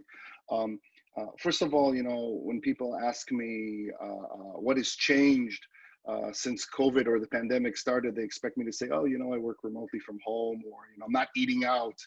But actually what really has changed is that people are starting to get interested in what I've been doing in the last 5-6 years and saying, hey, Dr. Khan, isn't that blockchain thing that you're doing really necessary for what's happening? And I think that what this global biological threat has brought upon us is to understand the interdependence between each other, that actually my behavior here in New York can influence a small island in the South Pacific, and someone in China and their behavior can impact my life. So not only is it a humbling experience, but it's also a recognition of the distributed and decentralized nature, actually, of the planet. And I think that people now are starting to embrace I would say, different concepts that blockchain brings in, because I think that blockchain is not just a technology, but blockchain is a mindset. And that peer-to-peer economic activity, that's really what's starting to make everybody say, maybe there's something interesting going on. And I would just end by saying that people want to come back to normal.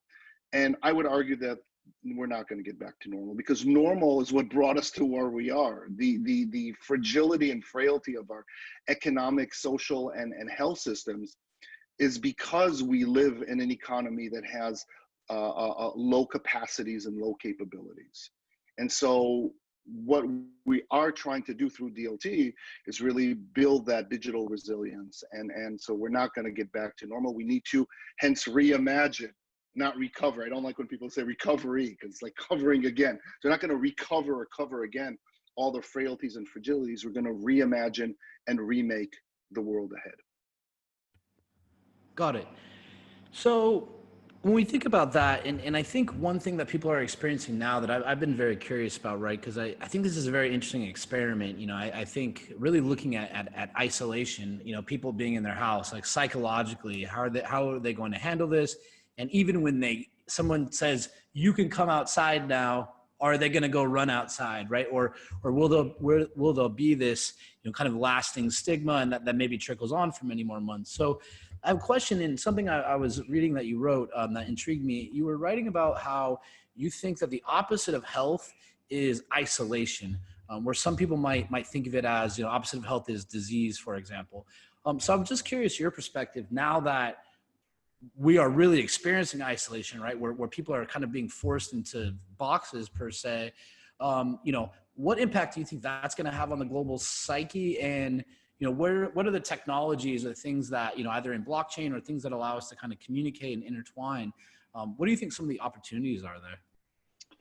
Yeah, you are right that I think one of the reasons why we don't have a healthcare system but a disease management system is because we think that the opposite of health is disease and death, when actually it's just a way, you know, it's through disease and illness we become isolated, and our world contracts and becomes smaller and smaller until, you know, one day you feel so alone.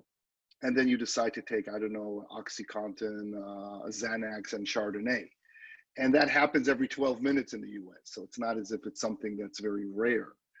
And so if you believe that for 1 second that the opposite of health is isolation, then you also believe that the journey back to health is through connectivity. And connection, that connection could be connection to data, It could be connection to family, to friends, to faith, to social media. The way I like to explain it is that if we take the I out of illness and we put we in it, it turns into wellness. So we are social beings, and we can sense it now with the pandemic. You know, it's like when you're hungry and the only thing you can think about is food. So it's like now when we're grounded or we're stay at home, the only thing we can, you know, think about is how do we go out. And you're absolutely right. And the technologies that will come to bear are those that enhance our connectivity. And I actually like Zoom recordings and video conferences. Well, it's really interesting what it does the way we talk and the way we interact and maybe listen to each other a little bit more, because if we interrupt, then everything freezes. But I disagree when people say that technology actually makes us more alone. I think that technology doesn't do anything. I think it's what people do with technology. I don't think blockchain does anything, or artificial intelligence does anything, or your iPhone does anything. I think it's what you do with it. And through gamification and peer-to-peer interactions, you can actually incentivize people to engage in a fun way. And so if I say to a patient now, I want you to jump for 20 minutes, they're going to say, I can't, I'm too tired. But if I'm going to slap on them some virtual reality and have them, you know, start to hunt and run around, they'll do that activity because it's fun. So I think we're entering a stage of virtualization. We're entering a stage of a whole ocean, exabytes of data that really describe who we are and what we are through our activities, and an opportunity with DLT to create incentives, tokenomics if you wish, that can encourage us to behave well and discourage us to behave from behaving poorly. And that brings with it a whole host of not only technological questions, but also questions of ethics and governance and policy. 100%. And I think those are interesting points, you know, across a myriad of technologies, you know, whether you look at, you know, artificial intelligence, right, and the ethics there, when self-driving cars, when there's a child in the street, right, and the car has to make a decision between, you know, driving the passenger into a tree or, you know, unfortunately hurting a pedestrian, right? These are the ethics that we're going to be building in, I think, into our technology that, you know, philosophers and, you know, positions like this are really going to have a interesting place at the kind of think the forefront. So real quick, I wanted to pick your brain. And one of the real topics we're trying to talk about this conference is really around adoption. And I think adoption can take many forms, right? I think we could say, we kind of know we've adopted some aspects of blockchain. So we know Bitcoin works, for example, right? Maybe some other coins, not so much. We've kind of seen some glimmers of hope. You know, obviously everybody kind of defaults to the same fintech or supply chain use cases. You've kind of seen a lot of pilots. You know, I don't know if the world can say, hey, we've completely adopted blockchain yet. You and I were having an interesting conversation before we started this, and you were mentioning how you think it's the healthcare use case is very intriguing for blockchain for a variety of reasons. Do you mind touching base on that? Of course. And I'll disclose that I think that healthcare is everything, the most important thing. And if you're investing in anything else but healthcare, I would say just drop it and come to healthcare. No, but in all seriousness, I think that before I talk about adoption and what are the use cases, I would say that change is hard. Change is hard, and I don't know if you're familiar with the 5 stages of grief. You know, Kubler-Ross, she described, you know, 5 stages of when we change or when we grieve over change. And I think that the audience and even yourself have to kind of ask yourself, what stage are you in that journey of a new world? So the first stage is denial. Okay, it's not a thing. And there are a lot of people that think that DLT is not a thing. And I have to admit that COVID changed that. that a lot of people who thought that it's not a thing or a silly thing or a corrupt thing or something, now are saying, wait a second, maybe there's a there there. And after the next stage of denial comes the stage of anger. And we've seen a lot of angry people. I invested in this, I lost money on that, they promised me this great technology, nothing is happening. It's been already 2 weeks, it's been already 2 years, it's been a 10 years, you know, killer app, how is it, nothing? And that's fine, that means that you're in stage 2. Stage 3 is bargaining. So we start to say, well, you know, it's good, but maybe not for everything, and maybe not ICOs, but STOs. But STOs are here, but not IEOs, and I don't know. And so you go this kind of like back and forth and all this. And then you become really depressed. That's stage 4. It's like, oh my God, this is like really not moving. What is happening here? And that's good because you know that the next step is going to be acceptance. And obviously I've been in stage 5 for a while. And so well, and there's not to cut you off, but there's one interesting point that I kind of plays off what, and I see it all the time. We work with a lot of universities, and I always try to tell everyone, you know, I feel okay, maybe I'm a little bit in the crypto space, or you're a little bit in the crypto space. There's a fair amount of pessimism, and it's pessimism from people that were in it 3 years ago, right, with all this ICO stuff. Okay, so I'm talking, you know, 30, 35, 40 people who have been in it for 3, 4, 5 years. There's a bit of pessimism. Well, then I'll get on a call with 30 universities, or, you know, some weekly meeting or something, and you've got 19, 20, 21, 22-year-old kids. They've never experienced this pessimism, right? So they're like, I'm going to build an application, and I'm obviously going to use blockchain, right? And so it's just, I don't see this layer of pessimism, and they don't know what they don't know, right? They don't know to be. They're just going fast through the 5 steps.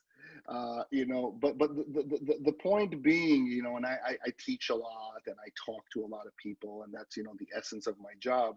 And we start always with, what the hell is Bitcoin? Why am I in this, you know, conversation? Why am I listening to Dr. Kahana? And 45 minutes later, it's like, oh my God, this is so awesome. When can you build me all this stuff?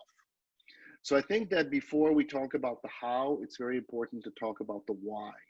And I think that a lot of people miss what is the secret sauce about blockchain.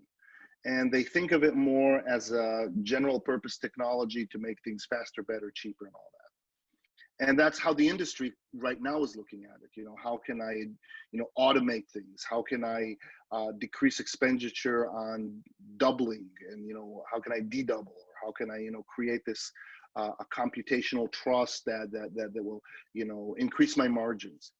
But the true secret sauce of blockchain is, of course, the peer-to-peer economic activity. That I know that you are you know that you are me, and I don't need a third person in the middle to validate the transaction, which could be a transaction of information, for example, right now, or data, or money. And I think that people just don't understand the why. And when people say, so what is blockchain? I say, well, you know, it's very simple.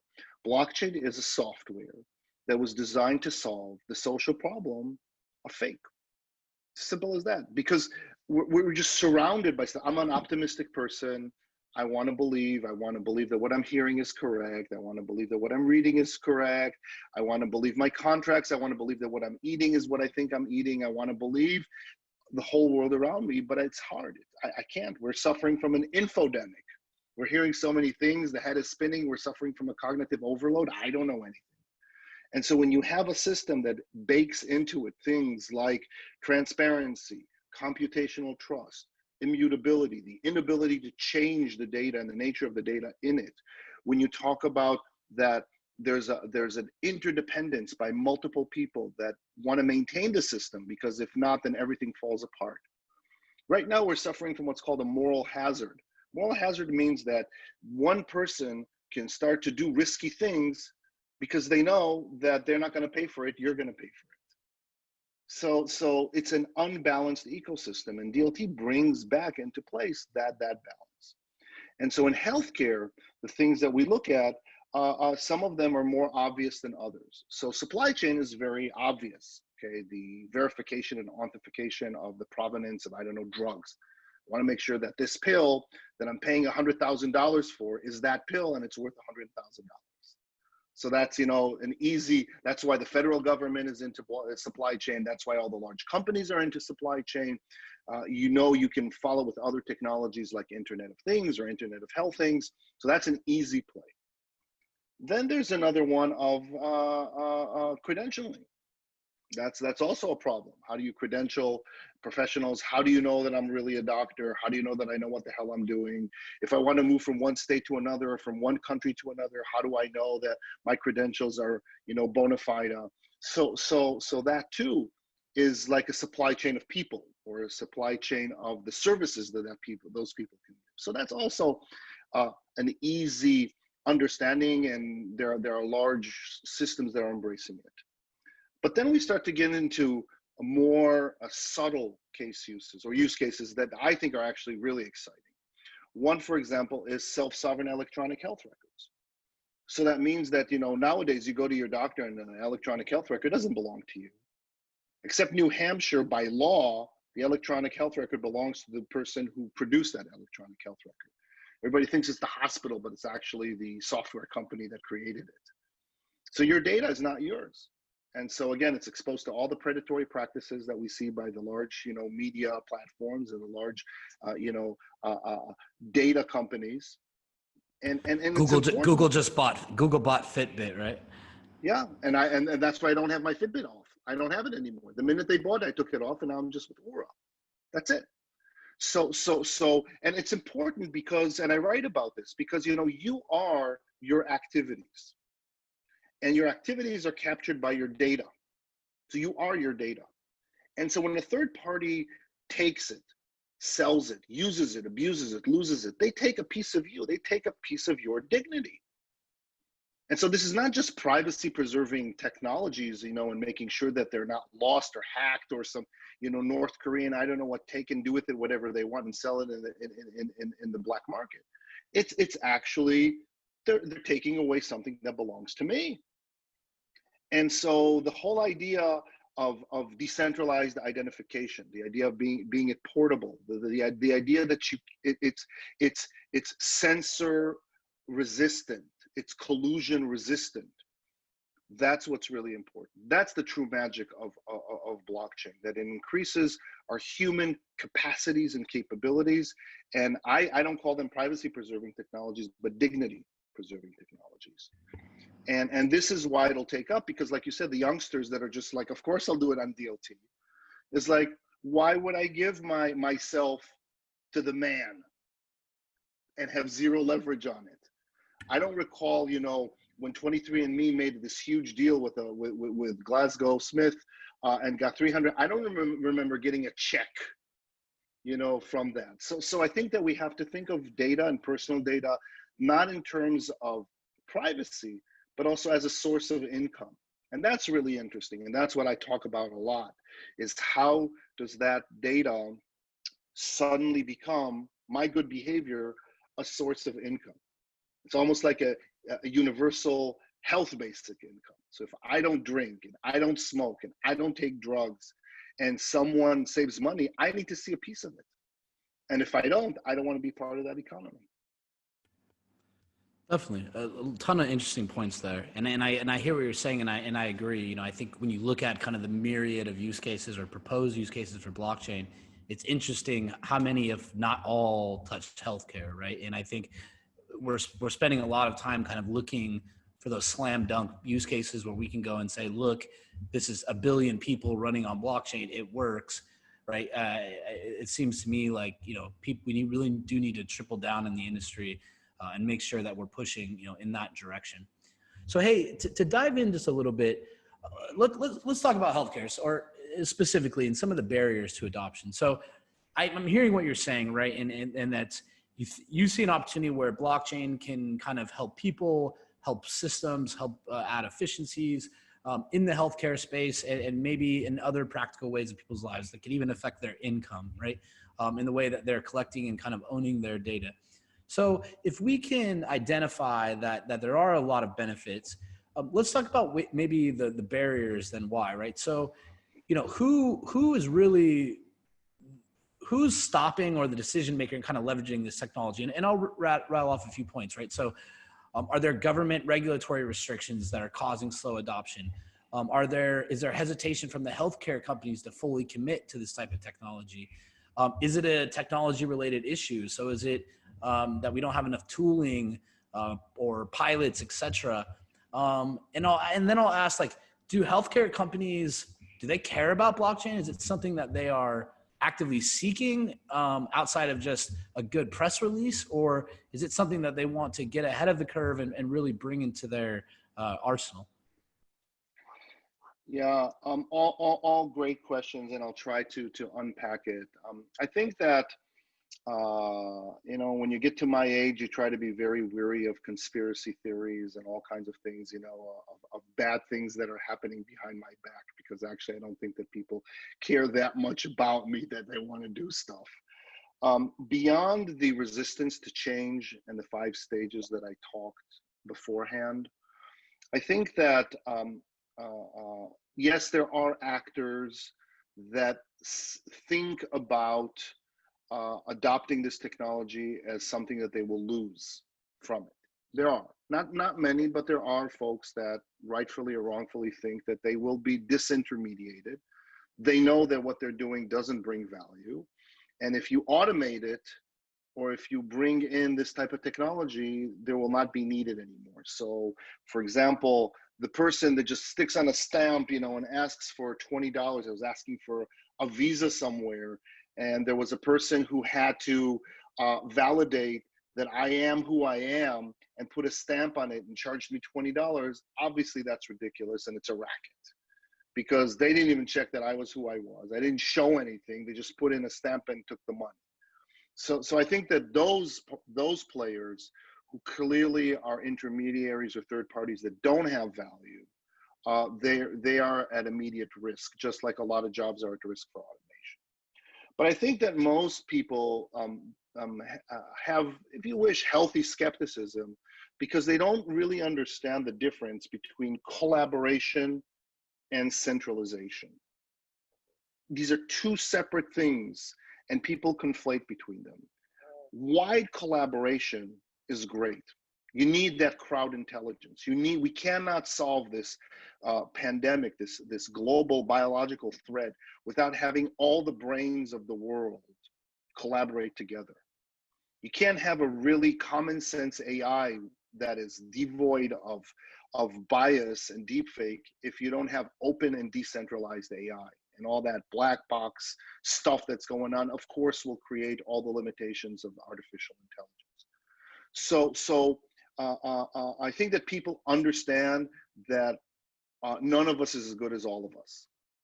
I think where people don't understand are what are the dangers of centralization. And if you just take COVID, for example, it's really simple. What we need to do is mass testing. That's it. You test everyone. If you have it, you say stay at home. If you don't have it, continue. That's it. It's not complicated. But instead of spending trillions of dollars of trying to revive an economy that was stunted, and spend a couple of $1 billion on testing the crap out of everyone, we opt for mass surveillance. And so we feel that, oh my God, if there was just like one place where all the data would be, then that would be the best. And they don't understand that when you create that honeypot, it becomes attack vulnerable. It becomes censorship vulnerable. It becomes collusion vulnerable. So the barriers, or the major barrier for adoption, is that people don't understand, especially older people like myself who have lived in a centralized world, that it's decentralization that is digitally resistant, not centralization. And that in representative democracy, is, of course, I want to represent it. But if that representative doesn't represent you, it doesn't work. So that's why we understand liquid democracy. That's why we understand holacracy, where, you don't have a job description. I don't have a job description. I just think that that's what I want to do. So I put my pants on in the morning and strap on, a microphone, start to talk, and we're doing stuff. I don't need a job description or a third party to tell me, Alex, should you do this or do you need to do this? So Gen Zers, they understand. They're not going to ask permission. And so, yes, there are regulatory barriers. And yes, there are people who don't get it. But it really is part of a larger scheme that we think of the economy in terms of poverty. That if I have something, by definition, you don't have it. And that comes out from the world of commodities, that there are limited resources. And so if you have more gold, I have less gold. If you have more money, I have less money. But now, for those who are digitally native, they're born into an economy of data. That's an economy of abundance. That's unlimited. And you want to create that network effect. So if I'm a winemaker or a pill maker, I don't care about, I can make maximum 7 billion bottles of wine. Okay, it's a lot, but it's finite. But if I follow the data that of the behavior of the people that consume those bottles of wine, that is indefinite. And so if we start to go into a mentality of affluence, and that's what blockchain is, it's a mentality of affluence. There is enough for everybody to participate, and the more the merrier. That's how we're going to overcome the resistance of integration, and not kind of like, oh, if I'll do this, I'll lose something else. Well, and I think you make a great point about resources, and something I've always tried to follow or interests me is like space. Companies like Planetary Resources, that their goal is to go find asteroids full of platinum or gold, right, and tow them back to Earth and mine them. Well, it's say, okay, if you were to even pretend there was a gold standard or something close to it, how much money do you need printed when you're bringing asteroids full of resources now, right? The old economic books kind of go out the window. And I think this is a pretty interesting moment, right, where people had kind of thought about or talked about things like basic income, right? And now we're kind of staring at a place where, in a lot of ways, this level of unemployment hasn't been seen, and maybe some of the economy doesn't return for the next 6-9, months or 2 years or so, regardless of, I think, how optimistic people are. And I think humanity will probably have a decision to make at that point, which is, are we going to bind some artificial printed dollar and say we don't have enough and not everybody can eat, right? Or do we finally accept that to a certain extent, these things that we're imposing on ourselves are relatively artificial, right? And it's kind of up to us to devise new systems that we think will kind of suit us. Also, I wanted to comment on the holacracy part too, just because I've seen it. One of my good friends ran Zappos, and I watched what they did. I don't know if you saw, Zappos changed their whole organization to holacracy, right? And it was really interesting experiment. And I grew up in Las Vegas, so I kind of knew a lot of people at the company, and it was just what happens when a large company kind of says you don't have a title. They're changing the titles of their LinkedIn to in charge of fun or something like that, right? Or Safari Joe. What do you do when you don't? When you can do whatever you want, right? But at the same time, you're held accountable by the community. So I think there's definitely some interesting aspects there. And I know we only have a little bit of time here. I want to just kind of drill in to one aspect, and then I wanted to just get some of your thoughts for the few thousand students that are going to be listening out. I'm sure they'll want your opinion as they think about their careers and what they're really studying. But I wanted to just dive in a little bit deeper on the adoption side of healthcare. Just because this is something that always intrigues me. And I think it's something that people don't necessarily understand. I mean, obviously, I think one thing is people that are building DLT technology or blockchains, our team has a pretty decent amount of engineers, so we're, aware of it from the technical side. I've come to the conclusion in the last few years that, it's not the easiest technology to build, right? We're still on the path of really figuring out what the best approach is, consensus mechanisms, et cetera. And it shouldn't be easy, right? What we're building is revolutionary. So I don't think it's something that needs to be rushed overnight. But as that technology kind of progresses, I think the other part that people miss are just how many actors kind of have to hop onto these systems and how big of a change internally it is, right? Whether you're an enterprise or a healthcare company, dealing with suppliers or seed to sale, seed to table, right? How many different people kind of along that journey, you really need to get onto a authentication kind of signature system, right? So they have their ID. And then also, how do they pick between multiple blockchains, right? And I see this kind of in the enterprise space where I think companies are kind of nowadays, it's almost like they're defaulting to Hyperledger in a lot of senses because it's just easier for them, right? So I have a little bit of a fear, like, is everybody just going to end up using Fabric, right? Are we sure that's the best route to go? So just curious your thoughts. What are the roadblocks or what are the things you think need to happen today that could kind of really help speed up adoption in blockchain in healthcare? Yeah, I would say like this. What we have on the bottom and the base are the legacy systems. You know, all the stuff that is out there, the IT infrastructure in healthcare, electronic health records, databases, clouds, security firewalls, HIPAA laws, you know, we have that.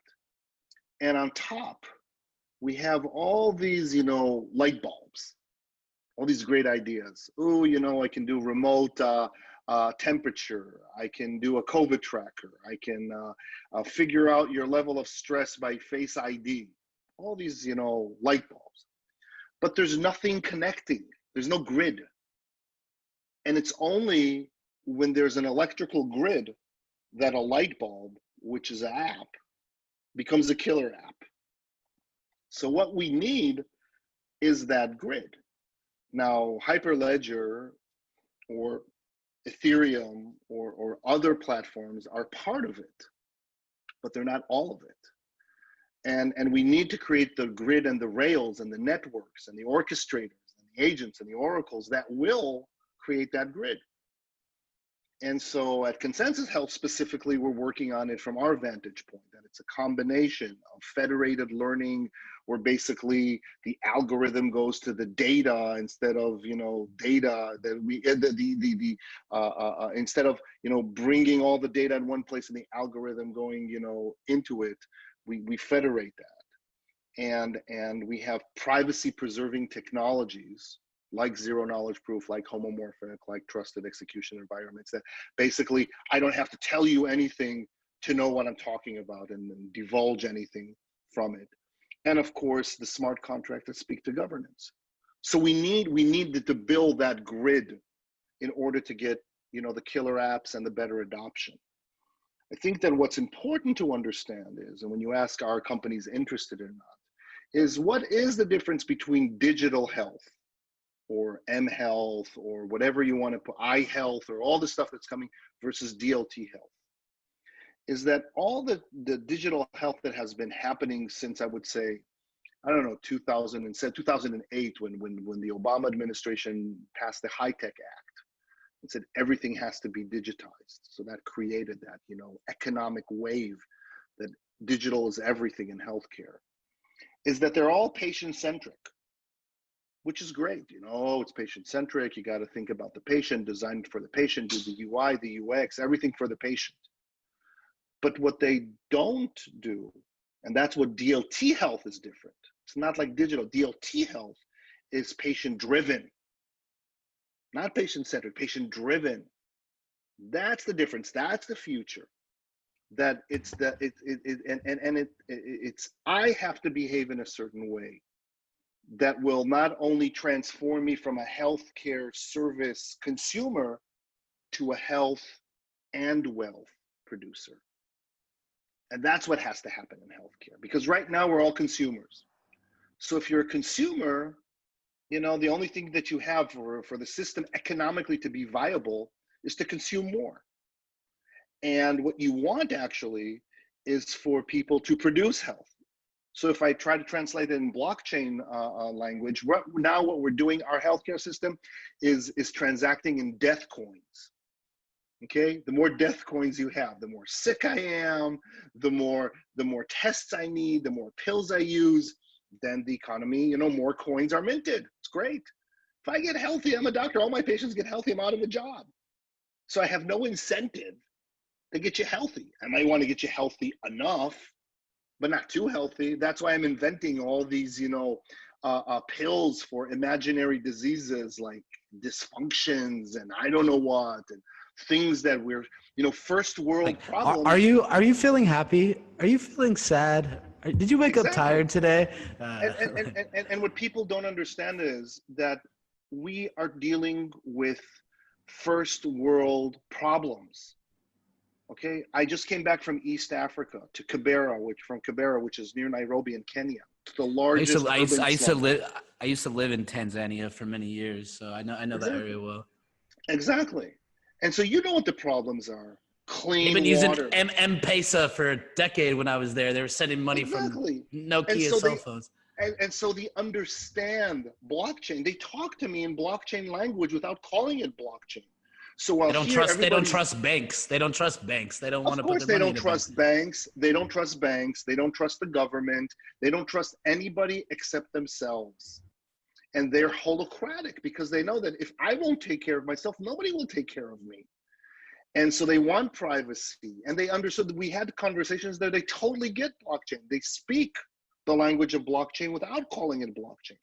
And it's only here in the first world where we have our first world problems where I have to decide what type of moisturizer do I want to use, is that I'm kind of like stunned that suddenly there's not enough toilet paper out there. And suddenly stunned that what, you mean I can't trust my government? I can't trust my bank? I can't trust all these representatives that are supposed to represent me? And so when you ask me barriers of adoption, it's because people don't get it. And it's easier for me to understand because I grew up in a country that was in perpetual war. So my worst day here in the United States is better than my best day over there. And so I smile when people say, oh, we don't have enough ventilators. And what do you mean you don't have enough? So bag them. I remember that when we would go to missions in Africa and there would be whatever pandemics back in the 90s. And there were families that would put in a tube, breathing tube, and a family member would bag them for a couple of weeks until they would wake up.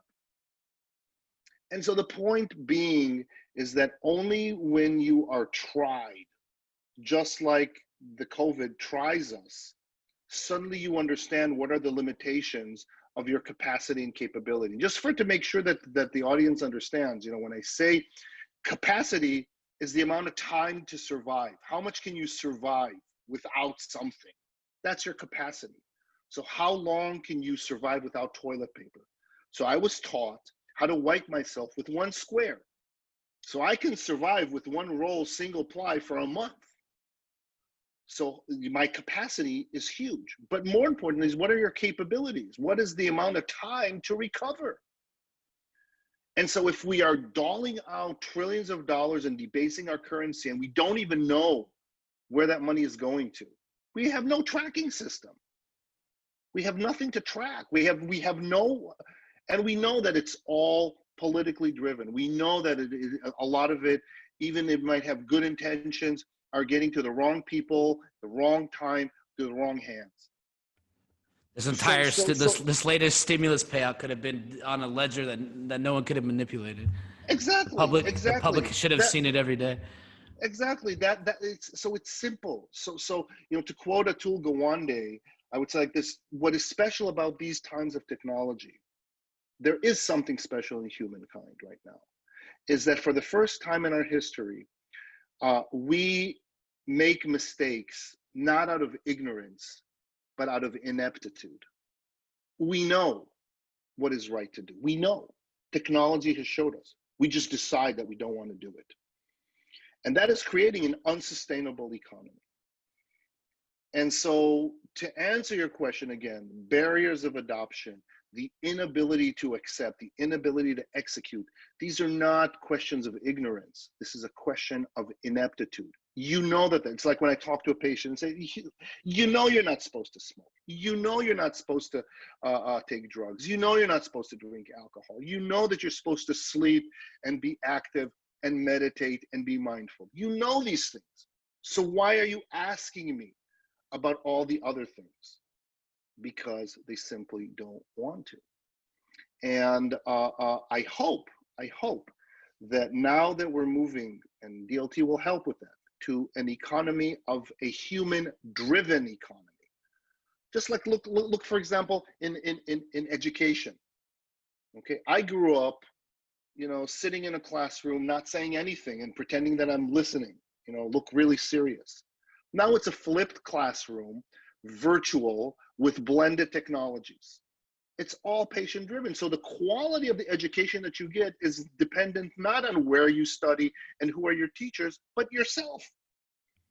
And there's no reason, if you want to be today a PhD in artificial intelligence, you can be self-taught. How did I learn about blockchain? I didn't do any certificate. I didn't do any degree. I teach. And I say to my students, the first thing is, don't go to university. Why are you listening to me? I didn't go to university for that. I taught myself. And so it's student driven, it's patient driven, it is citizen driven. And today we live in an economy of abundance that we can do anything we want. And if we do it together with crowd intelligence, there is no problem. Climate change, future pandemics, global terrorist threats, there is nothing that we cannot withstand if we simply decide that that is what we want to do. Well, and by the way, amazing points. And what you mentioned on the education side, I totally agree with. And I think there's some interesting parallels, you know, even what we're seeing from our university initiative and a lot of these universities that will be listening to us speak. You know, we came into it like early 2018, start reaching out to all the schools and realizing almost no schools had, you know, accredited blockchain engineering courses. And it was happening so fast, and there was enough of a bad stigma tied to blockchain, like it was Bitcoin, right, for drug dealers or whatever. Like the schools weren't ready yet to touch it. So on campus, all of these student organizations start forming, right? And so really, I mean, we can attest that, I mean, I've seen almost every university in the world, and majority of blockchain education, collaboration, adoption, or really innovation on university level, I would say probably 80% of it is not affiliated with the engineering or with the actual, you know, universities themselves. It's the CS majors, it's the data science majors that are kind of organizing and taking upon themselves to really, you know, educate themselves and find alliances and find like-minded people. So actually, let's pivot to that. I know you only have a few minutes here, but you know, what would some messages be for some of the students listening that are interested in blockchain and maybe thinking of it as a career path, or maybe what the next 5 years or so kind of holds for the technology? How should they be thinking about it? Well, I think that blockchain means different things to different people. And so there are different career avenues according to your interest. For a lot of people, distributed ledger technology is that. It's a technology. So if you're interested in computer science, if you're interested in cryptography, if you're interested in everything that pertains to data structures and blockchain, and so it could be blockchain and AI, blockchain and IoT, blockchain and machine learning, then definitely there's a career there to develop, to go into understanding the different pieces of distributed ledger technology and what it has to offer. Then for some, blockchain means the currencies, cryptocurrencies. And so there's a whole financial, I would say financial and economic, anywhere from understanding trading and how to have capital markets work in a sustainable way and invest in it, all the way to macroeconomics and understand the fragility of our current systems and reimagine another economic system or a better economic system. And blockchain is the third thing, is its governance.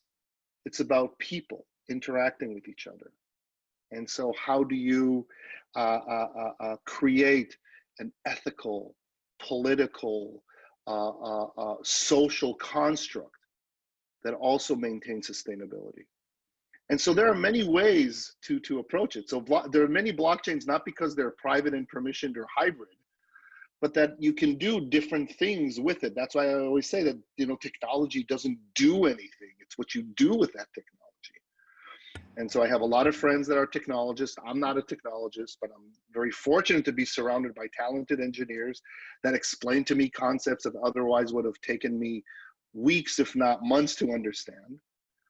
I sit in New York, so a lot of finance people and entrepreneurs and understand the nuances and differences of centralized versus decentralized systems. And that's not something that I learned in medical school or that doctors know about, but they do need if they want to sustain their practices.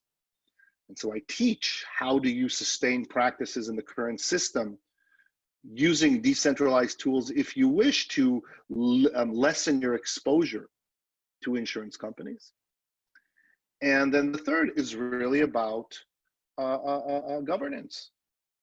Is there a future democracy? Is there another way of interacting and maintaining the social fabric while respecting each other's privacy? And so everything is going to be healthcare, because your health is your family's health, is your employer's health, is your community health, your city, your state, your planet. And everything is blockchain because everything is distributed. Everything is all about us. Everything is all about peer-to-peer and creating trust, not just I trust you because you seem nice to me, but a computational trust that has verifiability and finality and auditability and traceability. So as long as we understand that tracing stuff and tracing transactions and tracing people are not the same, and we maintain our moral compass, this is great. And so all what I'm doing is being interested in continuing the planet. And that's the threshold. If you're interested and wondering why things are the way they are, healthcare and DLT will open that world to you. Well, to all the students out there, I think if you're looking for promising job opportunities, you might be getting some pretty good advice right now. So I would make sure to take some notes. And like I mentioned earlier, I was able to listen to some of Alex's conversations over the last week, and I suggest you guys do the same. I think there's some really interesting interviews out there and pieces that he's written that definitely resided with me, and I think will as well with a lot of the people that are on this call. So hey, and I know you got to run, so I don't want to hold you on too long. I feel like we could probably continue this conversation easily for another hour. But I guess a last question. So you strike me as very optimistic. I'm probably the same. I'm also like realistic. I know enough about. I've been a programmer since I was a kid. I can write code. I'm decent in kind of understanding futuristic aspects or how things connect together for consumers, etc. So I really do see purpose in blockchain, but then at the same time, I do see that it is a decision that humanity has to make, right? And I give the example that if tomorrow every human on the planet went out and bought $100 in Bitcoin, you would see the world change the day after, right? They would literally help themselves. The price of Bitcoin would go up. Banks would start freaking out. They would start transacting with themselves. So I tend to believe that we are our own obstacle. If everybody just stood up tomorrow, demanded what they needed, it would take less than 24 hours, and we could debate whether there would be many gunshots fired or not, right, during this citizens coup. But when you think out 5 years or 10 years, what are some of the risks that you think that will kind of stop us from getting that place we need to get to? And maybe 1 or 2 points to kind of leave the audience and things that they can really think about and maybe employ in their daily lives if they're interested in the space. Yeah, I think you're right that we are limited by our imagination. I think that we're limited by our curiosity. I think that there are people out there that are just simply incurious, and they don't think about where does this tomato come from? How come I'm eating, mango in the middle of February in the United States? It's like, I think that there are people that just don't wonder enough how the world works and why things are. I think that a lot of people jump into the how before they ponder on the why. And if everybody stops for a second and thinks about the why, then the answer is, like you say, is of course everyone should buy $100 worth of whatever currency and create that consensus, because there's no inherent value in a piece of paper that is a vector of diseases. And why do I have to pay to a third party 3 to 5 cents on every dollar the transaction that I'm doing. Well, I don't recall the 11th commandment being thou shalt pay fees on every transaction. And so I think that the greatest limitation. No, that's taxes. That's taxes, right? And I think I'll say two things. One is that what is happening is that we are changing the equation of value. When we think of value, we say value is quality divided by cost. So if it costs a lot and has no quality, it's not valuable. And so the problem with that equation is two things. One is that quality doesn't mean the same for different people. So for a patient, $1 million pill might be of quality, or for a pharmaceutical to sell it for $1 million might be for quality. But for society, that's low quality because I can't do other things if I have to pay $1 million for one pill. I can't treat another million people with $1 pills.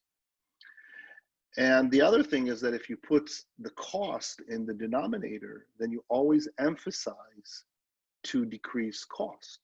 Cost suppression becomes your major strategy. So you want to use less and less and less. There's no money for education. There's no money for healthcare. There's no money for infrastructure. There's no money for all the things that we need, for student loan relief, for whatever you want. And suddenly there's tons of money. Suddenly there's tons of money to give to whom? To whom don't need the money. Suddenly there's tons of money to do stuff that I don't understand why we're doing it. So what we're doing is we're changing, what DLT is doing is changing that equation that the world works through, of instead of value being quality divided by cost, value is what you're willing to give divided by what you're willing to get. And of course, always we want to get everything for free. I want to get a lot. I want to get this, I want to get this, I want to get that. But you realize that the more that the denominator is bigger, it's less of value. Of course, if everybody wants, freebies, then it's worthless. So the true question is, what are you willing to give? So if a company is not willing to give affordable drugs, if a government is not willing to give infrastructure, if I as a person am not willing to give an effort to live well, to eat healthy, to sleep well, to exercise, to not abuse myself, the value prop becomes very low. And so it's really about what's my skin in the game. And that's what DLT becomes so interesting, because it's all in. It's like a poker game. Like, I'm all in. And you can only be upset about if you didn't put enough skin, you can only blame yourself, because it's peer-to-peer. There are no other externalities. And so the reason why I'm optimistic is that we're very resilient. We have enormous capacities, and we have an enormous ability to adapt.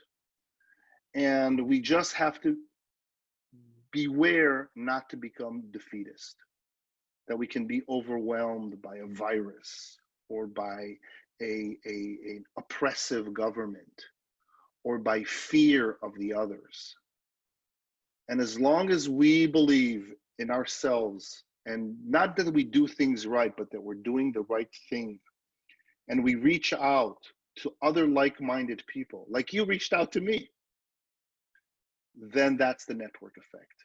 Because you're the ambassador, everybody that listens become ambassadors, everybody's talking to everyone, and suddenly you get phone calls from Uganda, from Tanzania, from Kenya, from Thailand, from the Philippines, from Argentina, from all the places in the world saying, how can we change what's going on? I couldn't agree more. It's in our hands. Everybody's got to stand up. And I would say it's interesting about the blockchain space. It seems very community driven, right? And I would say it kind of has that core principle in it. I think there's definitely some libertarian views, and you could kind of find the spectrum, I think, of why people are into the blockchain space or the crypto space, whatever vertical of it that interests them the most.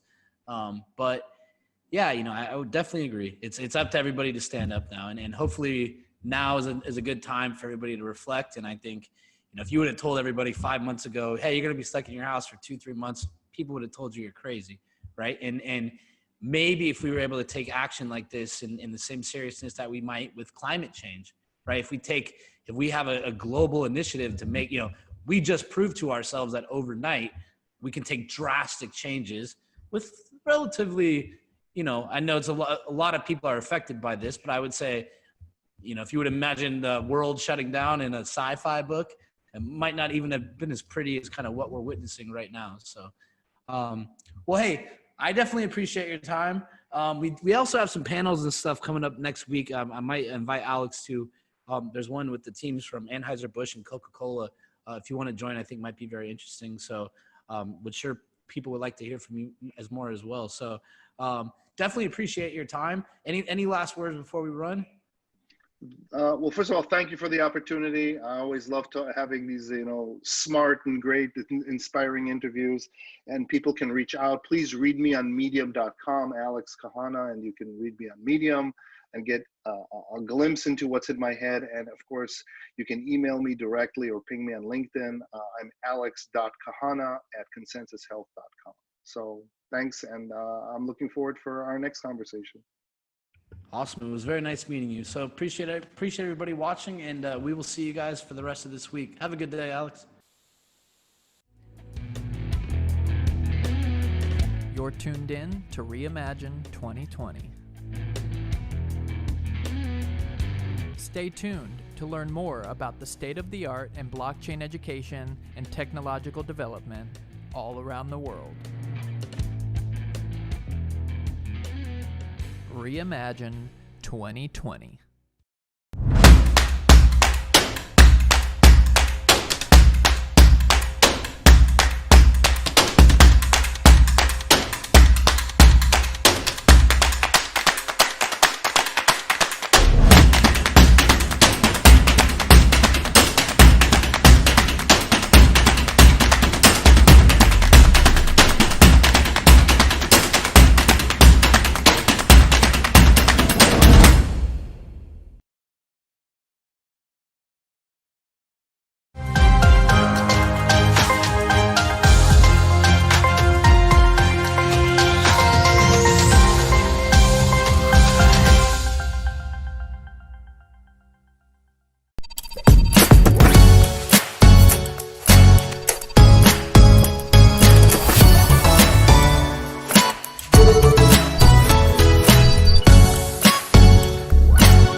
Greetings, fanciful leaders of this world, and wannabe authorities of all stripes. You thought that you could just print infinite money, did you? Well, the decentralized world of cryptocurrencies is on the rise. It's only a matter of time before the intricate web of blockchain architecture and distributed governance enable so much financial and existential freedom that your model becomes obsolete. Good luck. Time is running out. And now, a lesson from the Crypto Glossary. Sats. Sats, shortened for Satoshi, is the smallest unit of Bitcoin stored on the blockchain. Satoshi is 100 millionth Bitcoin, 0.000000001 BTC. Whoa, mama, that's a lot of zeros.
a fade. We ain't going nowhere.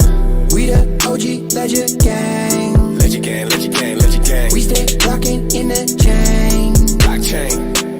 Auto, crypto, be the main. BTFD. See the ledger swinging from my neck? Y'all already know what I rep. Stacking that crypto, we gaining no haters. There's really no flexing, be wet. I can go anywhere with it. Don't matter the number, there really no limit. Really no limit, there really no limit. Ooh, yeah, get it. Know that I get it. You know that I get it. Load the bit, pay, yeah, spend it. You know the private key is authentic. Know that I get it. You know that I get it. Load the bit, pay, yeah, spend it. You know the private key is authentic. Y'all thought crypto was a fade. We ain't going nowhere. We the OG Ledger Gang. Ledger gang, ledger gang, ledger gang. We stay rockin' in the chain. Blockchain. Auto, crypto, be the main. BTFD. Man, crypto's a bubble. When it pops, you in trouble. What you gonna do when the government kick in the door and start taking it from you? Man, crypto ain't a bubble, please. Tell me how they gonna get my private keys. The government can't keep an eye on me. I mean, you act like you don't want privacy. Yeah, but what's a Bitcoin really? I mean, it seems so silly. So what you trying to tell me is banks are about to fall flat on their belly? Yup, that's what I'm trying to explain. This is peer-to-peer, global exchange. In this world, banks ain't running the game.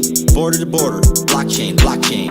Tell me what you know about the blockchain. Gas limit set low octane. Taking down the banks, we are not playing. Bitcoin and fiat, we are not the same. Y'all thought crypto was a fade. We ain't going nowhere. We the OG Ledger Gang. Ledger gang, ledger gang, ledger gang. We stay rockin' in the chain. Blockchain. Auto, crypto, be the main. BTFD. Y'all thought crypto was a fade. We ain't going nowhere. We the OG Ledger Gang. Ledger gang, ledger gang, ledger gang. We stay rockin' in the chain. Blockchain. Auto, crypto, be the main. BTFD.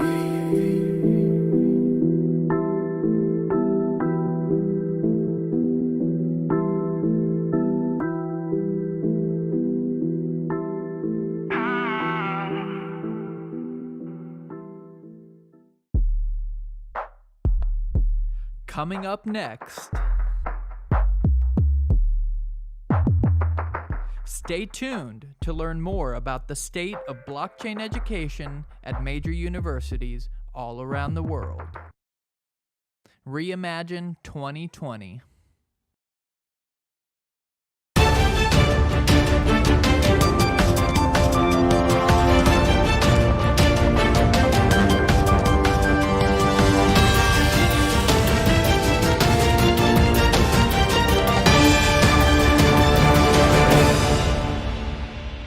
So, hi everybody. I hope wherever you're tuning in from, you're staying safe and well in these crazy times. My name is Christian Hasker. I'm the Chief Marketing Officer at Hedera Hashgraph. We are a public distributed ledger built on the Hashgraph consensus algorithm. And I'm so excited to be here at ReImagine 2020. What a great event, and hopefully full of great content, and everyone will learn stuff. I know I am. All right, everybody. I don't even know how many times I've done this now. I have been so lucky. I've got to talk to some of the coolest people the last few days. And, you know, what's excited me is different perspectives, right? Like that, I feel like sometimes I feel like I've been in the blockchain space for a bit, and then I just get to talk with like 20 or 30 smart people. And I realize that I will never run out of perspectives, right? So for the conversation we're gonna have right now, right? And I'm gonna bring on Christian in a second. You know, why I think this conversation is going to be interesting is because, you know, his role is in marketing, and I'll let him explain it in a second. But, you know, I've been in technology, I've looked at blockchain, I've tried to kind of size up adoption. I've always felt like if we have the tech, if we've made the investments and it still hasn't taken off, like what are those marketing gaps? Like what are those communication gaps that we need to close to really get to the next level, right? So who better to hear from than your CMO of Hedera, Christian? That's right, yep. CMO, for anybody who doesn't know, is Chief Marketing Officer. But Christian, before I butcher it, introduce yourself, and tell everybody, like, kind of maybe a little bit about how you got into blockchain. Yeah, so I lead the marketing efforts here at Hedera, and my journey into blockchain was kind of fascinating. I've been in enterprise infrastructure software my whole career for 20 years, and mainly in the database space. So early on, I was in relational databases, Oracle, SQL Server, Postgres, and the MySQL with the open source movement. And then in 2011, there was this big data movement, and I joined a company called DataStax that was commercializing the open source massive distributed database that came out of Facebook called Apache Cassandra. And crazy startup time, the 5 years, and we grew like a weed. I learned a ton, and I was so burnt out on startup life that after I left, I set up a marketing consulting company to actually go and help other open source infrastructure companies really build their marketing out and take them to market. A friend of mine who I'd worked with early on at DataStax on the PR side of things, she gave me a call. She said she was working with these two founders at a company called Swirlds, and that they were looking to do a public distributed ledger built on Hashgraph. I knew nothing about Hashgraph at the time. I knew a little bit about blockchain, but not a ton. This was in sort of mid 2017 when things were just about to take off. So you had a real general awareness of blockchain. So I came in and I helped Mance and Lehman, these two co-founders, launch Hedera. And my plan was, I was so happy consulting. I didn't want a full-time job ever again. I've sworn off startup life. And after the launch, Mance and Lehman said, we really want you to come full-time. I'm like, no, I don't want it. I'm good. I'll help you staff up, and then I'll peace out. And, Mance said, well, come to Dallas, just let's spend the day. And so I said to my wife, I'm going to go to Dallas. I'm going to talk to Mance, but I'm telling him no, I'm just being polite. So I spent the day, and at the end of the day, he really gave the vision of a lot of what we're talking about today, actually, which is, how to get mass adoption of distributed ledger. I was still, when I left, I was like, give me a month. In my mind, I was like, I'm still going to say no. But over that month, I just couldn't shake that you have this perfect convergence of brand new technology in a brand new market, enabling brand new applications. And then you sort of have this gold rush element to it as well, which attracts a whole host of new people. And, those blockchain-based systems that really figure out this topic we're talking about, this go-to-market and the marketing, have a really, really good opportunity. So after a month, I was like, dang it, I just can't say no. So I joined full-time in early 2018, and yeah, the rest is history. For everyone listening, and a lot of you people know me, I'm not a professional interviewer. I've learned over the last few days, Christian's one of those people that's just gonna make my life really easy right now. Cause what he just described, what Christian just described to you, it was like he was being very humble, but there was there's a lot to unpack there, right? So Christian, I want to talk a lot about Hedera. I think your approach to marketing, how some kind of your past experiences in Silicon Valley or in technology kind of applied to the lessons people are going to learn now. But I want to take one step back to kind of go through, and again, there's probably 3,000 to 4,000 students listening to this right now, and a bunch of other key players. you kind of touched on briefly, like I was working in databases, right? Or general technologies that seem small to people, right? Who have not lived in that world, right? And you're in San Francisco right now, right? You've been in Silicon Valley for a while. That's right. Yeah. 20 years. It's flown by.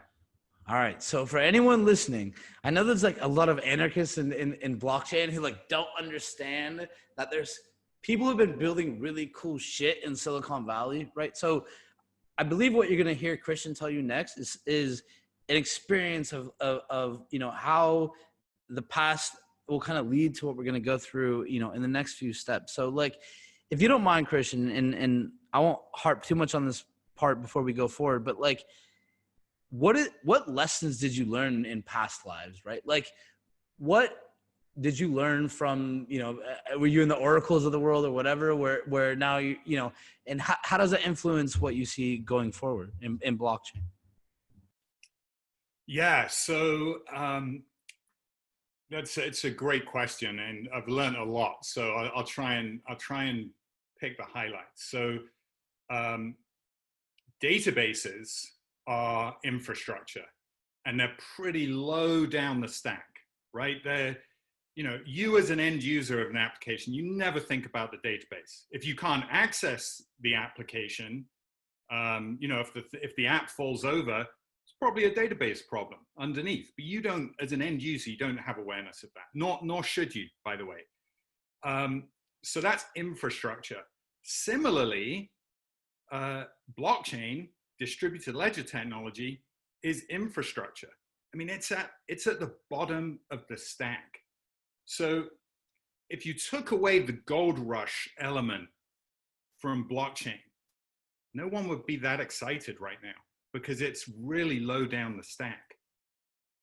How it becomes really exciting is not just the infrastructure. It's what the infrastructure enables. What are the applications? So you've got a bunch of students watching right now. What are the applications that you can build on this amazing infrastructure? Forget about what blockchain platform you pick, right? They all have some advantages and disadvantages, and I'm not going to pitch our stuff in right now, but wait, hang on. I don't want to interrupt him, but for everybody listening, this is why you want to listen to Christian, right? He just had a choice. He was like, I could hawk our own product, or I'm going to talk to you in the abstract, like straight to the core of like, don't worry about blockchain. Here's how I would think about it, right? So I'll kick it back to you, but I think it's an important point. Yeah, so do your research, pick the infrastructure that's going to work for your application, and then go build that application on top of it.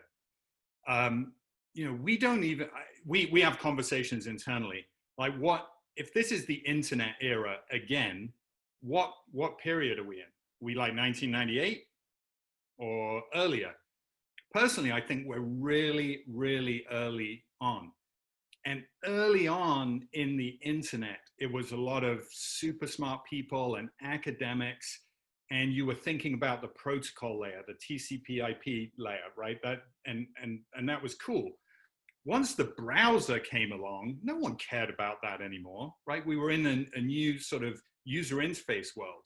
The internet became easier and easier to consume and enabled all of these other businesses, new businesses, things that have never been possible before. That's where we are today. And it's going to take students developing, student entrepreneurs with ideas to usher in that new era with some really cool applications. And that's how we're going to get adoption.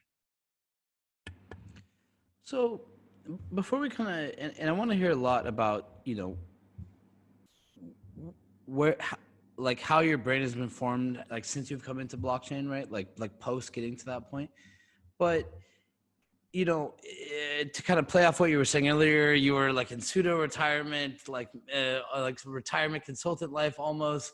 You're telling your wife, I'm not going to take this job. And then it sounds like you were sitting at a table with people that you either respected or trusted, and correct me if I'm wrong, but like what drew you to Hedera, And were you already kind of attracted to blockchain, or like Hedera was the solution that kind of first opened your mind?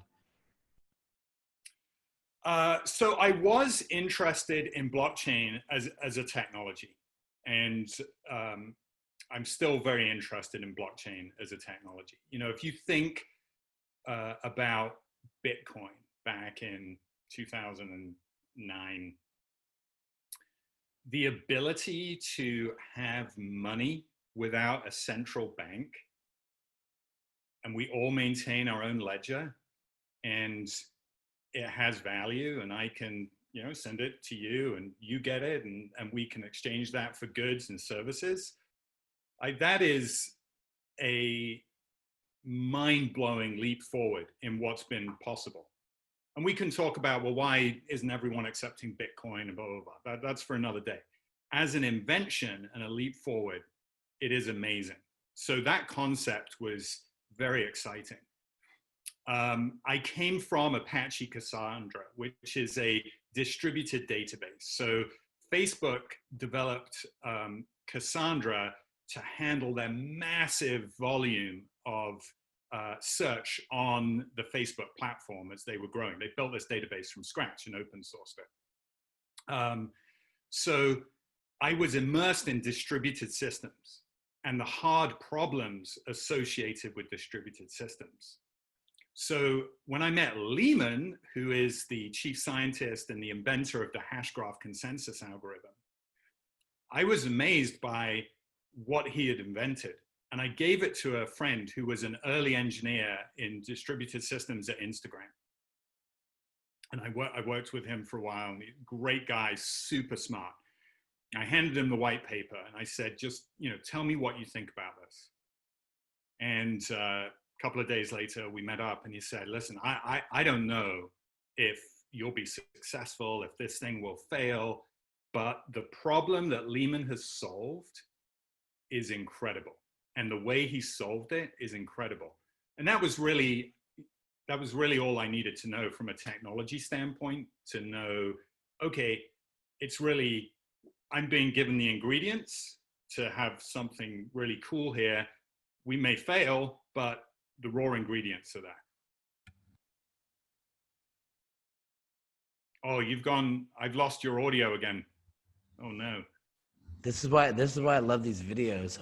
Over 72 hours. Can you hear me now? I sure can. See, like I'm like appreciating mistakes. Like after people watch me for like a decent amount of 72 hours, they're gonna hate me. So I need to find humility at moments like this. But at one point we had fun in some research in like the quantum implications of blockchain, right? And it kind of set me down a path one day where I was researching a variety of blockchains, and I had known about Hedera, but kind of pushed me to dig deeper, like acrylic graphs and rumors, gossip, etc. I do think there's a lot of validity there, and I promise to peel off this point in a second, but like, so. Is it safe to say before you started Hedera, you had never been a part of blockchain, right? Or you had never worked for a blockchain company, or you were a spectator, or you had participated? Correct. In 2011, when I was working at DataStax, this engineer talked to me about Bitcoin. He had a mining rig. He was mining so much Bitcoin. He's like, you really need to get into this thing. And I remember at the time, I just you know, discounted it. I was like, okay, the tech is cool, but you know, that kind of seems, you know, just so out there. Anyway, he bought a house, like, you know, the next year with his, or 2 years later with his proceeds. So he was a visionary. I should have listened harder. So there's a few panels coming up next week, and some of them have been spurred from conversations I've had the last few days. Like I was able to do like 2 hours with Miko Matsumura the other day, like really cool guy. Like, and one of the things we talked about was kind of like the Silicon Valley version, right? Like I have friends in SF that have funds, right? And I talk to them sometimes, and it's like they have a fund, or they're an angel investor. Like there's a stigma, like I don't touch blockchain, right? Like, and now, to me, sometimes this would be the equivalent of someone saying like I don't touch SaaS, or I don't touch AI or VR, right? But like, and I want to, and I'll kind of unpack this in a minute, and I'll pass it to you. But like, one of the things that made me laugh, and a few conversations we've had here throughout the conference, even really drilling down to the university level, right, is, you know, where like we can see students having an on-campus organization, right, like not affiliated with the school, and they're getting like cease and desist letters from the school. And I think we talked about a little bit earlier, like, because there's like stigmas to cryptocurrency, right? And I believe this extends to the investors, to the, I know very smart developers in Silicon Valley, right? Like they haven't fully committed. So I'm just, to kind of wrap this part up, like from your perspective, like when you jumped into this world, right? And coming from like a seasoned tech world, when you first saw it from a marketing perspective, like what were your original thoughts? Were people trying to dissuade you from going into it? Did you have hesitations? And then like, what did you learn over the next few months? Yeah, that's a great question. So what I'll say briefly is, if you go to the early days of the internet, there was some bad stuff. You know, these leap forwards in technology attract, you know, people and organizations that no doubt are trying to figure out technology for less than savory purposes. So let's set that to one side. The fascinating thing with blockchain is because you have this financial incentive as well, it's really attracting an element into infrastructure technology that just wouldn't normally care about it. And that brings a whole host of both challenges and opportunities, because those people that were early to see the potential of cryptocurrencies can be some of the best evangelists for technology, even though they're not developers and really understand, you know, the ins and outs of what the technology does or how to build on it. That's okay. They're visionary, they're passionate. So I think I wasn't concerned about getting into this space, because as part of the pitch that I had from Mint, he was like, we're going to do everything regulatory compliant. We're going to do everything the right way. You know, we're not going to, you know, when you look across the space of public ledgers, you see some companies that do, and not to knock anyone, I think you have to do what you need to do for your own platform, but you have people that are paying influencers to promote the platform and things like that we just don't do. We want our technology to really succeed based on what people are building on it, rather than the technology itself. So I wasn't very concerned about it. And I'd say since I got into it, it's really changed rapidly as well. So, you know, this week, I forget what weeks we're in, but, you know, some week recently, Andreessen Horowitz raised a $500 million fund, their second fund, right? In Silicon Valley, people, and if you don't know, that fund is just to invest in blockchain-based applications and startups. So that kind of money, VC firms in Silicon Valley, they love money, right? They want the next return. In a year's time from now, 18 months time from now, every VC company in the Valley is going to have a blockchain arm or an investment fund dedicated to it. Because as Andreessen Horowitz goes, so goes the whole VC market. And it is changing. It's really changing rapidly. So I'd say to your students, you know, if you're getting cease and desist, it's probably a really good opportunity to educate, right? That we've moved through that phase now. Sure, maybe some of that's unsavory stuff is still going on, but we're in a totally different phase now, and we'll move into an even different phase in the future. So, sometimes I get cease and desist from grandma, like, oh, you're dealing with Bitcoin, right? So, by the way, like, again, for anyone listening, go replay that like 5 more times. You're gonna learn a bunch of stuff. I'll ask another question. Okay, so it's kind of brought me up to this point. So like we've kind of just gone through your evolution to kind of get up to it, right? All right, so now you're Chief Marketing Officer of Hedera. You probably have some preconceived notions of what worked in your previous life, right? I'm assuming you learned some lessons like, or new ones, like maybe some things you thought would work, didn't work. Maybe some things you didn't think would work, would work. How's that journey been? And for any other, and I know there's some watching, for any other CMOs watching, like what advice would you give them? Oh yeah, you know, I learned a lot. So if you think about the open source movement that I really enjoyed, you know, sort of seeing how that evolved. Open source developers can be so passionate. And what tends to happen in open source projects is you have early on in the project, you have these super duper smart engineers building amazing stuff. But because they're so early in the project and they know it so well, they can be very intellectually intimidating.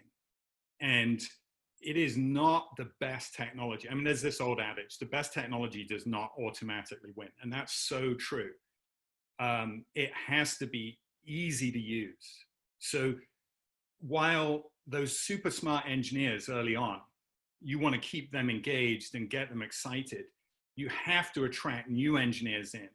And inevitably, they're not going to be that 1% type engineer, right? Because there's only 1% of them. You got to get to the 99%. Wait, let me add one point there. I've been a tech founder since I was 19 years old, right? And sometimes I was the smartest technical person, and other times I wasn't. And sometimes people try to like compete with me or like steal my ideas. People like, oh, Patrick, are you scared? But I was always pretty good at marketing, right? So I'd look and I'd say, you know what, like, whether it was me or other applications, like you could have the best technology, right? But if it's in a vacuum, if no one has ever heard of your amazingly great technology that is the world-changing, revolutionary, in some senses, you might assume it doesn't exist, right? And as far as practical, you know, aspects are concerned, it basically doesn't, right? So it isn't always the smartest idea that wins. You need another element. So didn't want to interrupt you, but No, you're absolutely right. And you know, again, for your students out there, what Patrick just said about being good at marketing, you know, what is marketing at the end of the day?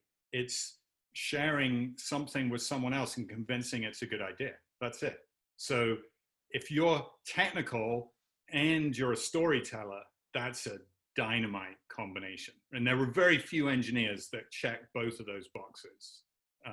So, you know, it's definitely worth, even as a deep tech person, trying to understand the marketing side of things as well. So you do have to figure out how to go beyond your initial core developers. And I learned that the hard way in the Cassandra space, because while it was an amazing database, solved, you know, really, really hard problems, it was also really hard to use. And we didn't make it easy enough to use until probably sort of year 4, year 5. And, you know, redoing it all over again at Hedera, making it easy for applications developers to build in their language of preference, their tools of choice, is great, because now you're not having to learn something from the ground up. You can take your existing knowledge base and apply it to this new thing. And again, for adoption, that's great. And what it does is it attracts people into your developer network who wouldn't otherwise have looked at you, because you have a great, you know, JS SDK, or you have integration with a Log4j or Logstash tool that they're using. Like these things make blockchain-based systems much easier to consume. And then just on the marketing side of things, what I also learned was, you know, I came in and you've got this enthusiast who's not technical, and I'd never had that experience before. You know, and they're so passionate. And so trying to learn, and we're still learning, by the way, and probably messing up, and, you know, but to understand how to keep them with you and keep them engaged and keep them passionate and evangelizing on your behalf, while really focusing on developers that can build out, the application ecosystem. Like that's a hard tension to hold. So, all right, and this conversation is really intriguing me, by the way. And maybe everyone will think I'm crazy later, but I think people are going to learn a lot from this. So I'm trying to get off this as quickly as possible, but I don't think we've covered it all yet. We know what kind of brought you here. We know what your thoughts were coming in. I guess my last question is like, what were the specific marketing or business complications? Again, like I say, like blockchain isn't just a technology. It's like this technology, like also bolted with like regulations where like banks are scared, right? And it's like Mark, you haven't seen Mark Zuckerberg embarrassed until he created Libra, right? And I'll remember the day like a bunch of news articles reached out to me to write something about it, right? And I was pissed. I turned on the TV and it was like I caught in 15 seconds of Libra, Zuckerberg being in front of Congress. In 10 seconds, it was like, you're trying to help drug dealers and criminals and terrorists.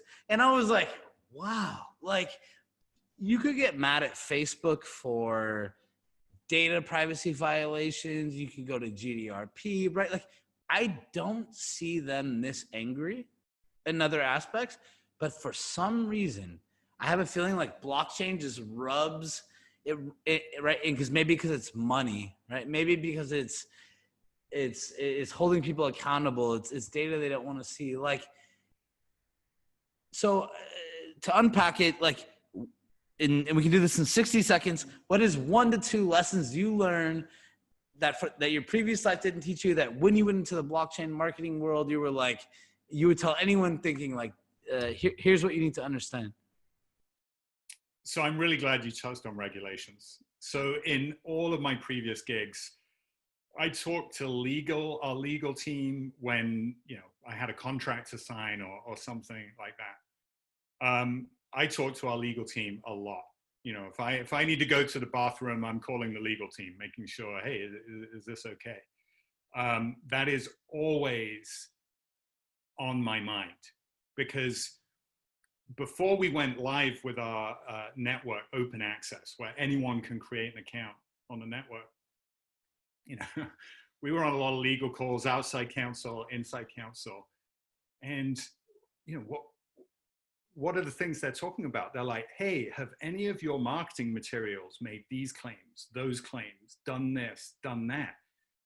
And you're sat there listening to these lawyers and going through a mental checklist, like, have I done that? Like, that's, I don't think I have.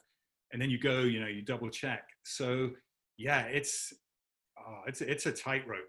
Now, I am so heartened that regulation and sensible, pragmatic regulation is necessary and is inevitable, and it's coming.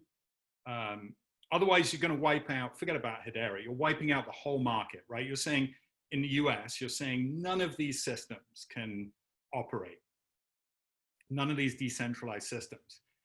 When these decentralized systems promise so much economic opportunity, data privacy, control back in users' hands, like they fix a lot of problems that the internet has created. So, but yeah, the regulation stuff is always on my mind. You don't sleep some nights, you're like, oh wow, did I do that right? And that I'd never experienced that in my career before. So for everybody listening, me and Christian are chatting separately. We had about 45 minutes scheduled. We just decided to go a little bit longer. So I get the opportunity to ask him a few more questions. The next, like, I get regulation, but like, all right, so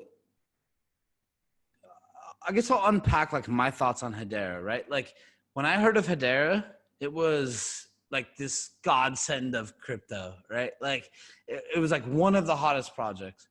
then when I research it, and like I have a lot of technical people that work for me, and same thing like you said earlier, like I sent this project to one of my really smart friends. Like I also have like, and for everyone not listening, like for people that are in Silicon Valley, like really smart friend is like like some dude who's like head of AI at some like right like tech company. So we kind of rely on these people. So I've always been impressed with Hedera.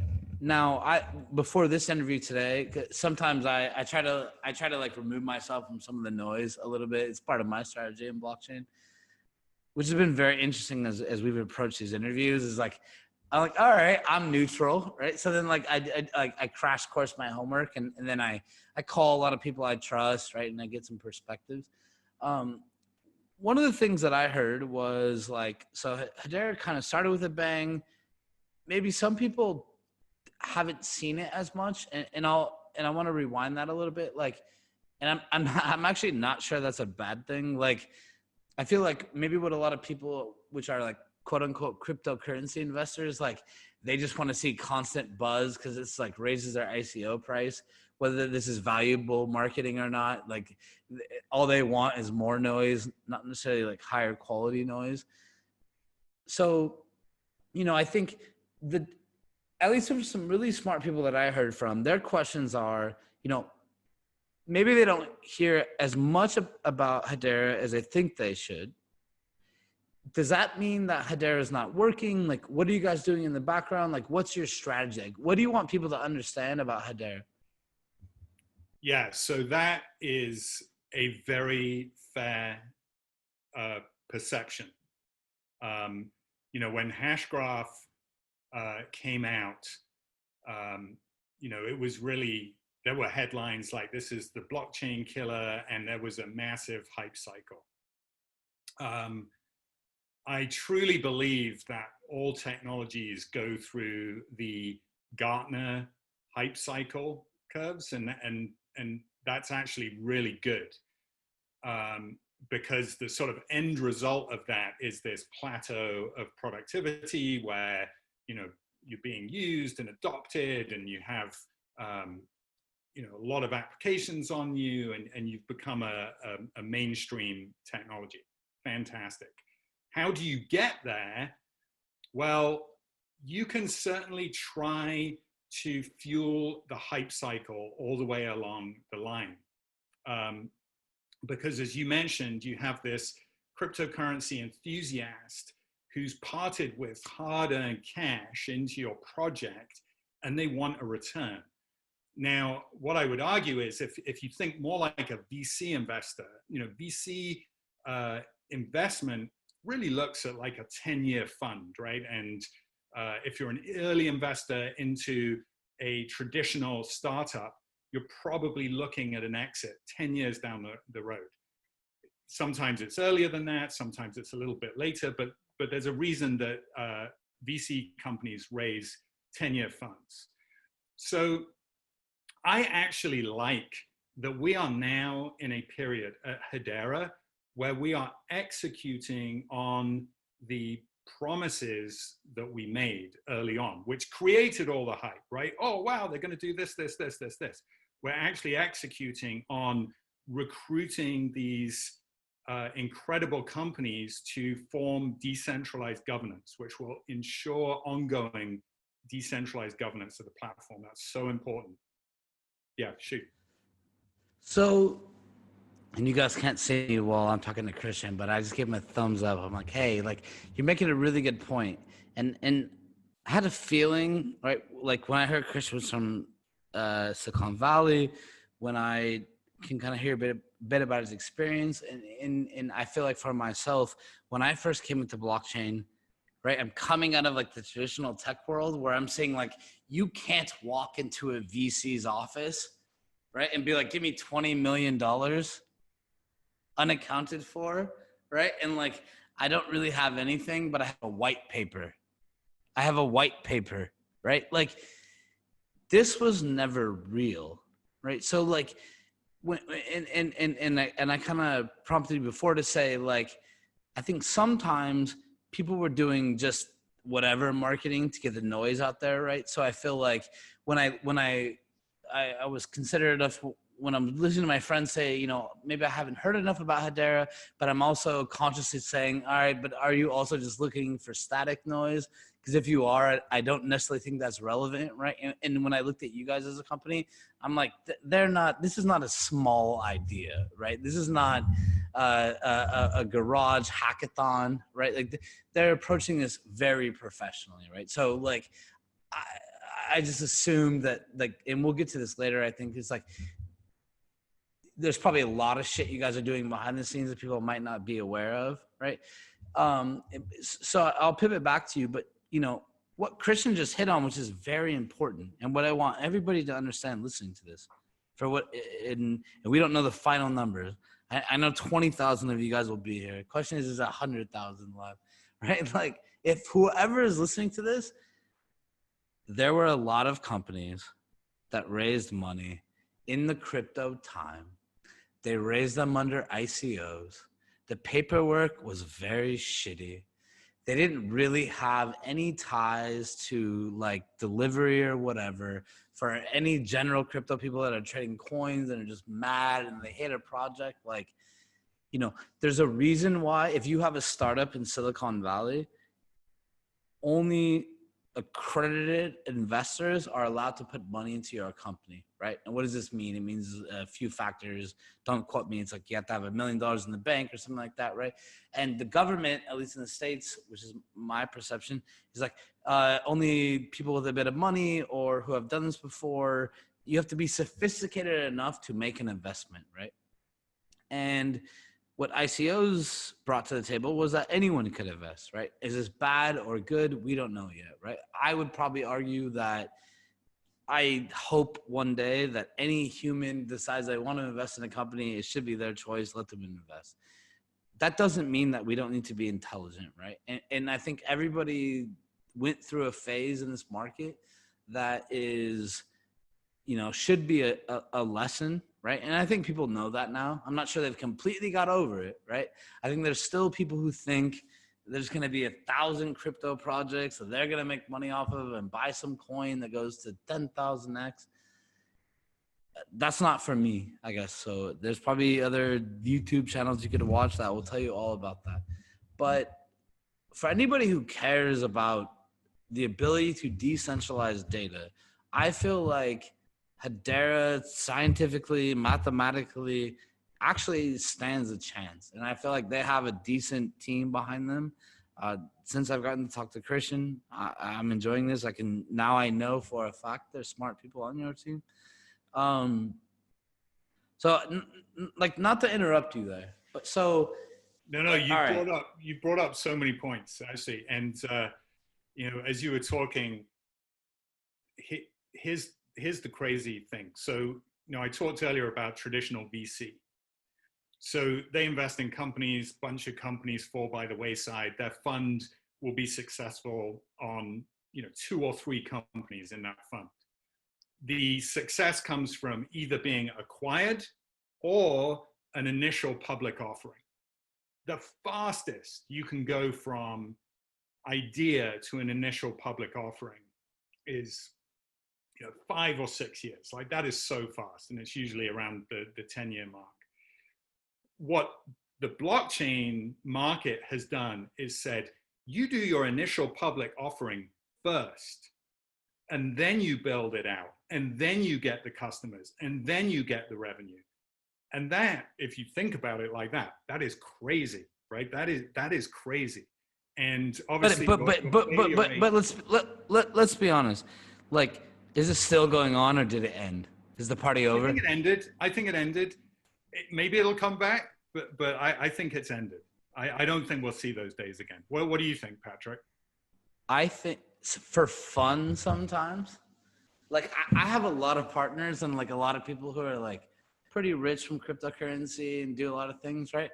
And like sometimes, like for fun, I'll sit in a room with 10 people and I'll just open Coin Market Cap and I'll just start. Okay, I'm picking coin number 37.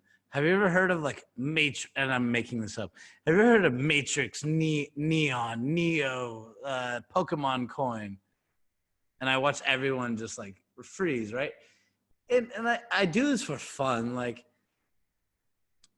my ethos, and we talked briefly before this call. I asked you how much you knew about Mouse Belt. Like we call Mouse Belt because there's a guy who works for us. His name is Galen Danziger. I've known him for 10 plus years.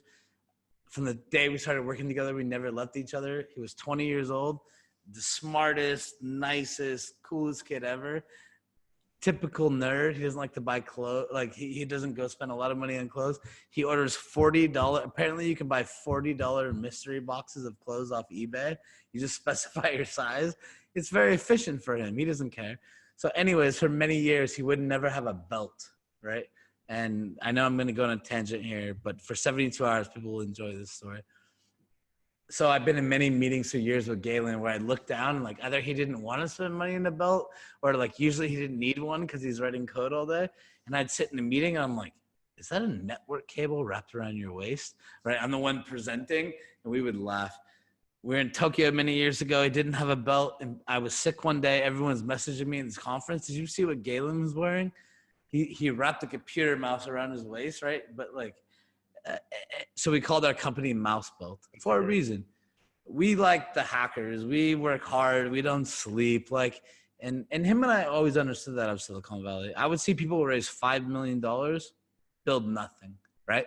And roll their company up. And it always blew my mind. I mean, like for $5 million, the amount of code you should be able to build if you're intelligent and you have a strategy is insane, right? So we've seen companies raise hundreds of millions of dollars, right? And sometimes I try to like detract myself. I don't get in the weeds. So I want to like come and like play dumb and say, what is this company doing, right? Oh, they built a wallet. I'm like, they raised $200 million and their output was a wallet in like, I don't know, 9 weeks. Not this, this is every company, right? Because blockchain is hard to build, right? Distributed databases are not easy. Like non-centralized trust is not easy. So I don't want to make myself the conversation here, but like I believe that what happened was a fucking crime. And I think that if the billions of dollars that went into what project should have been, like the output of, you know, what happened, we should be a bit further along, but hindsight is always 20/20, right? So, and we don't want to be one of those stories. So we may So tell me that, like, you had a choice to work at Hedera. You sent the business plan or the tech stack to your friends. You're like, okay, you got some validation points. What have you learned since that journey? Like, did it hold true? What do people not know about you? And what do you guys about the crush that no one has any idea? Yeah. So if you're not familiar with Hedera, we have a fairly unique governance model, which is global organizations, you know, Boeing, Google, IBM, Wipro. We just announced University College London, one of the top 10 universities in the world. When Mance pitched me on, we're going to have this council, you know, I was skeptical, to be honest with you, because I know how hard it is to sell things that exist already to enterprises and get them on board. So to persuade them and have them actually run a node on your network and govern the network and, you know, steward the roadmap, that was a promise that I didn't know if we were going to pull it off. But here we are. We're a third of the way to our 39. We've got 13 announced publicly, more coming. And, you know, that blows my mind. So if you read our white paper and you saw that and now you track our progress, you're like, wow, they're actually executing on that. You know, the other thing in the white paper is Hashgraph itself is very fast, very low latency finality, you know, finality within 2 to 3 seconds.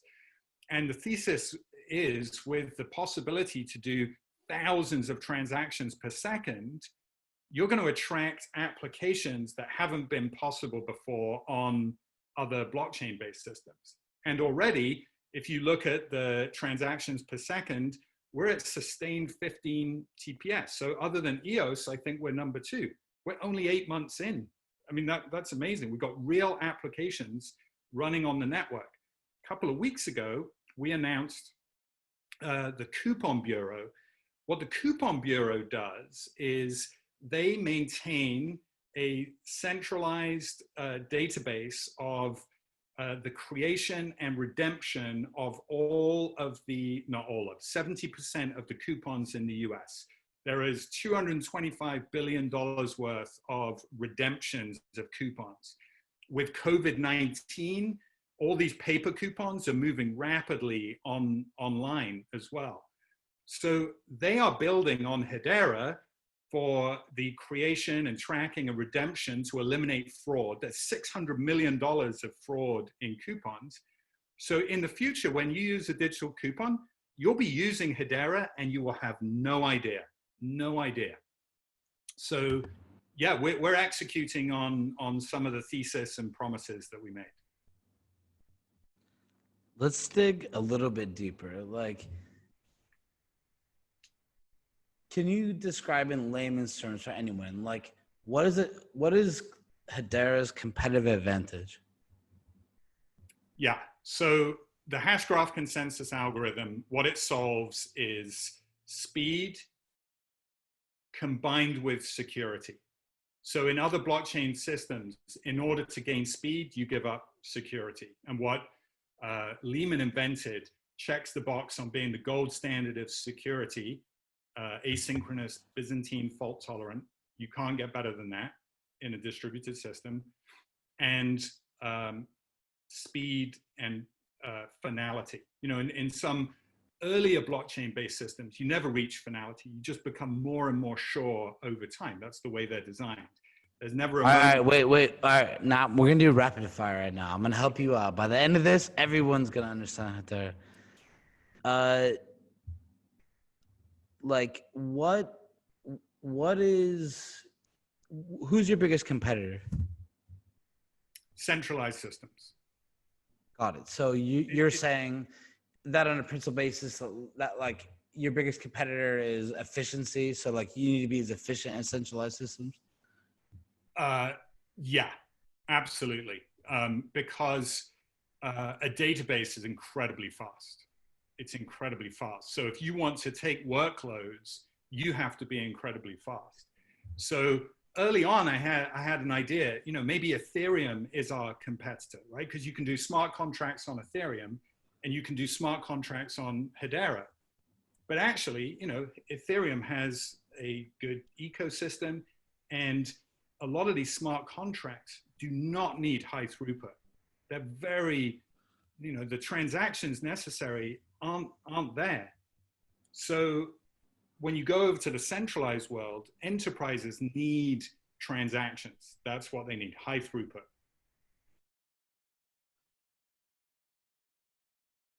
Oh, can't hear you. Sorry, another mistake. But like, so, and I want everyone to hear this, right? So I think on one half, we can have the Bitcoins of the world, right? Everyone's like, oh, it's only Bitcoin. And the other half, we have like all these smart dudes working on Hedera, right? Like, so, okay, so is Hedera trying to be Bitcoin, or you guys are trying to serve the enterprise institutional, they want to deploy blockchain in a fast and efficient way? Like, how would you describe that? This is not a zero-sum game. It really isn't. There isn't one winner take all in this market. There really isn't. There is going to be the right tool for the right job.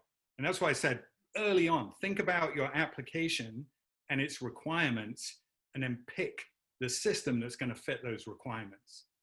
And, you know, you talked about going to like CoinMarketCap 37th and it's blah, blah coin.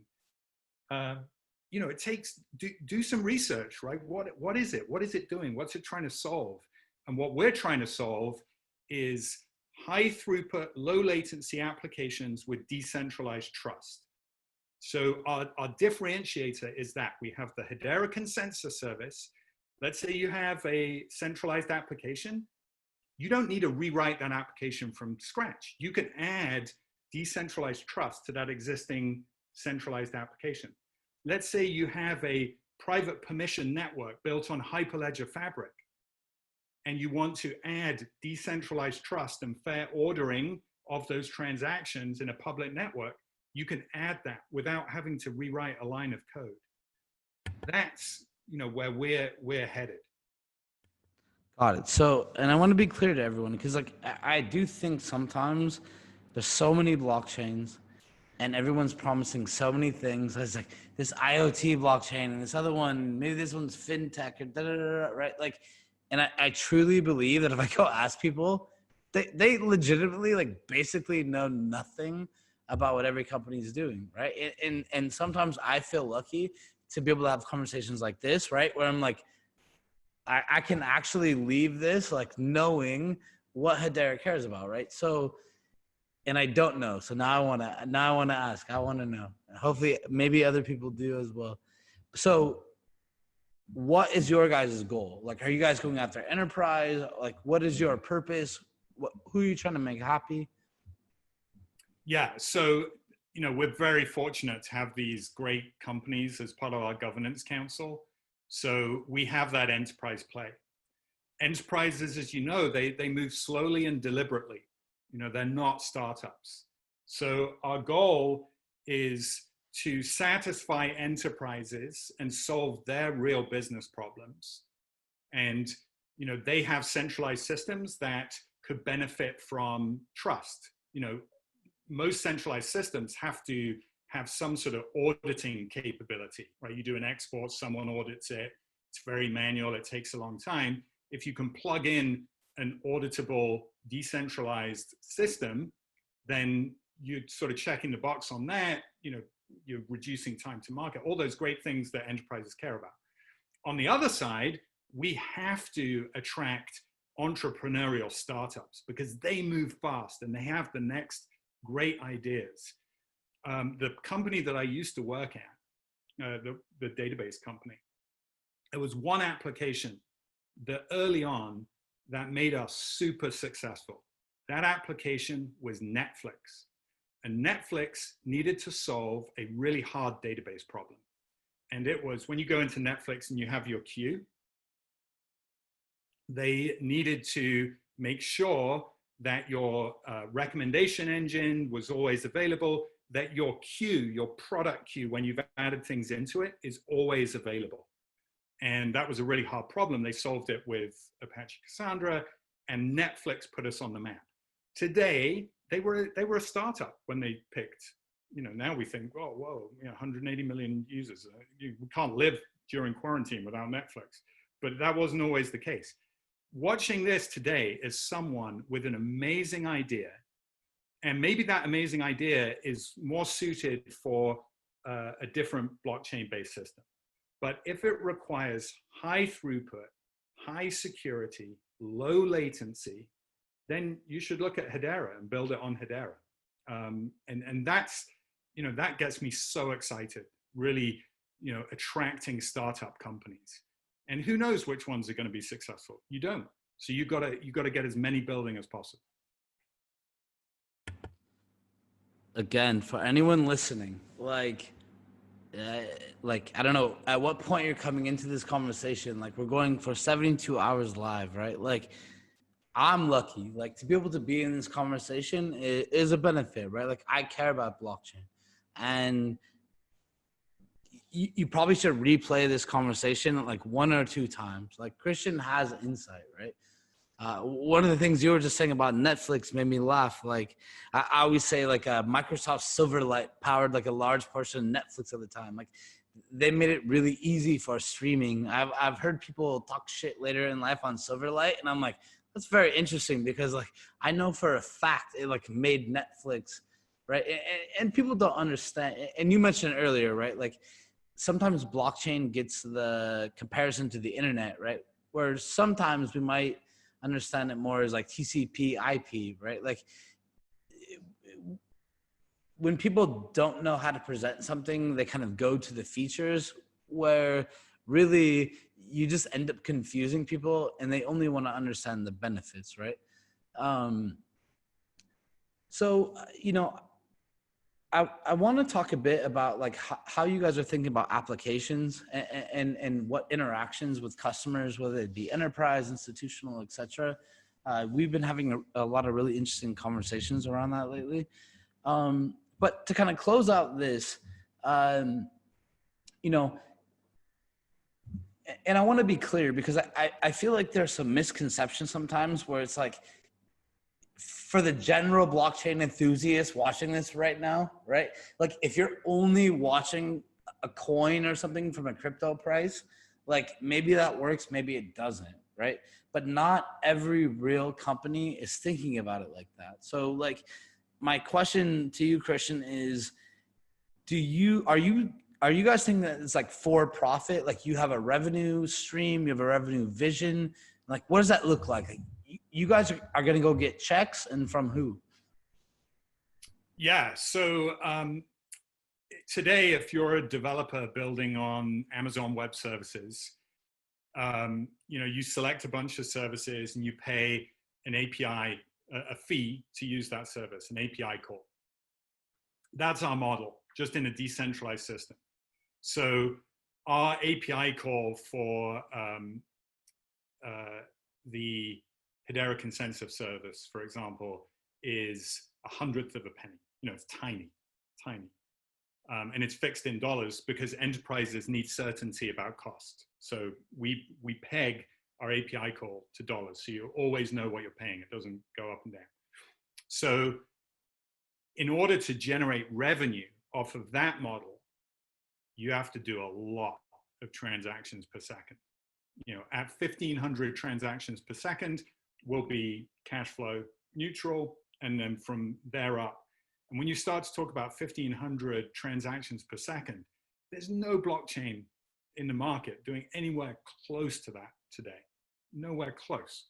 We're at 15 TPS, 8 months in, and doing great. So you can see the journey we're on. But there's no doubt in my mind that we'll get there. So our coin, HBAR, has two purposes. One is to pay for the API calls, and two is we're a proof of stake-based system. So it's a safety mechanism for the whole network, right? You need these, as we move to permissionless nodes, you need these economic incentives for the node runners, and they get, you know, part of that stake for running a node. HBAR holders get a little return for staking their coins to a node. So we have two purposes for those coins. And as Hedera, we take a tiny, tiny, tiny fraction of the fees paid out to, you know, as profit to fuel the business. But if I can ask, like who are your customers? Like boil it down, like one sentence, like who's your customer? Like who's the first customer you're gonna go after? So the Coupon Bureau is a great example. They have a real business problem. But would you put that into a subset? I mean, like not like this specific example, but like what vertical like are you guys aiming at? So it is, so that one is really tracking and tracing, but at massive volume, not your traditional sort of supply chain tracking and tracing, which is low throughput. These are things where you're transacting very, very, very fast. So there's tracking and tracing, there's proof of action. So you talked about GDPR, you just mentioned GDPR earlier. When you ask Facebook to delete your data, how do you know they deleted your data? How do they prove it to you? How do they prove it to you? Honestly, I don't know. Like now I actually want to figure this out tomorrow. Hey, for anyone watching this, go to ri2020.io, enter, like fill out something on the contact form. The first person that sends us the correct answer, I will send $100 in HBAR, right? I'll buy $100. I'm going to send it to someone. There you go. But So, how? Well, they can't. They can only tell you they deleted it. You can't query their centralized database and see that they deleted it. They wouldn't let you do that. So you have to trust them. So, I mean, I get it. Like these are the general principles of decentralized data, but and this isn't a trick question. And I know we've been going for anyone that is not either you've gone through this whole interview or maybe you watched it in parts. Like we were supposed to go 45 minutes, and we're gonna go a bit longer. And this is a conversation I think you need to listen to. But there's one point I want to pivot to, but I want to rephrase this question one more time, like just very simply, because I really believe like people have a hard time understanding in the same way you would apply to Silicon Valley terms. Like imagine you were going into a VC's office and they're like, who's your target customer, right? Like who's Hedera's target customer? So anytime you have to, for a high throughput application, rely on a third-party auditor, that's our market. That's our market. So take the Facebook example. If they use Hedera Consensus Service, you can query our network and see that they deleted it. You got a hash. That's provable in court. All right. Now the next thing, like I want to know, and for anyone watching, right, for any student who wants to create a startup or like, general person with the company, how are you guys thinking about approaching these different entities, right? And part of my question is like, which entities are you trying to take into consideration, right? Like, are you trying to talk to governments? So there's all of these, all these regulatory aspects you're thinking about. Are you trying to talk to banks? Or, how are you guys thinking about it? And how are you approaching? We start with our council members. So our council members, as I said, they run a node on the network, but they're interested in the tech, right? To solve real business problems. Enterprises do proof of concepts, POCs, all the time on new technologies. Very few of those make it into production. That's just the nature of the game.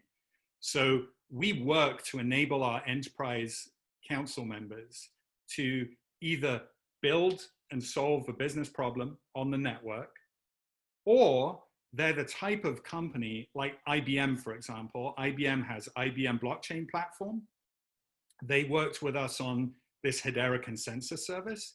This Hedera Consensus Service solves a problem for Hyperledger Fabric implementations. So over time, as we prove that out, IBM can take that to market to their customers. We're a small startup still. If we have to go convince every enterprise to build on us, we're going to fail. So we look for ways of our council members achieving scale, because they all have big channels that we can push through. So that's really our go-to-market. On the other side, for startups, however, that's where, okay, I'll pause. Oh, you're on mute again. Sorry, I'm learning a little bit right now, so I'm actually happy for that. Yeah.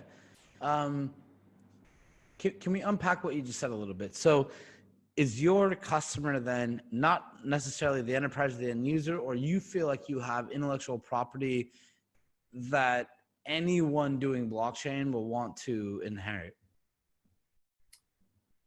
I think we solve problems that anyone in blockchain would want to use.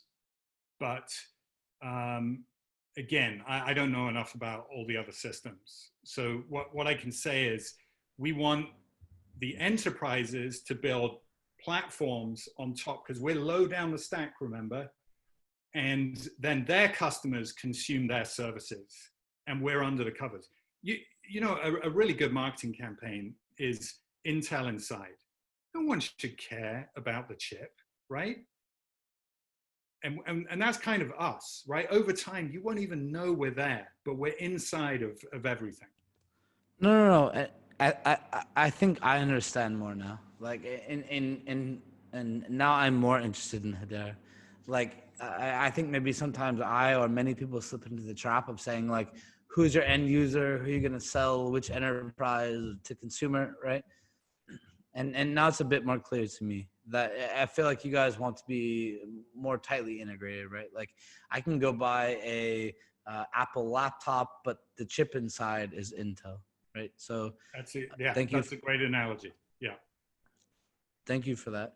But what I was going to say is on the startup side of things, because we want those great entrepreneurs and great developers, they don't have these big platforms. They're going to be super innovative.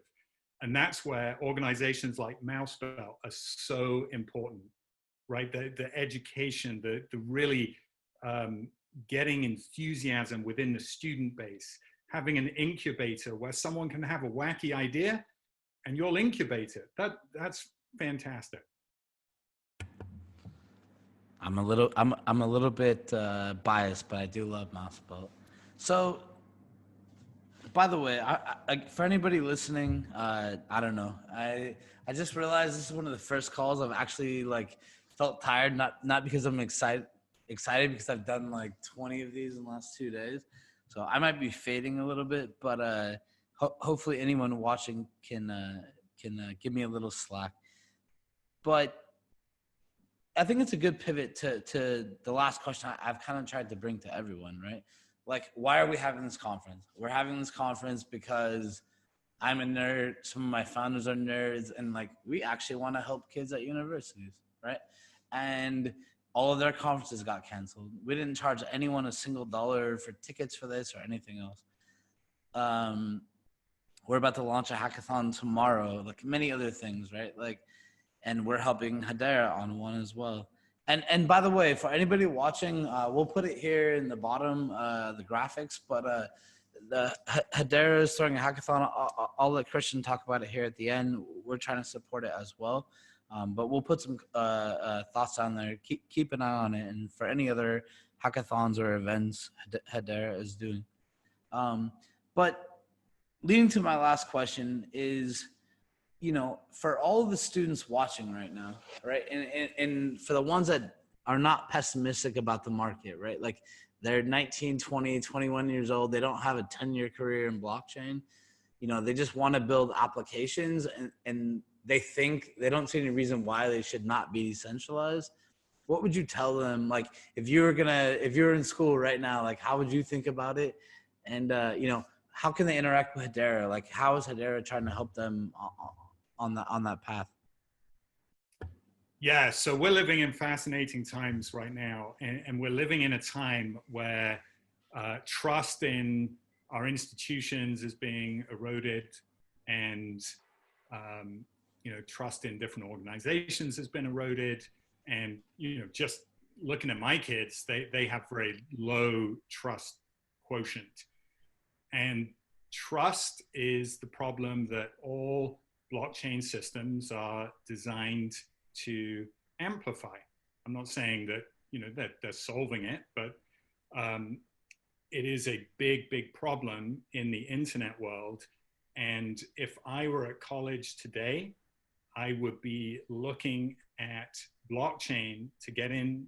It's still so early. There aren't these thousands of mainstream applications. So again, do your research, have an idea, pick your platform, and start building. And then organizations like Mousebelt are there to help you. And if you have a good idea, you know, Patrick just talked about our hackathon. So it's hedera20.com, 20.com. We've got 600 developers already building on it. The Mousebelt Challenge is so cool. They're offering mentorship and incubator for a challenge around actually using Apache Kafka, which is a distributed streaming message queue, to integrate that with Hedera Consensus Service, which is a super cool challenge. Oh, you're on mute again. Our CTO, Galen, like one of my best friends, like we've been building something where we were seeing the opportunities in Kafka, and we were realizing it. And for anyone listening, like if you understand why this conference is going on, like if you don't know anything about me, like I'm pretty busy, but I'm gonna set up like every day this week in a random time zone and talk to like 60 people, right? Why am I doing this?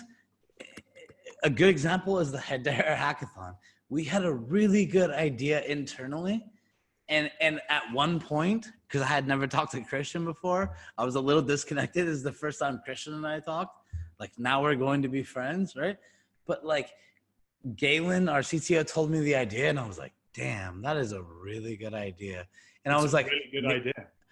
I was like, maybe we should hold it for ourselves. I swear to you, for 1 second, I sat there and I was like, maybe we should hold that one for ourselves. But the end, after deliberation between 2 or 3 people, and I probably had the final say, I was like, whatever. Like, we will not get anywhere unless we collaborate, right? Like, whether it's open source, this. And one thing I always try to tell people after seeing decent parts of blockchain integrations, this is not easy, right? And I think a lot of people have bought coins and they think they're technology analysts now. They don't necessarily know what they're talking about. Like, there's a lot, we talked earlier about a lot of noise. Like, yes, there's a lot of noise. Yes, there's a lot of haters. I'm pretty sure most people don't really know what to be mad at. You kind of have some philosophical divides between blockchain, but like, as far as real technology, there's a big argument for everyone to just stop wasting time and build it, right? So go check out the Hedera hackathon, right? And there's a really good challenge right now. I know that for a fact.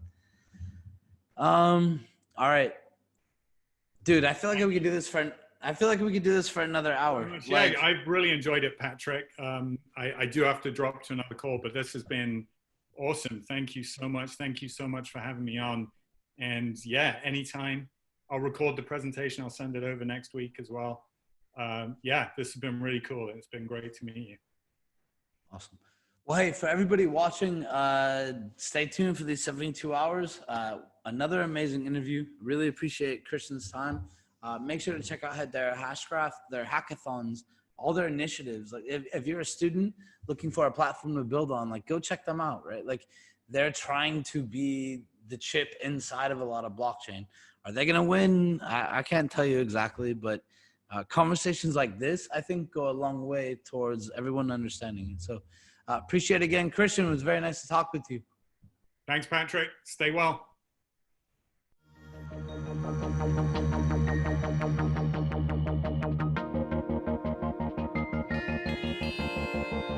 Stay tuned to learn more about student interest in blockchain technology.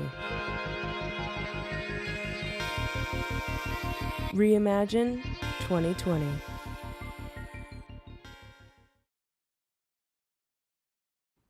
Hey, what's up? We're just Lucas from San Francisco, California. We're hosting a special DJ set for ReImagine 2020. We have our first guest, Paul Hemming, and later on, you guys are going to have Nikki and Mel from Lux Entertainment. Enjoy the show.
Smoking this, drinking that, hitting it, hoes.